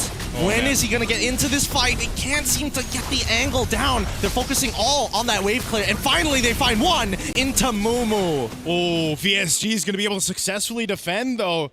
I'm not sure if that was the cleanest way to approach the base push with that Evolved Lord, but maybe for the Mongols, they got the base turrets down. They're happy with that for now. They sit on this lead in terms of map presence that they have, but VSG held strong. They kept it together, and they'll keep themselves into this game. I think that this game is really showing that the meta punishes your mistakes. That's why a lot of the players are so antsy, right? Yeah. They don't want to be the person that causes this team to go bad, especially with the lead that VSG initially had. I think this is going to be a crushing loss if they don't take it back. But Mongols, it's a different story. Yes, it's a bit of a feels bad in the early game, but there are things to learn from it and maybe adjust in their composition. Yeah, right Right now, VSG just trying to get some space back again. The Lord's going to be up here in a couple seconds, so this is probably... Oh, no, hold on. JM. Okay. The Valkyries are already out. Electro Final Blow is close, but now he kicks him back into the Electro Final Blow, but the Wrath of Dryad takes up the second half. Missing Dush comes through, and this is the fight that they were looking for. K alive, Dixon dead. Boro and Martese try to disengage, but it's just not enough with the Black Dragon form to chase them down to oblivion. That should be the game. Oh, man. I'm not sure what the call there was to start a fight. Maybe they saw an opportunity, but this is the Mongols in the base. Unbelievable. An unbelievable turnaround game. VSG had everything, and now the Mystic Projectile and the Gush is out. Boro is down, and that's finally the first win for the Mongols, turning their score 1-1. They fought hard for this win here. The Mongols deserve that win after the early game pressure that was established by VSG. It took them some time. It was a little scrappy, a little messy. But hey, the Mongols make it work. And like I said, I think that's really where they thrive. And maybe that'll be enough to get them another win in their next matchup. But right now, this is a little grim for VSG sitting at where they are in the current standings. Yeah, unfortunately for both of these teams, as you can see on their faces, yes, a couple of smiles, but nothing really truly excited to be about. There's still more games, and the way that they won, and unfortunately for VSG, the way that they lost, it's going to leave a mark here. They're going to have to reset for later. Yeah, that was tough, man. I mean, again, I feel like they had what they wanted, you know, with part of that game. Yeah, and sometimes it hurts to be right. Yeah. Because just now talking to Mercury and Brigida, we're like, oh, this is going to be the long game. And it was. And in the pre-show, we did say that it feels like for the teams here, they're playing with desperation. And that's what we saw coming in from both teams. And that's the best way to describe that very last play, right? They saw an opportunity, but it's just one of those situations where if we make the decision fast enough, they won't be able to punish us. Unfortunately, that's not the case, right? They went in, some miss abilities, and then it's just like, yep, you're just vulnerable. You're going to die there. Yeah, it's... Even the Claw walking straight into that Mystic Gush? He walked right into it. And they expended some of the battle spells and some of the defensive items that they had in the base defense. So I'm really interested on, like, everything was used before it's needed. So they're like, let's go in without all of these things into this fight. You know? And Lord was coming up in a couple seconds. Well, that's the thing. I feel like that's why I don't want to say this is a matter of experience. It really just goes to show that there are high stakes in the game itself, right? This early game coming up for VSG, so good. Initially getting the first blood on that top side, immediately looking for the steal, and on top of that, Martese is really great at counter jungling with the rest of his team. I think like Zixora was always down, like almost trying to get a level above him, but in terms of raw gold, like Martese was doing phenomenally well. Yeah, he was, man. I mean, throughout this game, I feel like VSG, it was supposed to be theirs. I mean, the way that the early pressure was established, Carvey having a hell of a time, man, just farming up, locking in the Trinity early on when he needed it. They had so many tools in these team fights, and just unfortunately for VSG, it kind of slipped through their hands. I feel like because we've been casting this game for a few years now, and some professional players have been through this phase where they know just because you can do it doesn't mean you should, right? Because you get that experience to know that if I go in and I get one kill, what are the chances my team gets wiped out, right? That's just something that with experience, you just get used to, because look again. He didn't even have stacks, man. I mean, like, Carvey wasn't stacked up at all. Oh, yeah, true. Like, you see how slow he was approaching the fight? So I think it was just, they weren't ready to fight. They forced it. I think that Carvey kind of forgot how much damage Makey does on the ult, because it's like, oh yeah, I just need, once he's full stacks, then it's true damage. Yeah. No, it's high base damage. Yeah. Don't take it at all. No, I mean, I think he was saying that the Claw didn't have the stacks with the Art of Thievery. He didn't have the Art of Thievery, too. Because his movement speed and attack speed was a bit slower. I totally agree with that, but he also had Purify. Yeah. In a lot of situations, like, okay, you see the gourd, how does it work? Okay, he's got to land one and then two. Most people forget that the two still hurts even if you don't hit one. Yeah. I mean, this is just one of those situations where, like Nice who said before we start the game, is like you can have your warm-up game one, right? But don't bring some of that into game number 2. But with that being said, that was game 5 of this wild card. And as predicted, that's the long word. We'll be going for a short break, but when we return, it's game number 6. We'll see you guys then.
Hello to all my bang bangers. We have arrived here at EWC 26. This is MLBB Wildcard. My name is Afel. Alongside with me is Naisu as well as Gideon. Certified bang bangers as well. We just saw a long game just now between Mongols going up against VSG, which hopefully lessons are learned. But speaking of, we're going on to the next one.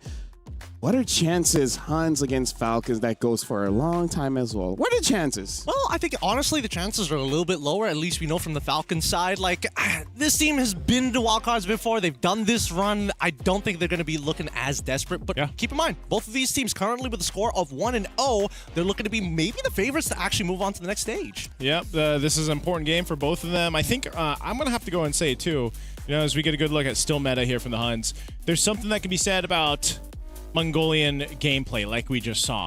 Now, for Team Falcons, I think one thing that really stands out for them is they're notoriously known for being really strong in best of ones, which is obviously this matchup. And also, they are probably the team, I want to say, with the most, let's say, chemistry. They played in multiple international tournaments, their own regional tournaments together as a team. And I feel like that could be maybe an advantage against a team like the Huns. Yeah, looking at the Huns and looking at Bankai, we really got to make sure that we look out for his Arlet. He wakes up the Arlet early and looks like he's able to win the lane and honestly make it very easy for still meta on that Hirara, making it so that no matter where you go, Hirara, you will get a kill. And not to mention, it's a synergistic composition, right? Yeah. And I think that draft pattern needs to be attacked. And that's where I'm looking at these Falcons, right? If there's one thing I know about them and what they're really good at, those best of ones. These guys are dangerous. They've taken some big names in our scene just because of a best of one. Now, here's the thing. We still remember back in M7, when Matilda was a meta, they were using it, right? So, Hans, does this mean that they have one less ban because they have to ban out at Matilda? I think and imagine if they don't, and Falcons just... Whew.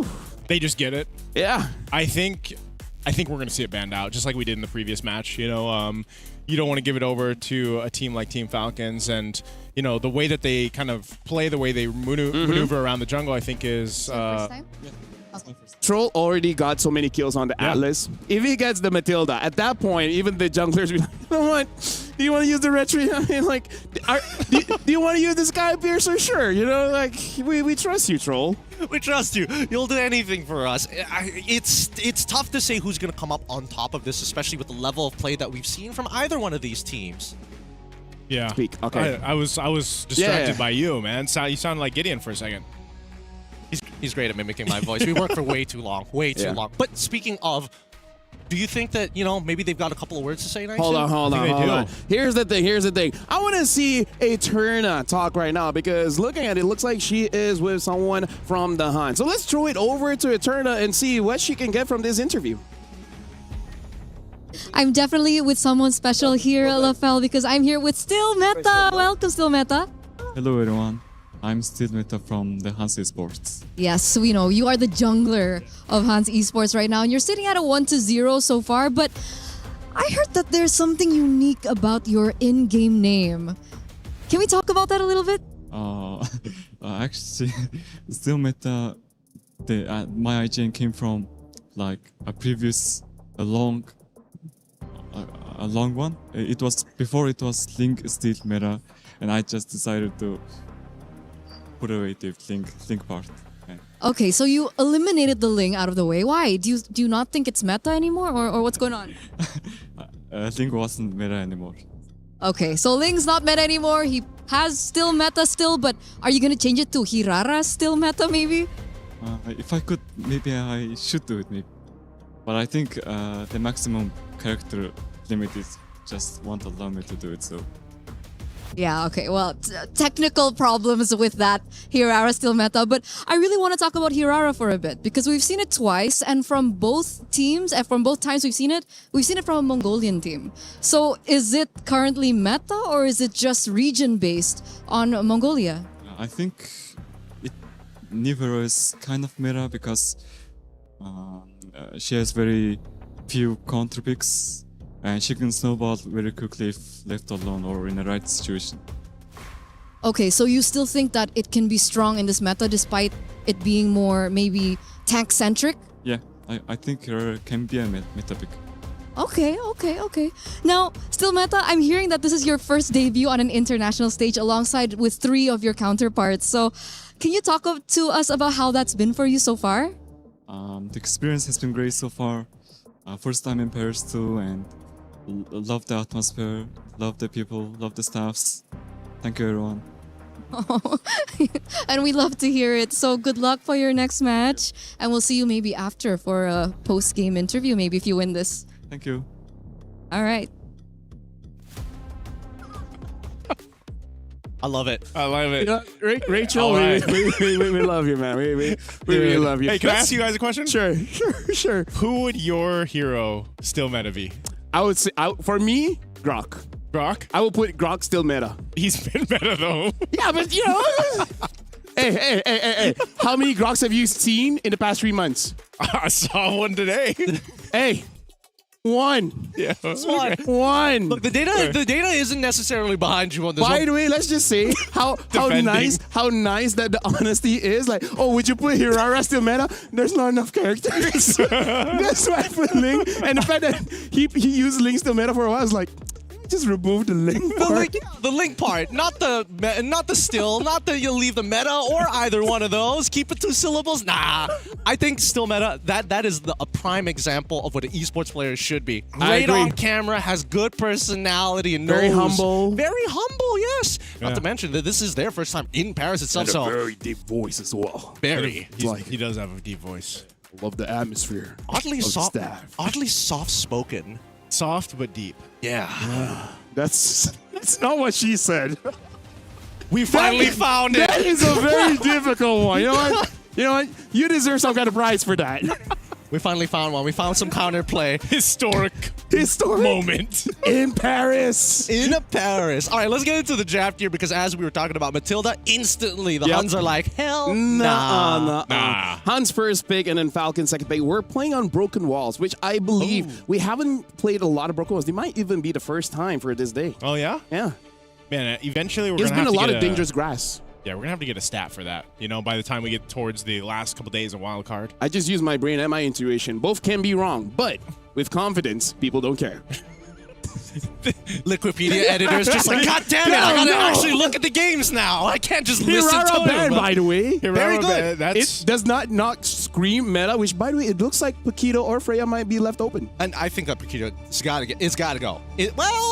Actually, right? You might be onto something here. I'm more afraid of the Freya just because that constant pressure. Paquito, it deletes you, but you don't stress about it too much, too long. I think it only gets worse at this point if we do see the Phoveus end up getting banned out here, but it's looking really, really scary. This is one of the few times that we're seeing quite an open draft overall just because of this Hirara and Matilda ban. Yeah. That's respect, basically, and that's, imagine in day one, it's like you've already got this amount of kind of stats and knowledge for these teams competing today that is going to dictate the draft here, that Jushin will be banned out. So that's going to be taken care of. And now for this next portion, let's see where we end up going here. Last ban will be the Freya that Team Mena wants to take out Team Falcons. Now first pick priority on the blue side. Where are we going here? Atlas as your first pick. What a different opener. Okay, it's been picked 4 times so far here at the Wildcards, but it is a big game changer, especially... Now, here's what I find very interesting. During our regular season, prior to the patches, we saw Atlas starting to come up and resurge into this meta. And it's only because the Jushin was such a big problem. And then I think, most people started to figure out, hey, Jushin is actually more situational than she is a must pick. Is this the world we're in now, where Atlas first priority blue pick? I think not. I think this is just an outlier. Because I feel like maybe it really is just because there's not a lot of roam picks for the Huns, right? I mean, like, there's a lot of roam picks in general, right? We got Cho, we got, say, Gata, we got Belric and everything like that. But specifically for them, maybe they do have a bit of an issue in the roam pick. In the sense, like you said, nice, not everyone can use the Cho. You really need that precision. Yeah. Here we go. The Paquito gets locked in. We already see Valentina alongside Claude. A very strong opener here coming down from Falcons Mina. But that Paquito, there are answers to it right now. Okay. up against this too. We'll see if the Huns want to go ahead and lock in their favorable jungle pick if they can for still meta, or they just kind of want to hold on to that. XP could be an option too. I think Fredrin and Paquito would be nice, no? Fredrin and Paquito. And, you know, you can catch the Claude with the Fredrin. Yeah. Or just be yeah, there you go. Just one shot him with Paquito. That's all you need. Yeah. There's Paquito. And have two just very good-looking guys with a squid machine. Yeah. Fair enough. Yep, Fair enough. I thank had to you. think about that for a moment. I was like, should I give this to you? Yep, you're pretty accurate on this. And overall, when we look on the opposite side, I think this is the best response that they have. Oh, you're going with this big counter engages. Oh, you're looking for these big engages. Heavy spin, always going to be a good answer. And you even have counter engagement when you see that Valentina start stealing some big ults. Yeah, I miss the days when it was Hurricane Dance, but you know what? That's neither here nor there. Really, you want to say 1,000-pounder every single time you see body Dude, slam? no, I do like that. I do like that. 1,000-pounder is great. 1,000-pounder was great. Yeah, what do you mean? That is like at least top 10. Yeah. Top 10? Yeah. Skilled it, yeah. Okay, all right. We'll go back to the worldy days. Worldy. That's also not bad. Yeah, That's also not bad. I was going to say it was fun to shout Hey, Worldy. It wasn't. Bro, Netherrealm. Okay, I think that one's fair. All right? Yes. Netherrealm. Cult Cult Altar. Altar. Imagine how sad every caster in the world would be Yeah. when they change What do they the way change? of the dragon. Oh. That cannot be changed. Yeah, that's too much. That's too Blazing much. Duet cannot be changed. I was going to say Blazing Duet and Way of the Dragon are probably the two. You can't change it. Yeah. You can't change it. For sure. But look at the second half of the bands, right? You know what they can change? What? Incandescence. Incandescence? You can't change that. I'm okay with changing that. I think incandescence is fine. No, you know but what I would change it? What? Dash again. I think that's what they should change Arlet's Vengeance. They should literally call it Dash again. I'm not even joking about this. Like, it's already conflicting with the battle spell. That was great because I messed that in play. I'm always like, incandescence. There he goes. Yeah, in Malay, Yeah. it sounds like ikan dances, which means a dancing fish. Because ikan means fish, Yeah. dances is dances. Well, Gushin's not that, so. Either way, right now, fourth pick for Falcons here with the Arle as well as Povia has been banned by the Huns, and then Gord as well as the Hire being banned by Falcons. By the way, the carry is still open if that is something that the Huns want, and I feel like they got enough lockdown to give space for that carry. Yeah, oof. The Hylos. Makes the carry look a bit more juicier. Yeah, it does. Or Obsidia. It does, but at the same time, I think that the Glorious Pathway is just a means to kind of slow down the Huns, right? It's. I feel like this is more of a battle of tempo than anything else because there's very clear indicator on who's holding the gun and who needs to pull the trigger. Yeah, the Team Falcons knows that the Huns like to play that. That's why I was saying, you know, this chaotic kind of play style that Mongolian teams show, the Huns thrive in that too. And based on the first three picks, they would like to fight. So if you want to slow them down, whether that's with the Glorious Pathway or any of the other tools that you have, for Team Falcons, it works great. Last two picks, though, it's not going to be the carry. The Mozkov comes through. They'll take some utility themselves working with that real-world manipulation as the Eve is also picked up. I kind of want to see the Yu Zong. However, I'm not sure whether Falcons has enough practice on that. Yeah, that might be a difficult matchup to actually go for. I think safest is Or probably Uranus. like Lapu, you know, just, or Yuzhong. any way to kind of get into the back line, just to make sure that you can disrupt the Yve. Let me just say, whenever I make all the predictions, whether the game ends fast, early, the picks, I'm not smart. I really am just that lucky. Which, by the way, fun fact, my name means lucky. Speaking of, we're going to jump into the game with Getting Q as well as Naisu. Have some of my luck. Maybe the game won't be that long. Thank you, LaFell. I wish my name had meaning like that, but it doesn't. I swear, he probably cursed this already. He's saying like, I hope you have luck. He's looking back. He's like, it doesn't actually mean lucky. We're just taking for his word. We don't know if he's just lying to us. Yeah, but I trust you guys, you know, so I'm going to trust LaFell too here. All right, maybe I gotta have more faith in humanity in that case. Can we trust the drafts here on both these ends here? Because we know, like we mentioned, both teams sitting at 1-0, right? This win for either of them is going to solidify a better time for them in the wild cards, right? They're still going to move forward with a much more confidence into day. Well, we'll see them in day. Well, we'll see them tomorrow, right? Yeah. There's 8 matches tomorrow as well. So you know, but we get a good mix of both groups. Now for this one, again, the drafts look great on both sides, Gideon. I think as we jump into the Land of Dawn here for this one, for the Huns, I think it's still the same thing you mentioned. They have the locked and loaded lineup to get things started up. And it looks like we're not going for any kind of cheese tactics here. We see everybody's going into their lanes just fine. Not much of a leash anyways, but the starting positions for both sides is a little different. We see that Akai immediately goes to his small camp and then to his purple buff. Fredrin takes his orange, is going to take the small camp. I don't know if he's going to do the full clear or run immediately over to that purple, but it looks like he's going over there. And Falcons, they scouted this earlier. They know they've got Lithal Wanderer for free. Yeah, it's controlled. They'll lock that in. Good information from Troll there on this Hylos. And, you know, that's something to be said. A lot of these small things that, well, they seem small in the early game, these early rotations end up building into really your first big objective. That turtle, having some of these level 4s available more, you get some options that you can take even for the junglers here. So pretty just kind of steady in comparison to what we saw in the last matchup and the way things started with VSG, but this is kind of what we expect with these kind of compositions. Yeah, honestly, I'm waiting for a team that has found the cold, hard calculation of aggression, right? It's a very fine line of, like, I just need to get enough value to still be able to profit later down the line rather than committing to everything right now and having nothing for the future. And it's funny because that cold, calculated aggression can change in best of ones. Like the environment of a best of one in comparison to the best of 3, where, you know, where we saw like VSG in the last matchup, just make that play up in the XP lane. That can work in the best one, but hold on, Turtle. Talking about plays here, the Black Dragon form is already out to zone out Still Meta, and as well as Kenny, they should be able to get this, but big catch, and Still Meta is able to steal the very first turtle of the game. Petrifies it out, and Sanji does not connect on enough, as Boyette finds first blood, Fatal Links to catch onto 2, Troll, it manages to get 1, and Boyette gets the next.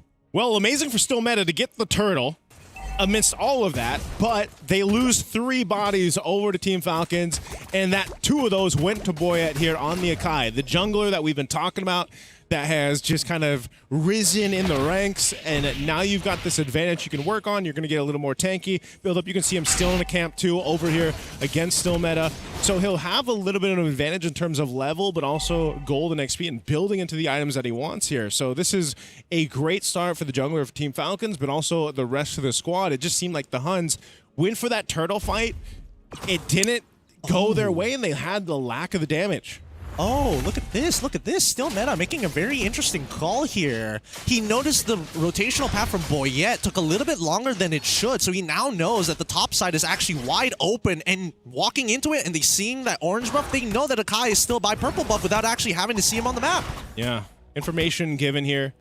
Nonetheless, though, you're still going to have Boyette go ahead and grab both his buffs. He's still going to maintain a bit of a lead in terms of XP against Still Meta, so this is why I was saying with these kind of compositions, the way they want to fight is just, all right, go back to your lanes, do your thing, set up for this next turtle. You got 30 seconds, and if they can make a play, they'll try to go for it. I do think that Huns honestly could have kept on invading on that top side, but right now it's a little hard to risk, and I think that Falcons are looking to find at least a bigger advantage before they start imposing their will on to them. For now, Huns, despite being 0-3, need to see them actually find that pick. Okay, Still Meta still behind a bit. Oh, Troll is in position. Where's Pathway? Right, the stun already lands, and now the heavy spin as well. There should be a free pickup for the side of Falcons. Instantly, that's the pick that at least for the Falcons they're looking for, and now Sanji looking to extend that lead just a little bit longer. Unfortunately, the passive coming up from Atlas, going to find that stun up, but now it does mean the Black Dragon Tail is going to be jumping back in. Sanji, can he finish this off? Ah, unfortunate, but Cuffin is the one who finds it. Here comes Paquito in the middle of 3 men. Really thought that he was going to make a difference there. Yeah, that's unfortunately he couldn't use up his Bunkai. His Bunkai falls. He even burned the Flicker, man, and the turtle goes over to Team Falcons. They're looking to take more from the jungle of Still Meta. Glorious Pathway for Troll to get on out, disengage, and there's no buff there for Still Meta. And look at that, Boyette really taking advantage of every little opportunity. He knows that it's too difficult for Huns to 100-0 him, so now he's really playing with these timers. This is the cold calculated aggression that I like to see from Falcons. We're going in, we're taking everything. And they can do just that. Lockdown here.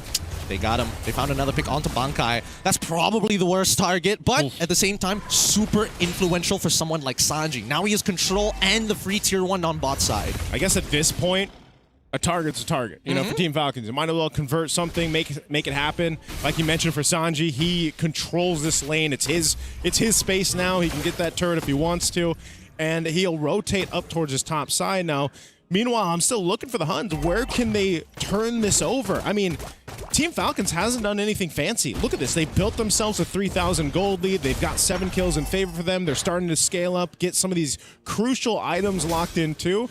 They've set themselves up for cruising up to that first Lord after they control this turtle here last one in the game, which should be theirs. I'm not expecting the Huns to go for a fight, but if they decide to, if they actually decide to go for this fight, it might be on the whims of, can we get a multiple Fatal Link setup going?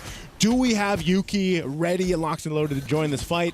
And can Bankai even provide damage? This is what the Paquito's known for, but when you've been kind of stalled out, shut down in the early portion of the game, the damage for Bankai and this Paquito in general isn't going to be exactly online. Not to mention that it's also been nerfed as well. So it's like, as much as you want to like dominate the lane, he did that. Bankai was like, yeah, I'm winning in the lane. I died once. I guess nothing is happening anymore for the rest of this game. Right now, I think that Huns, their composition has all the tools, but the level of execution needs to be so high, right? Still meta needs to be able to catch multiple people. How is he going to do that? He needs the help of the rest of his team. And now Sanji, Black Dragon form gets out of there, petrified, triggers the Shot Residue, and now needs to get on out of there, but no! Pulled back by the Fatal Link, Spear Misery connects, and Sanji still surviving 2 Shot Residue procs. You gotta be joking me. That's the kind of lead that Sanji has here. That is not a interaction you expect the Yuzhong to survive. Sanji does it with the Shaw Essence procs, but man, talk about a commit from the Huns for a kill, and now here's the counterpunch. They're looking for it. Again, a stolen Fatal Links just to get rid of the Appraiser's Wrath. It's out now, and Sanji finds the kill. RWM now getting unleashed. The heavy spin says, no, I will not let you, but he manages to push one out. Yuki in trouble. He ends up dying for his sins. A 2-for-1 trade in favor of the Falcons. Oh man, finally the Huns are on the board, but man, at what cost is the question? They do keep Sano up top side, Team Falcons, kind of controlling that pressure that was coming through from Bankai, but hey, they're happy with it. They're going to continue to take everything. Kenny's in trouble. He falls. He's gone. That's why this glorious pathway so easy to utilize. But Boyet, unfortunately, getting the drop on himself, trading 1 for 1. A bit sad because it was a shutdown, but at the same time, Falcons are still 3.3k ahead. They have that advantage. I think when we have to start to kind of take note of where the Huns turn it around again is playing into a Moskov, having Yuki online, which he still needs plenty of time with, you know? I mean, taking a look at the items here, he's almost to the Trinity, right? You've got your Golden Staff and Corrosive Scythe already. I mean, even across from him, Sano, they're pretty much neck and neck, but the thing is Team Falcons, the rest of the guys are able to provide so much value in these early team fights, and they have ultimate control around objectives is what makes them such a threat. Oh, no wonder Sanji lived. They didn't. None of them had anti-heal. Yeah. So far, it's only just the glowing wand here. Dominance Ices. Well, and as I said, Bankai unlocking the Shinkai right as we talk about it. Probably like, hey guys, we need some anti-heal after that interaction. Like, I think this is the time. You know? We can't let Sanji dunk on us again. All right. With the Lord in play, I think right now Falcons have a mega advantage on this. But really, what ult does Cuffin have? He's got the Fatal Links, and here, the glorious pathway to slow them down. And here it comes. Oyu tries to pull in the middle. The spear connects. Are they going to do anything about it? No. They disengaged. They understood this is not the angle. Moskov will get a T2 on the top side, or at least attempt to in the meantime. Not enough time to actually get the turret down. It seemed like the Huns had that setup in play, but again, I think they lack the damage and they know it. This could be a little risky to stay on this side of the map. They know that Lord was already secured for Team Falcons. Right now, they're looking for a pick. Gonna make this attempt, Troll. He can tank all the damage. Look at him. He's actually gaining more health as he's walking forward with the glorious pathway. He's able to take out Kenny, no problem. The rest of the Falcons going to start chasing them through. Sano just absorbing the damage. But now they actually go forward, flickering forward with the help of Cuffin to pull into a double kill. Sanji gets him underneath the tier 2. Oh, you in trouble. The Shot Residue allows a triple for Sanji. As I said, I don't know. Oh, what? Spear thrown out? Okay, you don't jump into that. You don't do the thing. You don't jump into that. Come on. Okay, he's got to deal with the Lord there, but I was saying, I think they overstayed in the mid lane, and then you see them lose 4 guys to Team Falcons collapsing down on them. So the Huns get caught in a bad situation after the Lord was secured, and now they're going to have to hold on to this base push from Team Falcons, who's locked and loaded and has everything that they pretty much need to take down potentially some of the base turrets. They might not get a game win here just yet unless they completely decimate the Huns for a wipeout. That could happen with the amount of power that this lineup has. Lord is at half health. It was done some damage by Yuki earlier on. Shields are still up, so this should clear it out. Does get the charge in, though. Shield still intact. Yeah, managed to kill it just before it triggers. A little weird with the animation, but that's totally fine. Oh, in all 5, the RWM comes out, and look at him. Troll just standing there. What are you going to do about it? Revitalize is keeping up, but the counter, RWM, and the Fatal Links on top of him. They're in trouble. They're too deep in the enemy base. Sanji able to break one. Petrified comes through. Kill still meta as Yuki takes Sanji back. Sakno, at the very least, able to at least get something. Kenny. Might get a little bit more. Almost gets it. Hey, Conceal. OU trying his best on top of Sano. All right, connects it. And now Yuki in the middle of the fight. Loses all of his HP, but is trying to survive. Boyet gets the trade, and now Cuffin just can only watch as his friend tries to Beyblade out of there. Are they going to punish this? OU, he's going to try, manages to headbutt his way out of there. And now we're back to square one. That was a very weird interaction. I mean, from Team Falcons deciding to say, hey, you know what? Let's just lock down this turret. Sano was just knocking down the turret, seeing 2 of his teammates get Fatal Linked in the base. And then he decided to go forward with the Blazing Duet, and then it forced a fight. Now, great for the Huns, because at least they get some gold in their pockets. Yes, they lost a base turret, but ultimately, they need what they can get to this point. They've got to get Yuki in a position to actually be able to fight back. This might even potentially make them a bit of a more threat against this Lord, unless they decide to just give it up, go for a pick. It seems like that's what they're going to go through here. OU, half health, trying to get away. They need to start the Lord right now.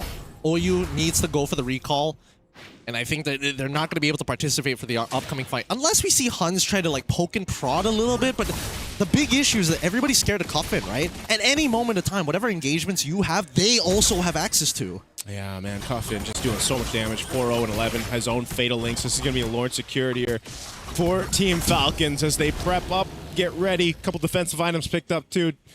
Chastised Pauldrons now for Sanji.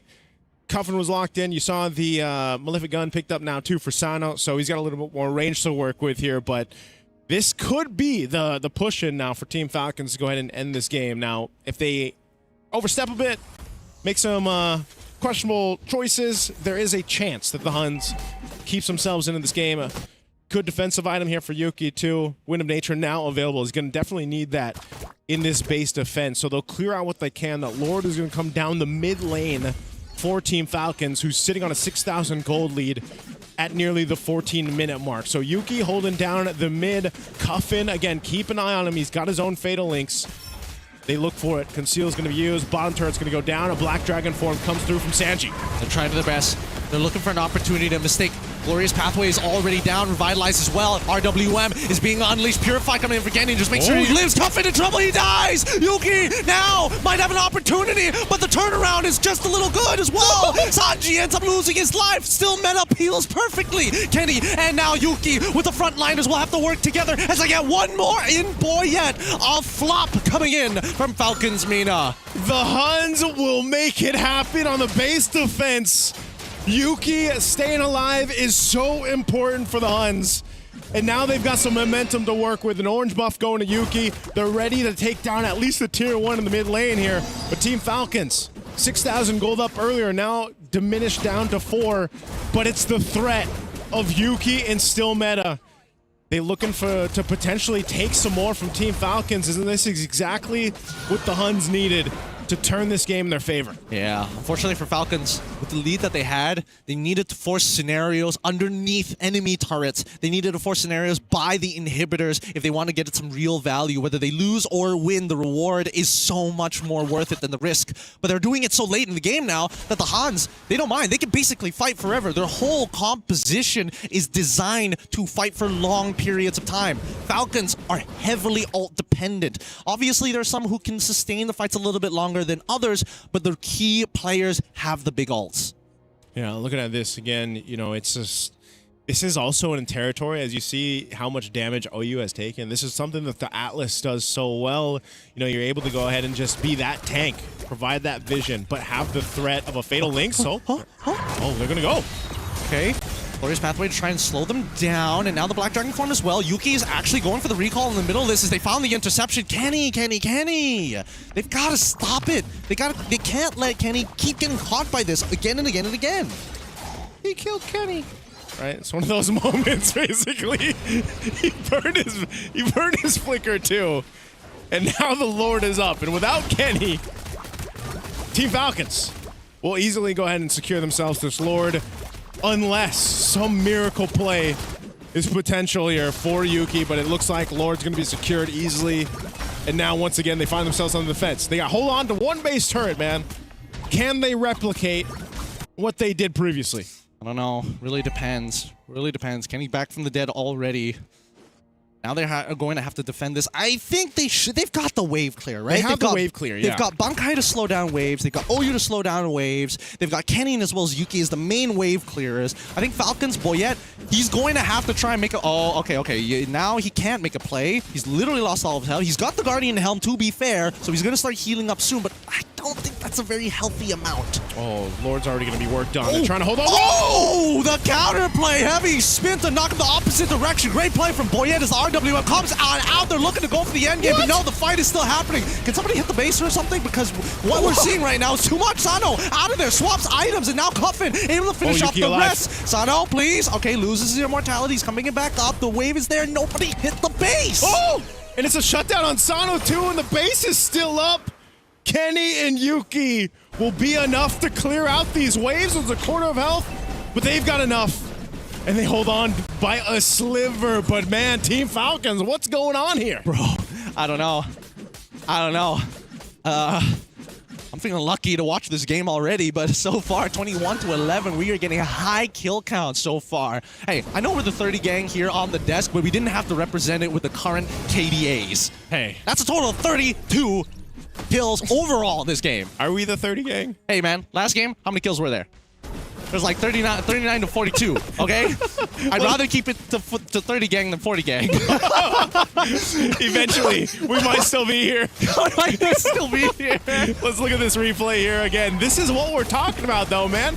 Bankai goes down here. Team Falcons has a Lord at a quarter of the health. They could try to lock on the space, but they get Fatal Linked. They have their own Fatal Links, and it was just a mess to try to push into that base to get the win. Dude, Sano could have just walked to the left a little bit, hit the base, and it would have been over. Yeah. It would have been over, but they wanted to extend this. They wanted to extend this. And now, let's see at the current state of events, because so far, despite everything that has happened, and despite a little bit of a throw from Falcons, it's not the end of the world. Some teams don't have inhibitors. Other teams still have all their inhibitors. Yeah, that's the advantage they have, man. You know, but the Huns, the way that they're playing, I think even without their base turrets, Gideon, they might surprise us still. Team Falcons, they have a clear advantage from this. Lord's going to come up in 20. They should have a clear green light to the Lord to secure it. But I'm wondering up to this point, too, as long as Kenny is able to stay alive here, he's so integral to the Huns' fighting potential. Because everything we've seen so far hasn't been this clear-cut team fight from the Huns. Yes. It's just been this, oh my goodness, everything is happening. Let's make use of what we have and also punish the mistakes that Team Falcons have been making. This might be the first time that we actually see this team fight break out. Team fight might not... Well, should it be forced just yet? Paquito's a little late to this fight, and Falcons are gonna go for the reset. However, top side has already been set up for a bit of a slow push. So it's kind of a 50-50 here because the position from Falcons is on the southern side. Oh, they're there. Conceal's coming through on the backside. They're going for Kenny. It might be a big pick here. Oh my goodness, they cut the escape routes off, and Troll has an insane path. Still man against the Lord! And now the rest of the team is going to lock them out. Bankai in trouble. He goes down, loses his immortality, and Troll holding on to 3 members as Kenny is looking for Sanji, who manages to get back out. No, it hits, but they want to continue. They don't go forward. They're going to kite backwards towards their base. Oh man, still meta. Getting that Lord is the clutch moment of this game so far. They secure that. Team Falcons lost Troll. Mind you, he tanked so much damage. And the Huns did everything they could to protect Kenny this time. But I'll tell you what, with this Lord, this Evolved Lord marching towards the base of Team Falcons, the Huns are in a position to go ahead and knock down some of the turrets. We'll see how they play this out.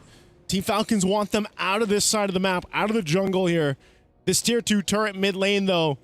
Yuki's got it. He's going to go try to knock this down. RWM! Oh, the Blaze do it coming up to Sano might just be good enough here. Oh, still not enough. Yuki able to push him back just in time. Kenny in trouble losing his immortality. But the Blaze route is good. Yuki finds Cuffin. RWM coming out from Kenny to take down Sanji. So close. But unfortunately, not enough as the base might just be in some trouble here. Huns, they are backing wait, actually, Falcons, they're backing off. This entire time, the Lord has been pushing. The Lord has just been slow pushing himself, walking his way to the base of Team Falcons while that team fight broke out that they decided to go for.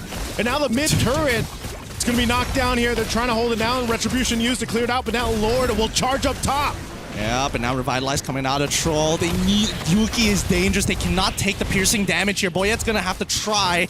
Slow things down. They should be able to clear out this Lord. No issues, but now Heavy Spin comes on through. Focus on that Lord. They lose out on Boyette. Blazing Doing is already out. They're trying to clear those waves, but Yuki says, no, I will not make the same mistake. The Huns turn this around. Yuki won't make the same mistake. Just dashes on forward, locks on the base. The Huns, again, just like from the last game, they were in the depths, and they crawled out of it in this one to get a big win for them, setting themselves apart against Team Falcons in this one. What a game from the Huns. This was a very interesting BO1 between the Falcons and as well as the Huns. If they decide to give up on their professional careers, they can become scriptwriters because they could have made one hell of a movie with just that game. Dude, that was a game, right? It looks like the first batch, it was all just stomps. Now with the 30 gang here, it's all about a comeback. What a game. What a game. And let me just say, Yuki, with that kind of performance, usually the follow-up to that is to get an email where it says, are you willing to relocate? Are you right? Yeah, that's right. Hey, I just want to say, too, thank you for getting my reference. Yes, you know, South Park. Hey, they got Kenny, man. They got Kenny.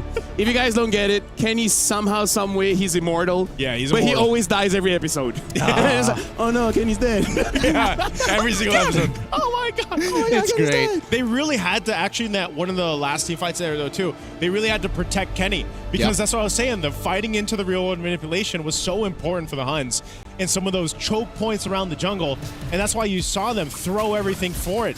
Troll, at the end of the game, you could see some of the frustration on his face, man, because Troll was trying to make things happen in that last kind of team fight that happened. Also, props to Still Meta for getting the Lord secured. Yeah. That, like you said, that was the clutch moment, right? If he didn't catch that, they might not be able to end the game then and there. And let's talk about the good defense that the Huns had over and over and over again, where again, it just kind of feels like for Falcons, they're forcing, but they're not forcing the right things, right?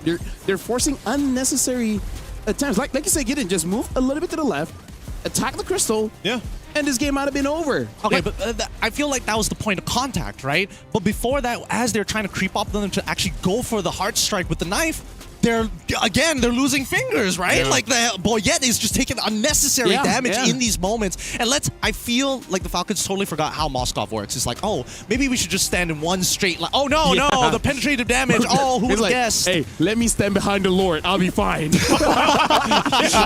I'll be fine. He will tank it for me. Why am I taking damage? Why is this not being blocked? Dude, Yuki just straight up became John Wick at the end, right? He was finding some like really insane tactical multiple angles to like somehow hit Sano, Yeah. forcing him to like BMI in really awkward spots. And you know Yuki's like, no, I do my own stunts. That's basically it. It's so insane that Hans were able to come back from this game where there are really so many ways for Falcons to actually just say, all right, GG, go next. Yeah, and is that going to be the story for the next two best of ones? One team is going to control, like, what, 14 minutes of the game? And then all of a sudden, a comeback story. They got, man. Dude, there has to be some kind of conspiracy if all the other remaining games goes that way, no? Lizard we got to talk people. to Freddie about this. Like, Freddie, We what have do to, you yeah. Freddie, is this scripted? speed ring? What's going on? What's going on? Like, how far do we want to push this conspiracy? We going Shadow Illuminati or Lizard People? One or the other. Yeah, it's one or the other. Which one is more popular in Paris? Oh, tough question. Is it the lizard people? Well, I mean, they're really into SCPs in French. Hey, you know what? SCPs. Either way, one of SCP 029. Oh, yeah, yeah, that's not bad. That's right. That's a not good bad. one. That's not bad. Yeah. That's a good one. That's a good one. We're all gonna agree here, and hopefully the audience, if they don't know about it, it's an Easter egg for them to figure out. But Yes. either ways, I don't know about you, but it feels like teams, when they look at the meta, and especially when they look at some of the bigger regions, I think they fail to see some of the conditions here, right? Because these games are dragging way too long. It's going into 11 minutes. We should be forcing the end game at 8. Well, with that being said, we will be going for a break. That's like our 6th best of 1. We're jumping into the 7th after this. So we're going for a break, but when we return, we'll see whether it's just going to be a whole comeback story the entire day. We'll see you guys after the break.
Now, what are the chances the next game will also be a comeback game? I actually think it's quite high. Welcome to the EWC 26 here in Paris. This is Mobile Legends Bang Bang Wildcard. My name is Afel. Alongside with me is Getting Q as well as Naisu, where you guys started out the shift with a pretty long game. Yeah. And it had pretty another long. one. And then both games were comeback victories, but this time it's the Mongols going up against KOG. Both are pretty solid teams. Mongols hasn't had good luck so far. They were okay. They were okay, but I would say this is my highlight for the day. Really? I think Yeah. this was my highlight match for the day. Okay, I think that's fair. You're my highlight for today. Thank you. You're also. And you, Gideon. The other guys, they're like, Yeah, they're just like, okay. they're all right. Yeah. Athletic fingers. Is that really what she said? Yeah. And then she quickly goes like, flickers. I'll just say yes, because over in the Philippines, in MPL Philippines, I say the athletic flicker. Yeah. So I don't know where the finger came from. No, because she was keep touching the cough button. Oh, because she kept hitting the cough button. I'm messing with it. No. She plenty of times. Late. It was late, wasn't it? But then she got the timing at the fourth game. Hey. Honestly, speaking about these timings, I think that so far, as much as this is your highlight match for KOG, I'm pretty excited for Thailand actually like coming back to the international stage. And yes, you know, 30 gang plus 30 gang over on the opposite side. 32 represent. 32 represent.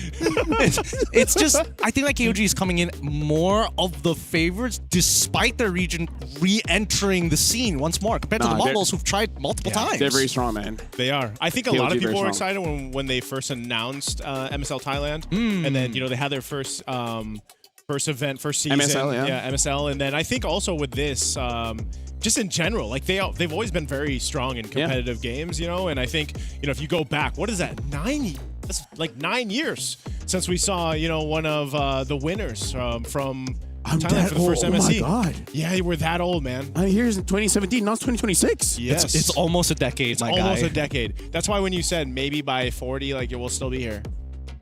Maybe another 10 years, LaFell, you got it. I hope, but if it goes either way, live, die, I accepted it. Yeah. It's fair. It's a fair argument to have, especially when like you have veterans trying to kind of garner this newer generation of Thai superstars coming out from the MSL Thailand. And I think that, 33 has always been a natural leader. And I think most people don't tend to, they miss that fact. He is an incredible teacher. I mean, like, here's the thing. Experience teaches you a lot. Like, for example, don't stand in a straight line against a Moskov. Maybe 33 can let them know. It's like, maybe one of you is to the left, the other one is to the right.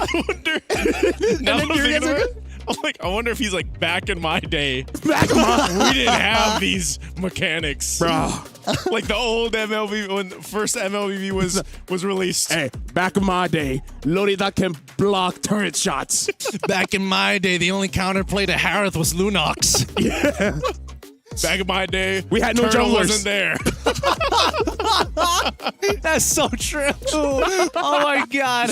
I think, by the way, we all stick with the back of my day because we all started playing at the same time. We did. And I think that we're oldie but goodie. Yeah. It's oldie but goodie, but at the same time, it really just goes to show that like people can get into this game and not have like a lot of experience, not only in MOBAs, but just like the in-depth side of the game and still perform well. That's actually a thing though, because I think what he stands for, because there's always a lot of talk in competitive play, like, oh, older players will fall off. Yeah, the mechanics isn't there. Yeah, they can't keep up with, the median age of our players out there. But I think this is something to be said. Like, yeah, it can happen. I mean, they're a very strong team. 33 is a strong player himself. And we gotta give shout outs to Mundan. They create a lot of heroes that you don't have to be good with your fingers. Like CC, you press your first ability and then you walk. High loss, you press your second ability. That's true. Who would be the easiest and then hero? You walk. Who's the easiest hero? How can it not be high loss? No, I mean, like, let me tell you. How many clips online where Bellary can go AFK and he get kills? Ooh. So because of his passive? I think, yeah. I think it's subjective, like, in terms of no skill, like high loss, CC, Some would argue Zushin. Yeah, but all the mains of those heroes are going to argue and say, no, there is definite skill here. Fine, let's talk about the hard ones. Argus. Yeah. Till they changed his ultimate. Yeah. You don't even have to press you don't even have to press it anymore. I don't know. I feel like Argus has AI installed.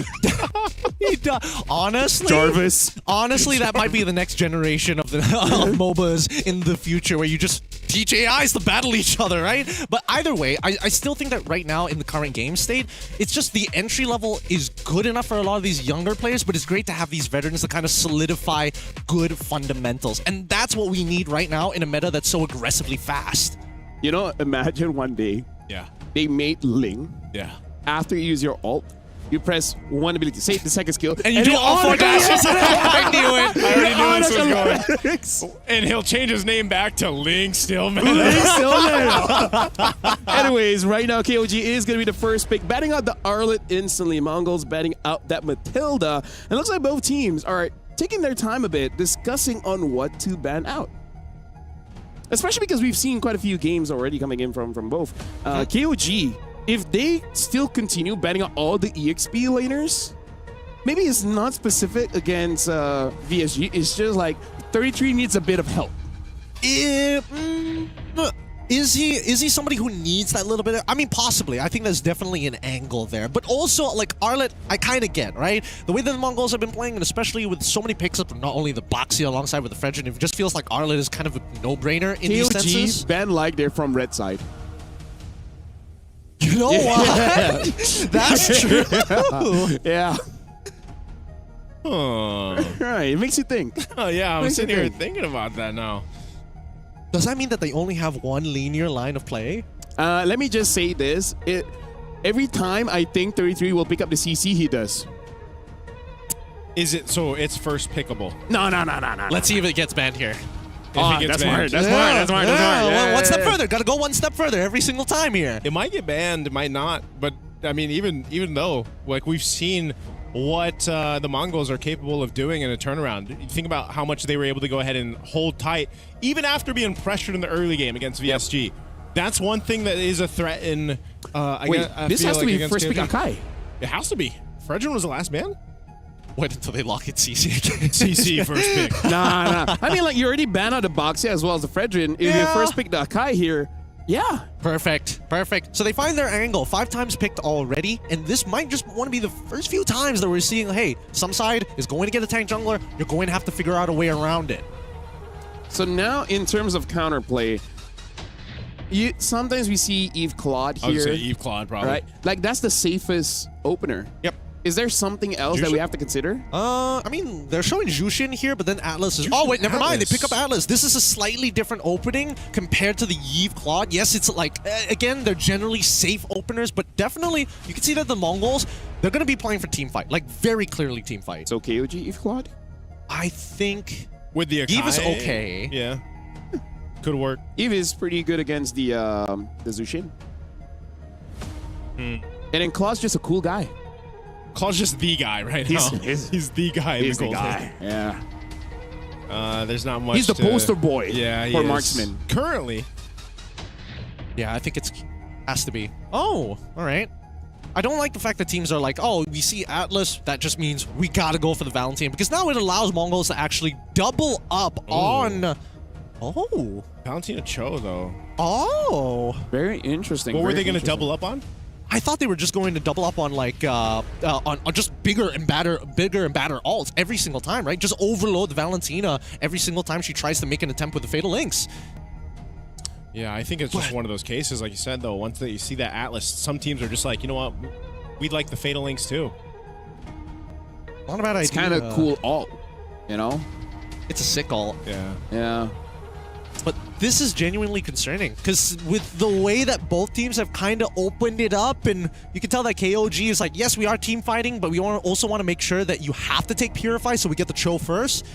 Then Harith gets locked in on the opposite end, and now it's like, what do you do? Let's bring the question. KOG, do they ban out the Yi Sun Shin? That's one of the winners for Mongols. I think banning out the Yi Sun Shin is necessary. I think there's also an argument to also ban out the Phoveus. Phoveus. But then I'm wondering, too, what does ZXOR end up playing if the... Because the Baksha and Fredrin are already out, and we're most likely expecting the YSS ban. Yeah, so it's like, what is ZXOR going to play here? Are we going to potentially see him pick up a Amon? Might be a bit hard. I was going to say, maybe that. Maybe, is there still room for a Harley? You know? I'm going to say what my mom always says. There's always room for Harley. Your mom my mom has a very weird saying. just roll with it, you know? Okay. She's an OG as well. She plays as well. Yeah, yeah. Let's just say that. Yeah. I don't know. This is one of the weirder drafts I've seen. We see the Claude. We also see Yuzong also getting banned out here. More focused towards the EXP. Finally, the Phoveus gets banned out here. Yeah, Phoveus narrowing down some of the XP options still. I mean, there's Lapu? This is a lot. Yeah, if you think about the amount of XP bans going out. Yeah. Left open. What they are we love see 33s. I'm thinking Lapu. I could see a world where they want to get rid of either a Terizla or an Alice. Yeah, I can see that as well. But especially against like the Hat, it's already difficult to catch him when you already force him to go for the Purify. Now you just need another way to like get it out of him somehow. That's what we expected. Yeah, as we expected. Yeah, kind of narrows that choice for ZXOR. Again, there's a lot of bans here towards that XP and the jungle. Harara, they are going to run it back. Not bad, not bad. Here's what I don't like. What do you They like to pair Hirara with skill-based damage dealers. Yes! Like, before this was Granger, now it's Harvey. Harvey is stronger than Granger, yes. But I would always prefer Carry or Moskov, anything so that you're just buying enough time for the basic attacks to come in. I agree, but also I think that in this particular circumstance, they needed, I feel like their mid laner, if it was Yve, it might have been a little bit better because then you can proactively set up a scenario maybe where Hirara could go for a clear, or even, I don't know so much about the Kimmy. The Kimmy has to take Purify in these cases. Okay, so now for KOG, what are they looking out for? KOG is it CCable? It still might be. I mean, think about the XP bans that are out. Oh, Sora is still there. Sora and the Moskov. This is so strange. This is really, really strange. The pattern was very odd. Yeah, they're like, okay, I feel like they already had an idea of what the composition already was, and they didn't have to adjust too much on the fly because they just really doubled down. Hey, EXP laners, that's 4 out of the way, and then we also get rid of the Yi Sun Shin. It's pretty wild. It's pretty wild. And they go blind Sora. All right, last pick here too for the Mongols. Probably Lapu. Oh, Alice, even better. Yeah. Because I really feel like their composition would not do well against a diving tank. But with that being said, I am interested to see how Mongols is going to make this draft work. I have my doubts. So I want to see how it actually plays out. So now, Nice as well as Gideon. I don't want to give any kind of thoughts. I'm just going to give it over to you guys and all the best. Wait, is that too much? Hey, thank you. Thank you. We'd love to hear your thoughts, but we'll do our best here with this one. Again, it's me, Naisu, Gideon, to bring you our match 7. We're here, day 1 of the wild cards for MSC. We have 2 matches left for the day, including this one. So here we are, coming down to it. The Mongols, if you missed their previous game when they did play against VSG, they had a rough start to the game, but man, they held on. They turned the game over on its head, and they got the dub. And now for KOG, one of the favorites, I'd say, for the wild card, they're going to be facing up against the Mongols, who technically have some momentum, but we'll see this. Gideon, what do you think of the drafts here? Oh, I don't know. I've been thinking about it for a little while. As much as the order has been really, really strange, they have to have some kind of set play here. Because there's a lot of different tools on both sides that actually counter each other if used correctly. So I think it's about just baiting it out early on. Speaking about baiting it out early on, Nile taking way too much damage here and is going to be forced to use an early regeneration for the time being. And Mumu, I think for the laning phase, it should be totally fine. I am a little worried about the team fights later down the line. First turtle is where things are going to get interesting. You worried for the Mongols with their composition, or? Honestly, I'm worried about both sides. Like, I could see an angle where Mumu tries to go for like an alt flowing blood play and then just get pushed away by Kaizen, or maybe even 30-30 if he's in the wrong angle. Oh, Zixora just got the mobility there with the dashes. Oh, it's good. Might be good, might be good. Zixora should be able to get the damage down. He's got more abilities than most people can actually deal with and is able to lock down too. They can't catch up to Nile, but they also successfully go for the invade. So things, first blood going over to the Mongols, everything that could have gone right for them just went right. That's one of the things about the Harara, right? Like, the way that we're seeing it played and executed by some of the teams already at day 1 is this kind of finesse. It's kind of like this maneuverability that the hero provides. You, of course, have your damage. You know, you have that little bit of interaction with the iframes and everything. But it's one of those things where if you're the opposing team against a Harara, especially early on, it's like you kind of have to be really cautious of the moving in and out of the team fight, and it's just kind of elusive in a way. And I think that's one of the big things about Harara, the way that she approaches the early game. Now, eventually, when we get to mid to late game, it kind of struggles a bit, right? You need a little more support from the team. You need a little bit more finesse on the way you go into these fights. But now that this turtle's up, and Mongols have garnered themselves a very slight lead, we'll see if they're able to go in and secure this. Makey is holding on to that level 4, and he got the kill earlier on. Nile will take some damage here. ZXORA will start up this turtle, but it looks like KOG wants to fight this one out. Yeah, I mean, the position isn't too great. Mumu's trying to get in there. Might want to consider popping it all sometime soon, but the heavy spin is already out, so he's just holding on to it. Spear connects. Looking for an opportunity again from now, but Zexora is going to find the first turtle of this game. If they're able to take out Nile, that'd be great, but it looks like Nile really overestimating the passive coming in from this Atlas, forced to flicker away, and Mumu says, no, you're not moving. You are not going to escape from me. Good usage of the Gleam there. Mumu didn't even have to flicker to go ahead and capitalize a kill on Nile. So they get themselves the turtle. Mongols also get themselves another kill on the board. They garner themselves now 1,000+ gold up to this point in the early game. That's great for their composition that we were talking about. And now we'll see. We have to keep track of ZXORA where he decides to go. Look at the lead he has right now in terms of level advantage against Kaizen. Kaizen will go ahead and get his purple. Hits that level 5. ZXR still going and farming up. Now you have to start to look where can KOG find a pick-off potential with Nile once he has the level 4 available to him, which should be shortly here. But right now it's trying to hold down the XP in the jungle. Yep, I think that unfortunately for the XP laner, that's kind of a dead lane. Nothing is happening there ever. KOG want to lead in to Payan and make sure that they can protect him as much as they possibly can.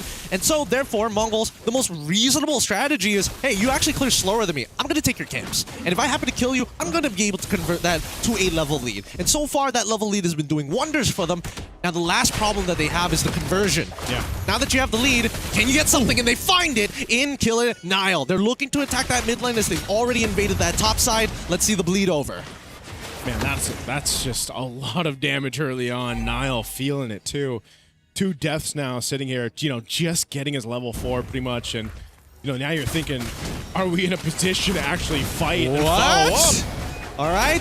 33, he's already in it. They're trying to kill Ox here. Ox, does he have his ult? Yep, he's ready to go, and he looks for the counter engage with the fatal attempts with the fatal links, but fortunately doesn't get enough. Way of the Dragon comes on through as well as Makey is able to peel perfectly. And guess who gets a... Oh no, unfortunately, unable to trade. I thought Bayan was going to at least steal an assist there, but it's going to be a 2-for-1 trade in favor of the Mongols. Man, CXora threading the needle, staying alive in the Harara here.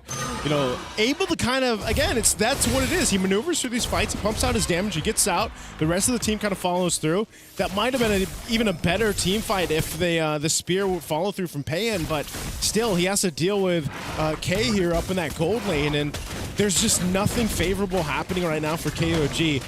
This turtle is going to be secured by the Mongols. ZXora hasn't even gone back to base. He's just got control of things and will make it happen mid lane. Oh, the Fatal Links pulls in Kaizen, forced to use the heavy spin. Makey almost getting about 5 stacks, but doesn't get the pull. And now we see that Nile has to take the damage from it. KS Ox is going for the Pan, knocks him away by some time, but he still loses his support. He missed out that tempo, and now that should be technically tier 1 breaking if Mongols keep committing to this top side. Man, Gideon, ZXora has figured out to make Harara work the best, I would say, so far that we've seen today.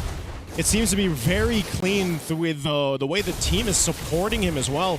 And they're just winning across the board. I mean, that lane up top, gold lane is going to be favored now.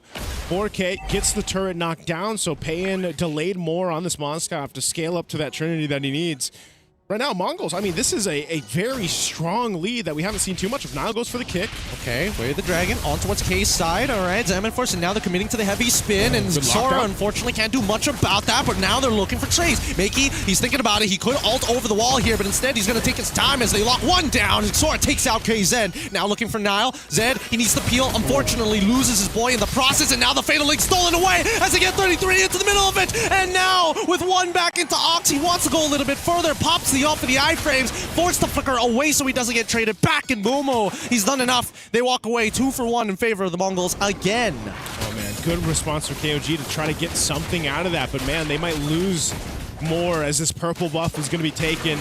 ZXora grabs that, and it's one of those things where sometimes KOG doesn't have a choice. They're almost in these situations where they've already expended some of the resources, especially battle spells or ultimates, and they just kind of have to force this fight against Mongols, and it's just not favoring them right now. Nile feeling the brunt of it, sitting there. He doesn't have a full item yet, right? He's got to go ahead and build up into that. He's got a little bit of magic resist, a little bit of physical resist, but he's died 5 times. He really hasn't been able to capitalize on the Way of the Dragon kicks. And they're just desperately trying to hold on to their jungle XP and buffs. Yep. Getting very involved here. Oh, so close on that. Very close, but not enough. So far, the snowball continues for Mongols. They have full control of basically everything across the map, and more importantly, the fact that Xixora 2 items in. He's got the War Axe. Oh, hold on. Underneath the turret, they're not Zed in trouble. Makey takes Zed out, no problem. But now in the back line, we see that now trying his best to turn things around. As you can see, Xixora sustaining through the pain, sustaining through the power. What are you gonna do when it comes for you? Makey pulls one back as Ox looking for an opportunity to actually follow up on this, gets his assist, and Momo says, hi, goodbye. Ox secures the kill. That is a wipeout at the 8-minute mark. The Mongols come in swinging. Harara comes through for ZXora, and they take everything off of that wipeout. They'll take a tier 2 down bottom. They're looking to take another in the mid. Man, the Mongols are on something different in this game against KOG. Right now, unfortunately, the backliners are a little too weak to deal with the raw snowball damage coming in from Xixora, especially when he's got stacks from the War Axe. In the meantime, at least K, he's having the time of his life. He's only died once. He's got 5 assists. He would have liked to turn those 5 assists into 5 kills, but hey, you only get so much. And I don't know, being able to fight. Oh, man, look at Zed. Oh! Dodges it with the iframes, and now Flicker from Momo gets set once again. The counter engage is beautiful as he sustains through 2 waves in the middle of their base. Makey there to watch, and K very happy with their performance. Bayen, he's out of there. He's like, nah, I don't want to be part of this. The finale. Oh, and into the base they go. 33rd. 33 will go down. ZXORA's godlike. Give him a double. Oh my goodness, he's 8-0-8. This man, he's making some hard beats here against KOG. He's gonna go again. Yep, he's gonna find Zed. Unfortunately, Zed able to dodge out of that now. Way the dragon. Unfortunately, ZXORA using the iframes just a little too soon. They've had enough. They're done. They're like, we're sick of it. You only have 4 abilities. I'm sure we can make a hard read on one of them. Oh man, they've had enough. Now they're going to be looking for more here. They're trying. They're absolutely trying here, but K now terrified. Ooh, has to use the Purify to get on out of there. Can't get the angle, and K Zen. Beautiful heavy spin covering the perfect angles. Okay, the Mongols are massively ahead, but they don't want to take too many mistakes off of that. I mean, this is now a couple big shutdowns, big amounts of gold going over to the members of KOG, and they could use this to get themselves slowly back into this game. The problem is, with the Lord being up, and now the Mongols kind of going into this kind of force reset after really threading through that base push. They've got a clear light for this Lord, but they want to go ahead and continue to punish. Fully itemized here. Trinity not done yet, unfortunately, for Payan. But K, he's ready to ball. He's got the Holy Crystal. He's down a clown with the rest of his team at this point. Oh man, let's see if they do it here. Centered up around. That looks good. Wait, the engagement? What? Momo, he was already on top of Payan, and now they're going to intercept Ox. He needs to find something to terrify his good, but unfortunately, he buffered in the Fatal Links and gets nothing. Nile goes down, but they're not done just yet. 33 down as well for the count as K is just a little too strong to deal with it. K-Zan unleashes the heavy spin a little too late, and now gets pulled into this. Minions pushing into the base. Fatal Links already through. Zed can't do it. ZXORA says no with a double to close out this game. Right at the 10-minute mark. They get it done. 10 minutes, 58 seconds. One of the best games so far we've seen here from a Hirara, if not the best. What a clinical performance from ZXORA and the rest of the Mongols here in this game against KOG. I thought this was going to be a lot more closer than it was, man. But hey, the Mongols, they had their eyes set on the prize and they got it in this one. ZXORA 10-1-10, 10K gold lead. Yeah, that was not a comeback. It looks like Hirara just needs some time to warm up. Mongols, they had their warm-up time, and this is where we see them. I wouldn't say peak, but this is the form that they wanted to show in the start of the day. I'm so happy for ZXORA because coming into this Hirara game, if he didn't dodge those abilities, he would have been in a lot of trouble. So much trouble, as a matter of fact. A whole lot of trouble, man. Yeah, we got to talk about how in this game, it does look like KOG, they were uncomfortable. They were like, I don't want to say, autopiloting. It's like, wait, what do we do again? It's like everyone's just a little bit lost. I think you got to remember, too, in those team fights, and I know we'll see the highlights there in a bit. Dude, they were fighting them between Tier 1, Tier 2, and ZXORA was between Tier 2 and Tier 3. No, that's why I kind of feel like having 2 CC heroes in mid, just to give Hirara the time and space to deal damage, because level 2 having 4 skills, you eventually have enough to kill someone. Yeah, no, it was pretty crazy because, again, it's like you're comparing base damages to accessibility of skills. 4 skills compared to like the 50% extra base damage you see from people like Kaizen in the early stages of the game. But then you start to recognize that when you start adding people like Meiki, who makes it a lot more difficult and throws in more disruptions in your CC combo, it becomes a lot harder to execute. Yeah, looking at this too, it's just, they knew the game plan from start to finish. The Mongols were all over the map. They were able to go ahead and really punish Nile. And this is one of those games where it's like, this is what I was saying when we saw the Cho picked up earlier on. It was like, Cho usually struggles, right? It's really difficult for teams to make it work in the current meta. This was one of those examples. A lot of these fights happened in between these turrets. The Mongols could choose to fight wherever they wanted to. And so when you don't have when you don't have the space that you want to work with your team composition, because one of the biggest threats is ZXORA, but then on top of that you have Ox on the Atlas, the Fatal Links are there. There's so much. And then when you're thinking about, oh, we've handled them, here comes Mumu with the Gleam, with the Alice, able to go ahead and even put more pressure. So this is just, again, a showcase of the entire game. And, I mean, they're in the base, taking out bodies. I mean, well, what can I say? What can I say? Most people are a little uncomfortable dealing with Hirara. Like, it's hard to tell how far she can gap close, if I'm being perfectly honest with you. But also, that iframe, it's similar like to Lancelot, right? With Thorn Rose. Yes, it does damage, but it's always shocking when you see the iframe happen, and guess what? They're still max HP, and you're trying to figure out what happened there. Yeah. I don't know, man. It's just, at least they're up in spirits here. KOG knows that, hey, we messed up. We got to go next. No, maybe they're like, hey, maybe we could use her on. That was fun. Because here's the thing. I feel like everyone is right and wrong at the same time. Yeah. You know, like for example, people say not enough damage. I kind of feel like that is correct. And people say like she has to play early game. That's also correct, but also kind of wrong. Because if we really break down the game, Zixora tries to play the Hirara in the early game, but he never forced things out, right? He tries to get a safe trade and then nothing more than that. He doesn't like, okay, I got one, I'm going to go in again, I'm going to go in again. No, there's a finesse. Like I said, there's a finesse, and I feel like it's not a simple level 2 go in. There are, different timings. Level 2, you do this. Level 6, you do this. Like, you need to micro-plan the game before the game starts. I totally get you. Because here, where we see the early game where they initially invade as the mid-trio, at level 2, you see that, hey, Akai suddenly hits level 3. At that point, most junglers would say, we need to back out. They actually decide to go back in further because they want to take advantage of not only the Hirara, but also the fact that they got the Zushin. Hey, I can go iframes, but I can also lock people down. So they just need to chain CC again and again and again. And then just keep bringing them back, using that flare, bringing them back to secure the kills for ZXora. Reel him in. Back. Just reel him back. in. Pulling it out every single time. It's nice because there's an Atlas there as well. Mm-hmm. And he's like he's not. What'd you call him? Is it a armored or an armored guy? Calamari. Let's talk. Well, then he'd be fried. He would be fried, though, if he was calamari. He's not fried, brother. Yeah, he's frying. Hey, here's the thing. I'm looking at her, and it looks like she is with Mongols. And so let's throw it over to her to see like what they have to say after that win. The resilience of the Mongols here come through once again. And congratulations, Zixora.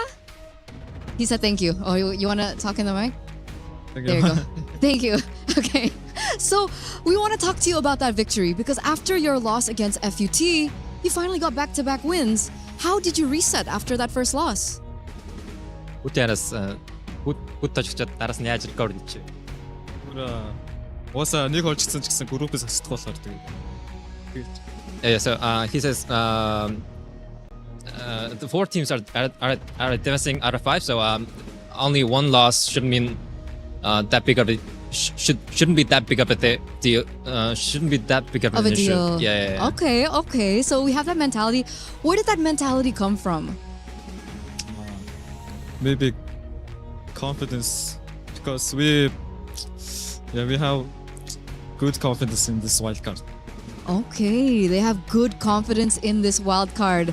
Now, who usually brings the team? Is it you? Do you usually motivate the rest of your team, or is there someone else behind the scenes? Maybe it's Coach Summer?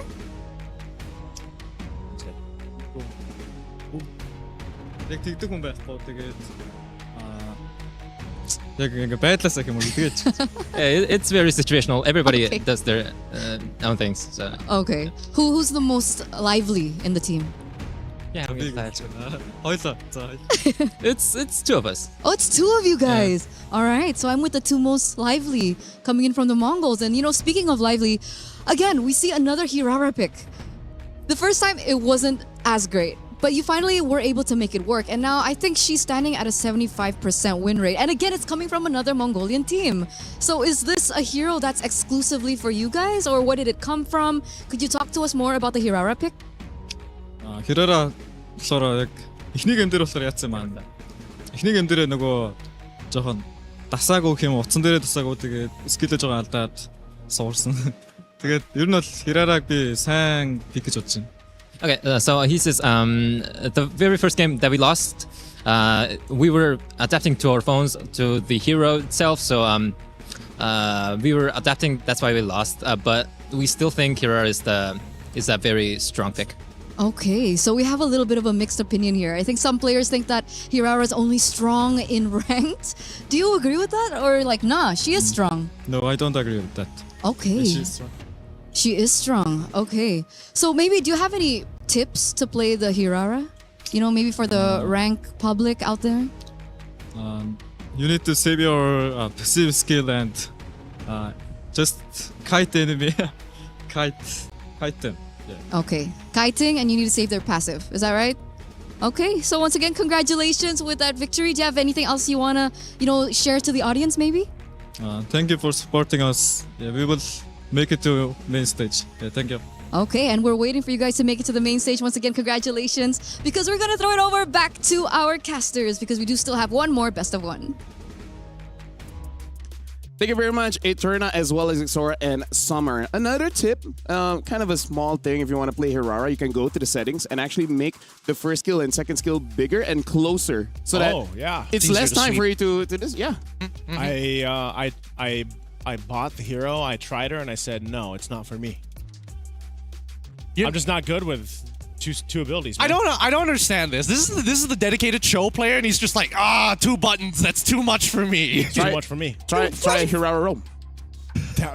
You know what? I haven't tried that. That doesn't sound like a half bad idea. Because it is an actual thing happening, and people are getting success.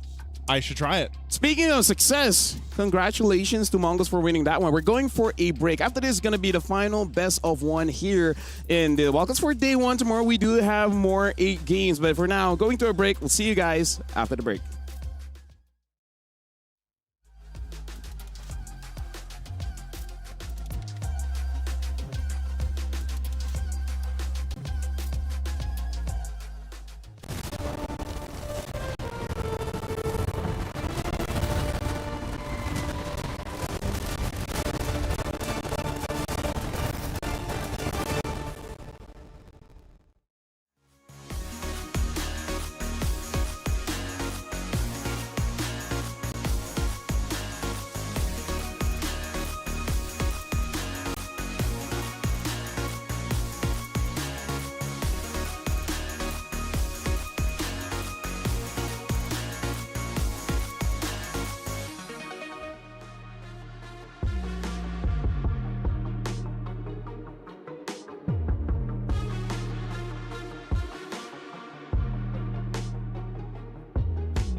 Talk about having a short break, huh? Because now we're back here, EWC 26, Mobile Legends Bang Bang Wildcard. This will be the final best of one for today. FVT Esports going up against VSP.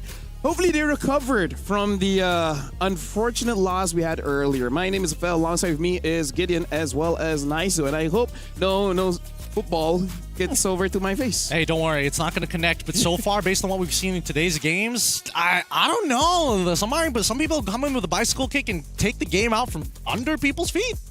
I had to take a look at what you're talking about with the football, man. Yep. Hey, I used to be a football player. I used to call it soccer, too. Yeah. I don't anymore. Thank God. All Asians out there. Yeah. Woo! We win. Finally. So, let's talk about how JM should be super excited just because he sees an opportunity. You know, he's a good player. But again, a motto that we live by, just because you can doesn't mean you should. Well, true, but at the same time, somebody's got to, it's going to sound bad, but somebody's got to leash him a little bit. They're going to be like, attack now. JM? Yeah, because it's not like JM is making bad plays. It's just that the coordination isn't there. So he needs somebody to be like, talk to his team. Yeah, signal hey, them. Do you have enough stacks on the clock to get the damage done? It's like, you know those games when you're using the manual communication buttons? Yeah. Maybe even that.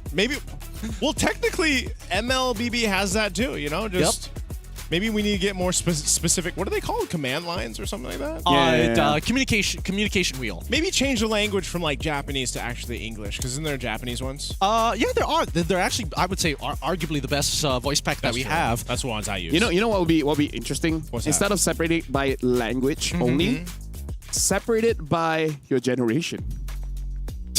What do you mean? Like, for example, yes. Instead of attack the Lord. How would it sound like if it's like Gen Z? I don't even start. Yes, I want to. What is your Gen Z? Attack the Lord. I don't know. I think I need to feed the fire. No. Stop it. What is the Gen Z attack the Lord? It's not going to make you any younger, even if you do say it. I'm just going to put that out there as you think about it. Because so far, I mean, based on what we've seen from the younger generation of FPT. If you're signal to attack, right? Put it right in the bag, y'all. Dude, I might use that the wrong way. That's a millennial thing. Yeah, that's millennials. You're one generation off. Yeah. Well, good try. We'll workshop it. We'll workshop it. As Gideon was saying. Yeah, no. I think we're not the right generation to do this. I think that, a couple of millennials here on the side of VSG and even FPT both are kind of understanding the scenario that they're starting to put themselves in, right? Both of which have gotten decently close at actually securing some pretty good games for themselves. However, I think that VSG right now is probably the ones who is like, let's end today good. We need that strong force coming into day number 2. What I would like to see is VSG do what they did in the previous match, where they started off strong. And then stay that way. And stay that way and clean up the mistakes, man. Like, you have to. At this point, again, day one's about to end, and already these things are falling into place for the wild card, right? This is why we talk about how important it is, how brutal it is for these best of ones. And I like the way that they controlled the early game. I like the way that they went through the mid game. But then it was just like, man, what's going on late game for them? I think that is the cornerstone of making VSG have this winning moment against this matchup here specifically. Yeah. Something that I would say a lot of casters have brought this upon when teams do this, which is they're being a bit undisciplined, right? And comes to the question, what do you mean by being undisciplined? Yeah. Meaning to say that you're not waiting for the rest of your team to have the cooldowns necessary for you to launch a coordinated attack. It looks like I'm ready, you guys better be ready when I go in. And then you go in, and then the team is like, we are not ready. This is not good positioning. This is not the good map placement, and we just don't have the item cooldowns. As I like to call it, some of the people out there will get this. It's very Leroy Jenkins. Yeah, very Leroy Jenkins. Very Leroy Jenkins. I love it. I love it. Because again, I think that a lot of teams actually experience this in many different ways, but the important thing is they have to talk to each other. If you're doing things without saying anything to people, the onus is on you to make sure that it works. Yeah. And I feel like let's start with Lord dances, right? Like, yes, please, dear right? God. Like try to establish a simple game plan. Like, Do we want to bait things out first? Do we want to pick off someone first? Does that work for the Turtles though too? Like early on, or I feel like early on VSP has got it quite well. Yeah. It's during those lower takes that they start. This might sound harsh, but maybe they underestimate their opponents. You know what's kind of weird is so far, you don't see too many fights for the Turtle. It's like something happened before where a team clearly has the clear take on the Turtle. It is more so of the Lords right now, at least. Because I think, again, as we get through the wild cards, as we eventually get to the main stage, the meta and the way that it develops and the way that specific teams handle the current meta, I think is really the highlight of these international tournaments, seeing how they take their playstyles from all the regionals that we watch, all the qualifiers, to what's eventually showcased to us on the international stage is what is so fun to watch. I think not even just as casters, but also the viewers out there, they like to see the different playstyles. It's like a different personality pretty much showcased each time. And then we go to the main stage where everyone just does the same thing. Yeah. It all comes back. Okay. This is why wildcard and MWI is so fun. Yeah. This is what we want. It's what we want. Exactly. And again, this really comes down to the simple elements of high-level gameplay, right? You got to have the micro. Pretty obvious. You got to have the macro, a bit of brains. But the most important thing that most people don't realize is your attention. Attention and the visuals that you have on the map. If somebody's able to pull your attention for even 0.5 seconds, that means, hey, you're not looking at your own character when it gets one shot in that exact same amount of time. Wait. That's what they need to play with. Is this Fredrin? Because it's probably Boxia Akai ban. That's got to be. Like, I think that, honestly, out of both of these jungles, Fredrin is the most manageable only because there's very clear counter picks in the gold lane. Like Gord and stuff as well. Gord as well, carry an obvious one in these cases. Yeah, again, too, you can see that Jushin was banned out. Psyche getting the first Savage of Wildcard in the first match today, if you guys had missed that one. And, that was, again, Foot Esports they have the potential to go ahead and win this game based on the draft they pick up, based on the way that they've played and showcased that. And so, again, even for VSG, we talked about the struggles that they've had and the adjustments that they need. But Foot Esports, a team that has showcased a lot of strengths as well, they'll pick up a strong pick in itself. The Matilda, first pick priority. This is interesting. It's not a bad idea. It's just that you got to make sure you pair it with the right jungler. Right? If they're open to use something like, I don't know, a Balman, a Barats, stuff like that, hey, maybe it can work. I don't think it's a bad idea, but at the same time, I feel like this could be a potential bait, right? Because I think that FUT doesn't mind giving over VSG all the big tanks, right? Because I know Kazue, for a fact, is a dedicated assassin player. It's just he has to adapt to the meta. And look at his VSG pick up the Paquito where the Freya is open as well. I wonder if they want to double down. Idea. Yeah, or, try to fight it and let Freya go. Actually, now that I think about it, maybe not necessary. Because again, you're already having to deal with a Matilda. There's no guaranteed way to keep people in that fight yet. So unless they pair it up with in this case, going to be Gord, I would have liked the Yve, but at the same time, it's a give and take. This is interesting, too, that they decided to actually pick up the Gord this early on. I mean, I get the Paquito, but they could probably waited on the Gord a bit here. Maybe they also just didn't want to go in the hands of Psyche, so this was the response. You threw it out earlier, the Fredrin, that's going to be the pick. This is something that we saw so much of before in previous internationals and even the meta, right? The Fredrin paired up with the Matilda. You get so much mobility. You're able to go ahead and engage on fights or disengage if you need to. Gives you good control around objectives. And then you also get a Freya, who's just a fighter in itself, who can hold her own and even be enough of a threat to kind of dissect teams so on approaching things. So this is a good answer. I was waiting for this pick to come up. We mentioned the carry earlier on. Well, now we finally get it in this matchup. Okay, now here's the risk here with the carry here on Red 3. Carry can be counterpicked in the lane itself. There are a couple of bad matchups, of course, but she will inevitably scale to the very end. The only other issue is whether or not they're going to find the single target lockdown, right? I think that's what they're missing here to make VSG's composition really come together. Cho, Kalia comes to mind straight away, but there's only 2 bans. So where do you lead them to go? By the way, just something to put out there. FUT, they can flex this just a little bit because Freya can go gold, can go EXP. Yep. I prefer her in the EXP, but especially because you already have a Fredrin, right? Yeah. You can't just change and have a Yi and Shin for one reason or the other. But yeah, I agree with Gideon. Get rid of the Cho as well as the Kalia and not give the carry an easy time. That's what they're looking for. Something big Honestly, anything with big AoE style of engagements may not necessarily be as good. It's like, yeah, all right, sure, you buy some time, and they get away with Matilda, and then you still have a Freya to deal with. Yeah. Same problems are still going to be there. Yeah, they're going to have to figure that out here. We'll see what they end up going. Kimmy was a ban for that 4th ban from VSG because that's usually what we see with the Fredrin, especially right now, and then you also pair up all that utility that a Matilda brings. You definitely want to take that out. So we might just see for the mid lane option, at least for Foot Esports, is maybe they do just go with, well, the Eve is actually already banned out. You have no Valentina. The Jushin's gone. Gord was picked up early on. So the choices is Lilia. Lilia. If you want like continuous fighting, you know? Yeah, like continuous amount of damage here. I think we might see something new. I mean, there's Farsa potential.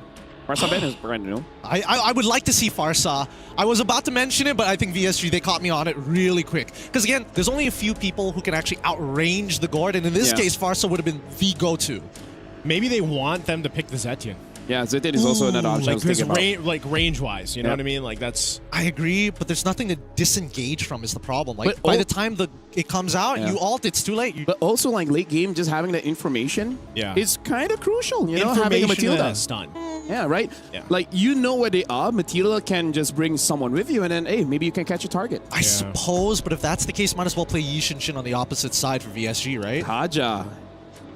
Oh, now, that's very interesting, but this does live Kalia as well as the Cho Open. But yeah, those Boro had a pretty good Cho game. Let's put it that way. He had a pretty good Cho game. Yeah.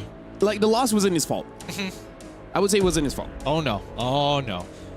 Here, Red 4, most important pick. We got to see something here. I feel like it's okay to pick up the Cho and then let your jungler be the surprise factor, you know? Unless, well, now that Atlas is kind of out of the question, then yeah, I think that's fair. That's fair. Minotaur. Okay. Actually, I like it. I'm a fan of Minotaur. Is it just for the neutral takes, just to be able to kind of like, hey, if you're gonna sit on the Lord and not fight us, this is where we're going to beat you? No, I think it's fight fire with fire. We have a hero that has Flash in the Oasis. We need one as well. Yeah. Right. This has the added advantage as well, where Freya jumps in, Fredrin jumps in, Mino and Free knocks up everyone, gives enough time for the carry to do stuff. Because imagine how scary it is, carry paired up with a support that has Flash in the Oasis. Not only that, but you also have good, like, minor crowd controls with the Gord there too. And the damage of the first ability has been increased, making it, you know, in the lane trees a bit better. It's a little bit better, but would you prefer that or Kalia?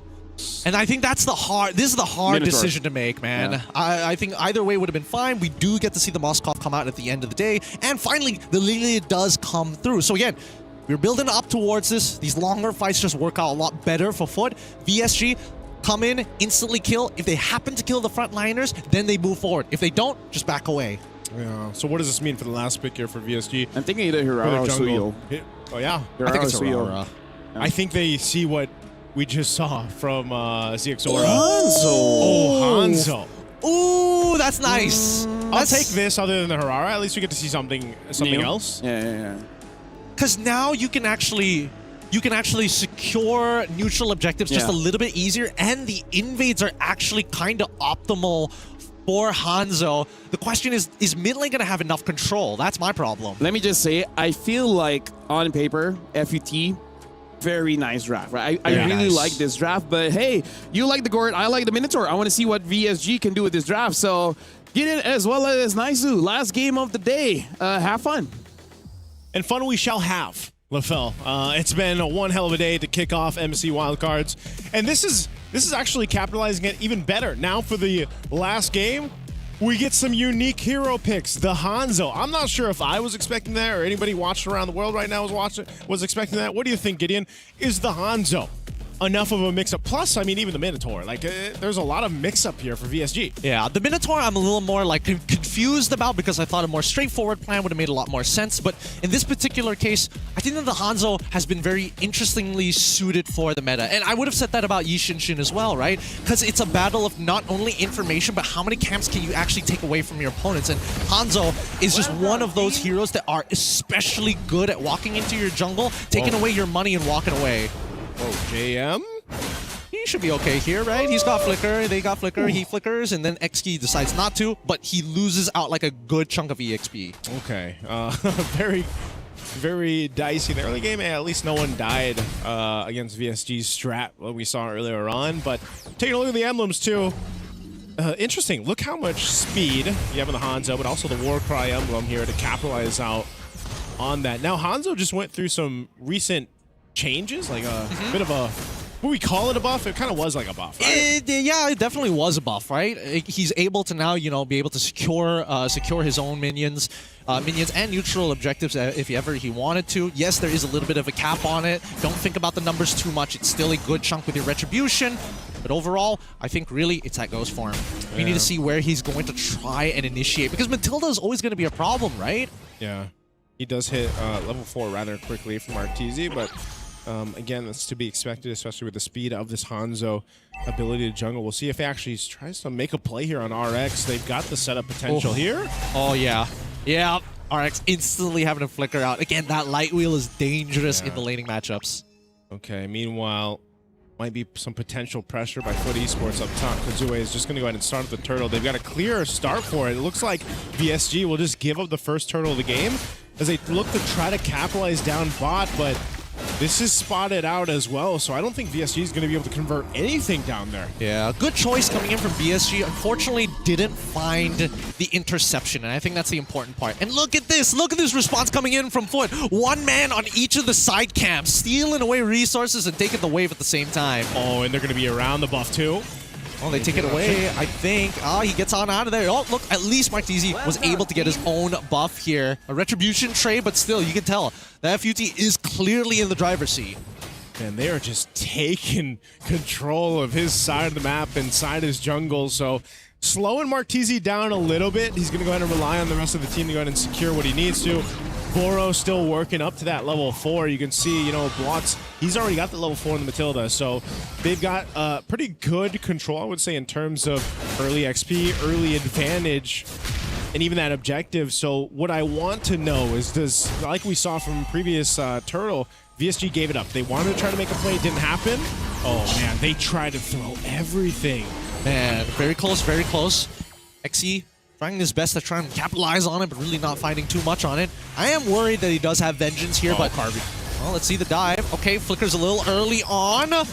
Circling Eagle gets him. Again, Blotz still taking again these big kills when honestly they should be passing it over to the people who need them, like RX specifically. Is it just the Wisp or like... It just happens, You can't control the Wisp, man. Yeah, it just happens. Now, XE getting... Wow, that was a surprising amount of damage coming out from Arteezy here just to try and set this up for Lord JM, but he gets cancelled out! Well played, XE! Oh my god, he cancels out the jab! Oh man, what is a boxer and a ghost ninja to a Valkyrie, man? Whatever Hanzo is. What are you, a ghost ninja? He's ghost ninja. I think that's the best way to... that's probably the best way to figure it out. But now circling Eagle into the energy eruption, instantly taking Carvey down. That's how you do the dive. Oh man, right now Foot Esports just playing together as a team across the map. Great mechanics from XE. Again, I gotta say, the ability to stay alive in those situations are great for the team as a whole. Kazue is gonna go ahead and be able to secure this turtle. Second one now for Foot Esports. They have control throughout the early and now up to this portion of the game. Massive items being picked up, by the way, for them here.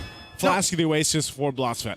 LaFoe was mentioning, like, how exactly was VSG actually going to get the information, considering that, like, you walk up and then all of a sudden you got 4 people collapsing on you. People like Boro, for an example, he can't afford to lose that all. He's that much of a game changer. Yeah. I think they're just using Marteezy. They're like, send in the ghost! Ghostbusters! Figure out who's in the bush! Who are you going to call? Anyone. Basically, under the turret. Okay, another attempt at the dive, but this time Lord JM trying his absolute best. The knockout strike is good, but unfortunately only connects onto 1. As you can see, Kazue intercepting the reinforcements before getting into the lane. Nicely done. Yeah, nicely done. Right now, Foot Esports is just putting on a show of team gameplay. This is why we talked about their combination of heroes, their composition, how good it is across the board. Look at this. Look, this is learning about power positions in the game. It's a 2.7K, and now they're looking for the tier 1. And Hanzo Unfortunately, Ghost Boy can't do much here as the Gush comes through. JM, he can't find an angle to push them back into the Gush because he doesn't have his flicker, which came out right now. Yeah, that's unfortunate. Again, Foot Esports, with the advantage that they have, they're able to take down Tier 1 even under the Mystic Gush. And you can see across the board the goal difference that is built up here.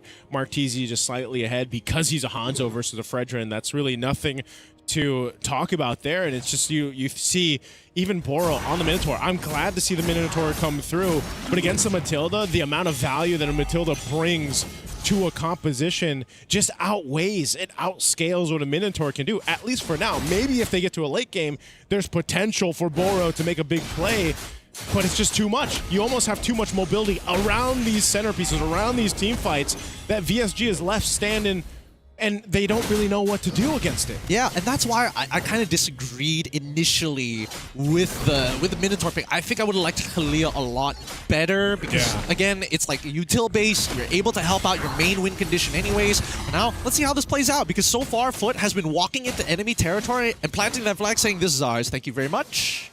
Yeah, this is, right now for VSG, Foot Esports, it's like the people you can't get out of your house, man. You know, you're ready for bed.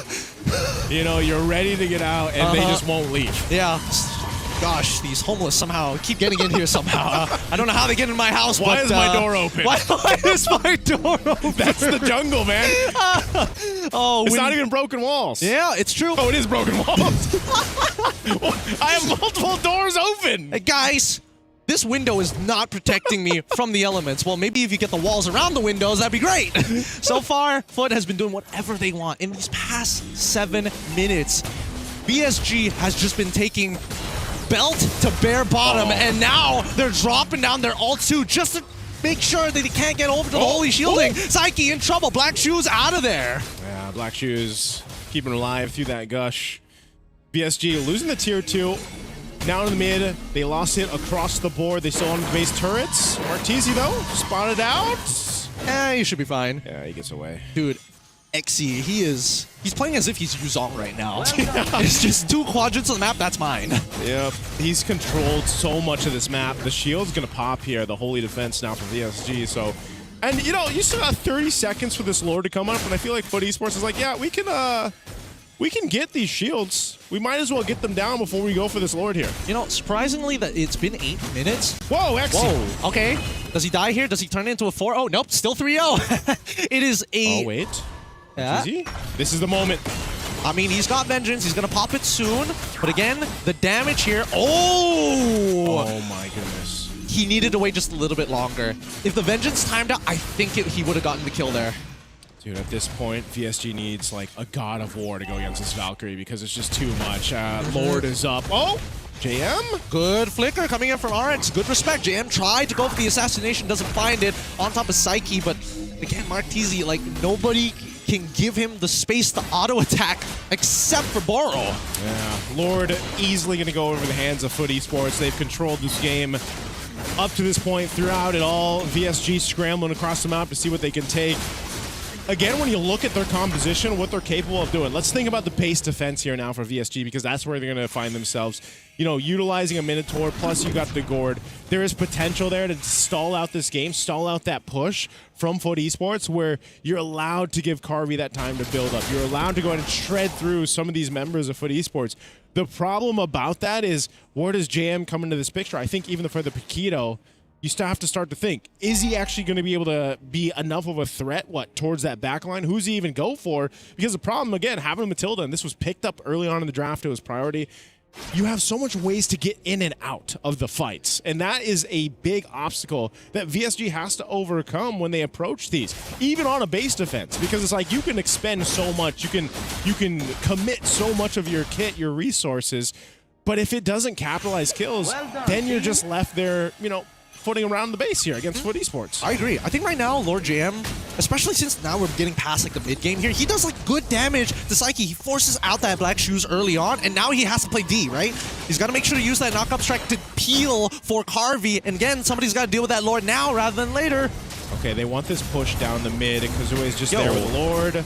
That's illegal. Kazuya should not be able to walk here. Yeah, finally, they started to capitalize on this situation, realizing that they're out of position and forcing them back with only one missing inhibitor on the long lane. It's a little sad for VSG, but honestly not the end of the world. Yeah, it's not. This is what we were talking about. The composition does allow them to play good defense in the base. They want to hold on to this base turret. Oh, okay. XE trying his best, forces out a flicker here. Martese going to lose his ghost form. Get back to the main body here, but I don't know. VSG, they're waiting for Boro, but he doesn't have his ult either. Ooh. Now they're going to use the gush, but it gets canceled out straight away. Blotch Fence making the play of his life, and now opening an opportunity for Tofoot to walk into enemy territory, converting into 2 inhibitors. Oh, RX picks up a win in nature. They're going to go for this last base turret. VSG down a member. Can they stay in this game? They don't have any waves aside this cannon minion. Boro, though, taking a brunt of the damage. They want to stay and keep things intact. They've got a mid-wave push of these minions. They got to sell this. They got to force Boro to ult, and he's going to make an attempt. Boro, motivational shout, Martese as well. Already oh, you going to the ghost form, but getting into Psyche. Somebody's not stopping him. Black Shoes gets him out of there. Praises Wrath already through as XE able to cover the right side. Lord JM needs to push these minions out of here with his knock-up strike. He gets it. Unfortunately, focuses on the heroes, and this should be it. FUT able to take the game 6-1. FUT Esports dominant throughout the game here for this one against VSG. VSG brought an interesting draft, a unique draft and unique heroes to this one, and it just did not work out. The Hanzo, the Minotaur, it's just a little bit too late to build up and scale up. And so for this one, FUT Esports, a clear comp that works, that we've seen work time and time. Even shades of old meta brought back here for this one. And it was executed perfectly for them. Yep. Something that we can say is that just like M6, when we start with best of ones and then eventually move on, is that some teams, especially when they lose 2 games or even like a crazy comeback, they start to overthink, right? They start to overthink, they start to get too creative, and then it just ends up like betraying themselves.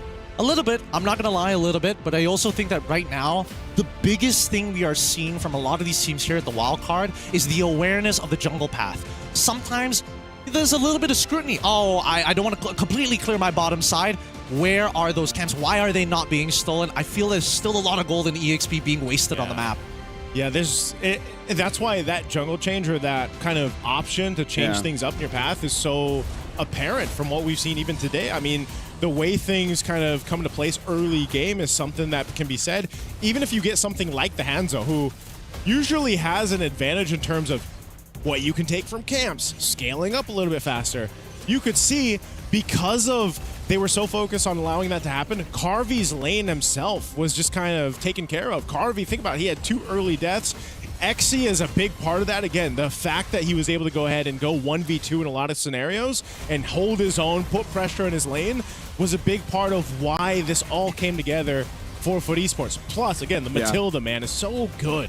But here's the thing, again, this is my personal opinion, but this is one of those things where I will die on that hill, right? What? Which hill? Which is, I'd rather go up against a Paquito than a Freya. Like, I might lose against both. Yeah.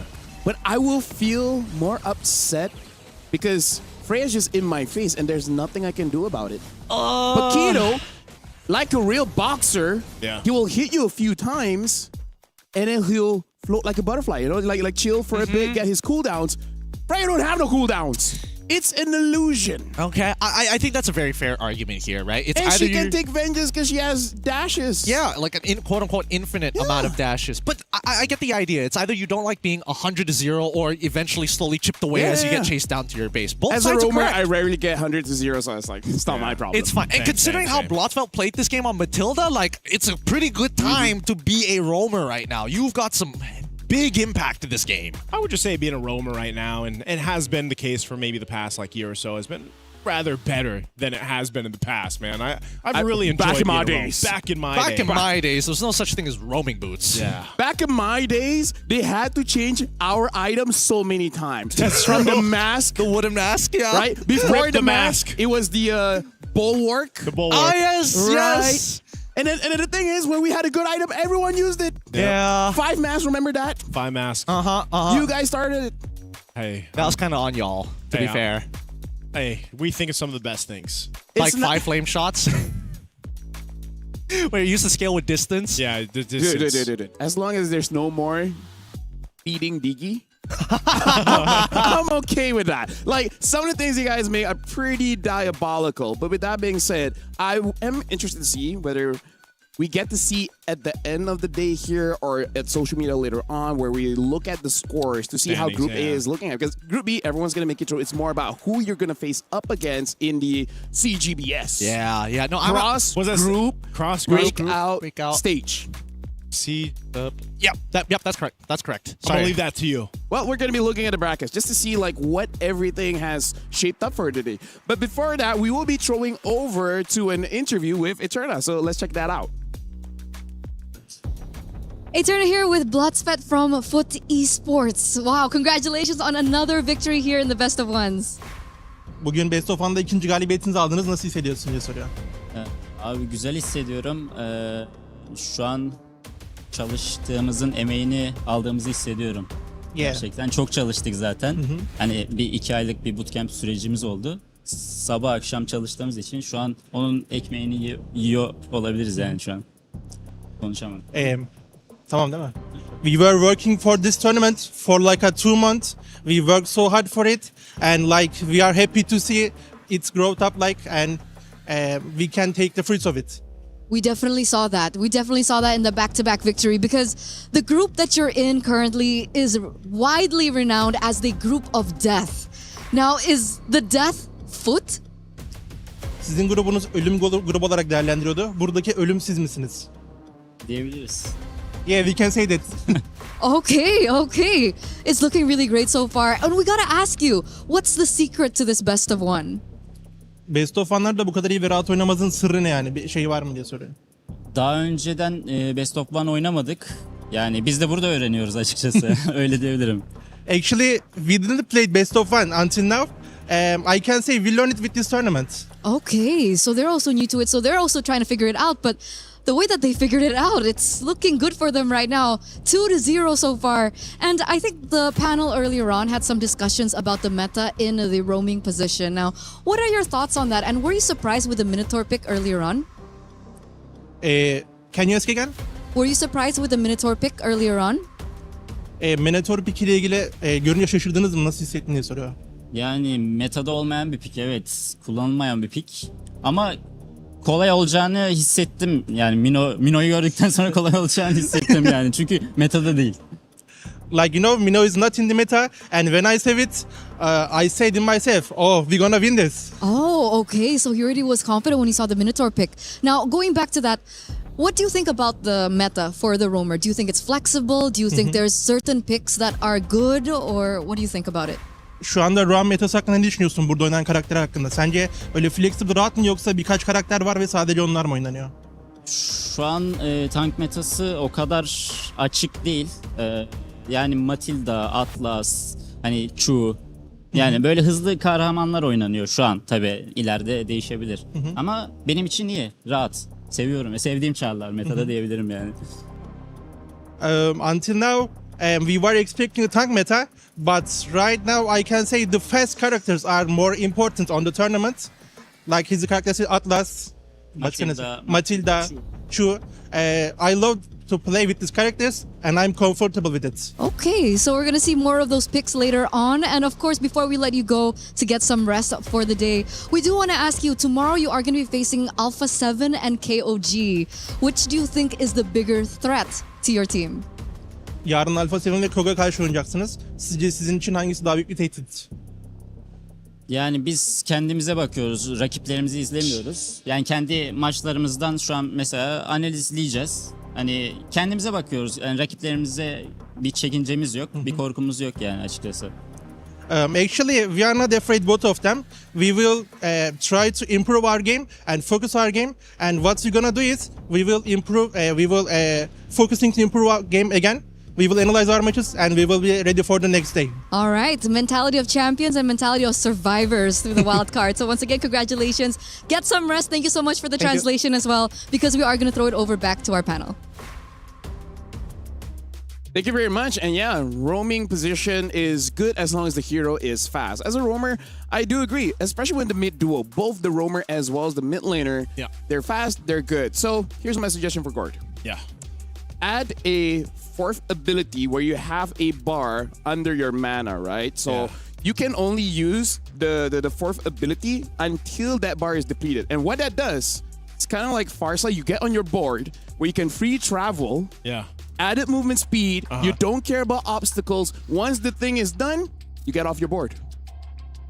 I approve.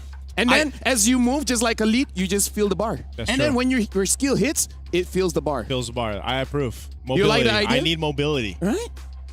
I think that's only going to happen when Moonton decides to do a collaboration with Marvel. I think that's like the only time that's like a Silver Surfer type nonsense. Yeah. I'm down for it, but at the same time, like, do I need another character that goes through walls? Yeah. That's my only problem. But also that's why, like, throughout MLBB history, we've seen picks like Grok, Cho, like all of these heroes that has one way or the other to make themselves faster. Like even Kalia, right? The second skill dash, not a short cooldown. It's pretty long, but it's a long distance, right? So we need more of that.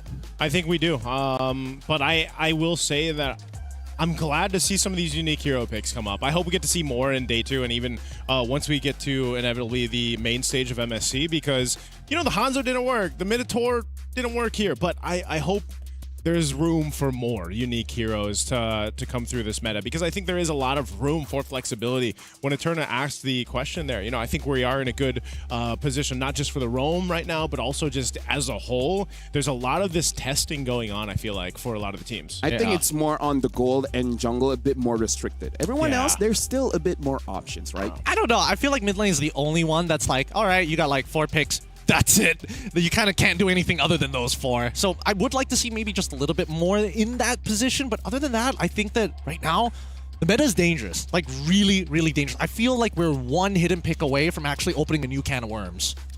Who would it be? I feel like Hirara is one of them. Right? Because I feel like she demands her own type of draft. Personally for me, right? So Hirara is one. I think, unironically, Ruby might just be the pairing that Hirara needs. With her extra damage now. I mean, that one's like a... I mean, that part is like a, oh, that's nice to have, you know? Just the crowd control that she gives. Exactly. Like, for the whole, you know, iframe movement to work even more. You have damage. You have a way to sustain naturally in the early stages of the game. You can control waves. There's basically no quote-unquote bad matchup for you because you don't lose the lane. You just sandbag it. That's true.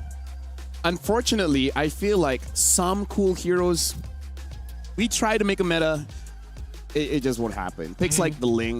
You know?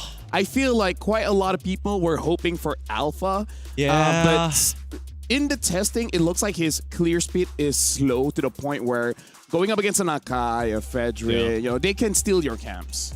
Were you doing this pre-Mythic Glory?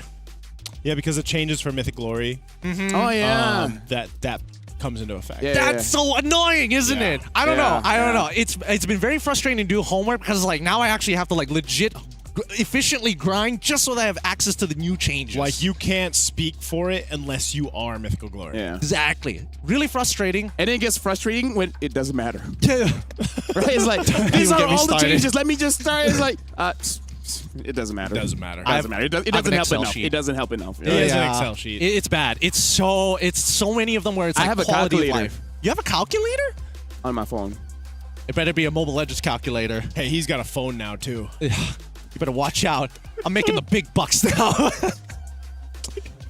Well, we'll be looking at the schedule, right? We're going to see for tomorrow. We do have 8 best of ones, and we'll see who'll be playing for tomorrow. We're starting off with Mongols going up against Alpha 7. Alpha 7 hasn't played today, so they will be starting off tomorrow against Mongols. Mongols started both days, by the way, and then Sunset Ravens against Nightmare Esports. Also hasn't played today. King of Gamers Clouds, KOG, Alpha 7, and then Uns Esports against Nightmare. So we're immediately like, okay, you guys missed day 1. Yeah. So how about we wrap it up very quickly? Yeah. I mean, that's only the first set of games, right? We can look at the second set of games here, and it only gets worse. It's the same. Oh my goodness. They're going to have to play so many. Alpha 7, poor guys. So many games to play in one day. Well, everything against Alpha 7, and then Nightmare Esports against Team Falcons Mena. BSG against Alpha 7, and KOG going up against FUT. I feel like he said Alpha 7 about almost 7 times. I think he said it about 4 times if we're being really picky. I'm just happy it's not Alpha 6-7. I want to walk into Grown traffic man, by now. the way. 30s. What are we? 30s group, by the way? 30 gang. 30 gang. by 30 the way. gang. Yeah. Well, I know a lot of people were looking forward to seeing Alpha 7 play. They were actually looking for them today when the day kicked off. Well, now you get to see a whole bunch of them tomorrow. Yeah. Well, honestly, with that being said, today's games have been amazing, especially the first 2 that you guys handled. Amazing comeback victories coming in from the teams. But that's the end of the day. Thank you very much, Gideon, as well as Naisu, for handling the harder part of the casting job for today. You guys are the OGs. And with that being said, we're ending day 1. So make sure you guys come back for tomorrow. We have more best of 1s, 8 best of 1 actions. After that, it's going to be best of 3. So enjoy the highlights as we go to the end of the show. We'll see you guys tomorrow.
Not trapped at a desk in one singular posture for 12 hours a day. It's time your chair evolved. This is Secret Lab Titan Evo. Ergonomically engineered for you, gamers, hybrid workers, artists, backing your every move.